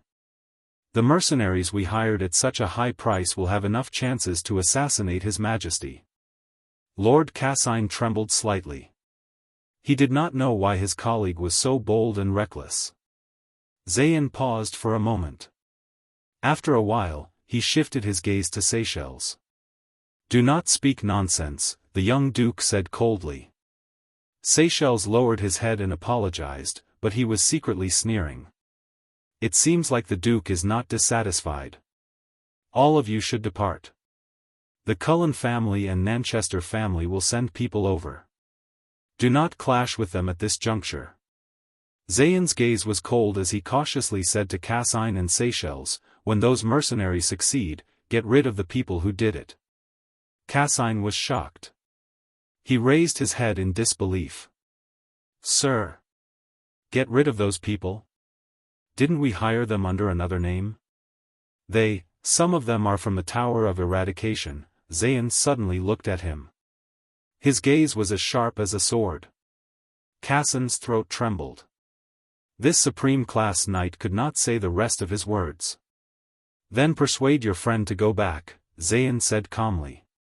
But Ashford knew that this was a sign of his dissatisfaction. Send someone who is not your friend.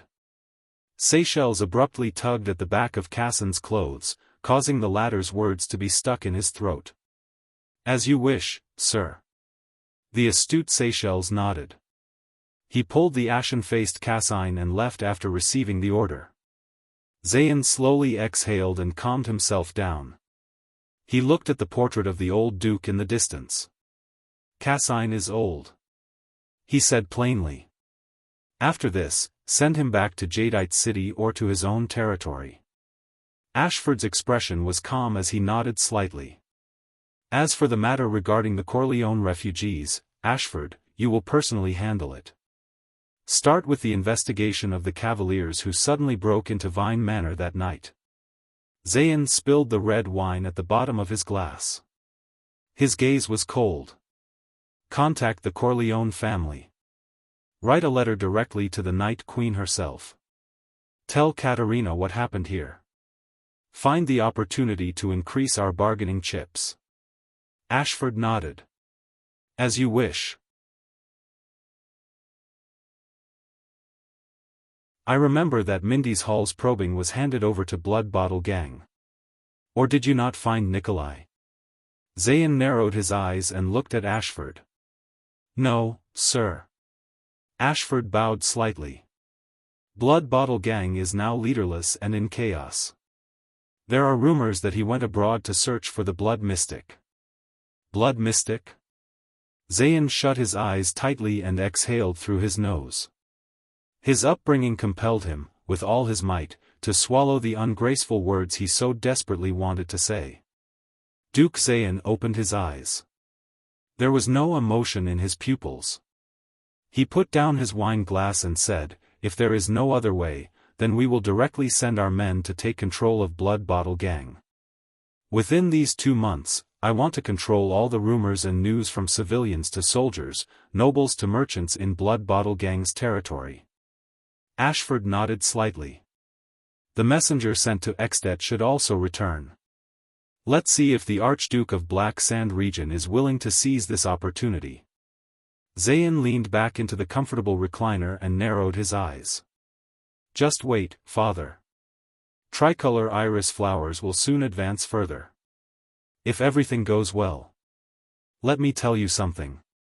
Swordless had a bad habit. He liked to upload chapters first, then carefully browse through them in the reader's interface over and over again, this is more efficient. I can't see anything on the page at all. He would review and revise them. Sometimes, he would even make major revisions. So, when you see a new update, look at the time first.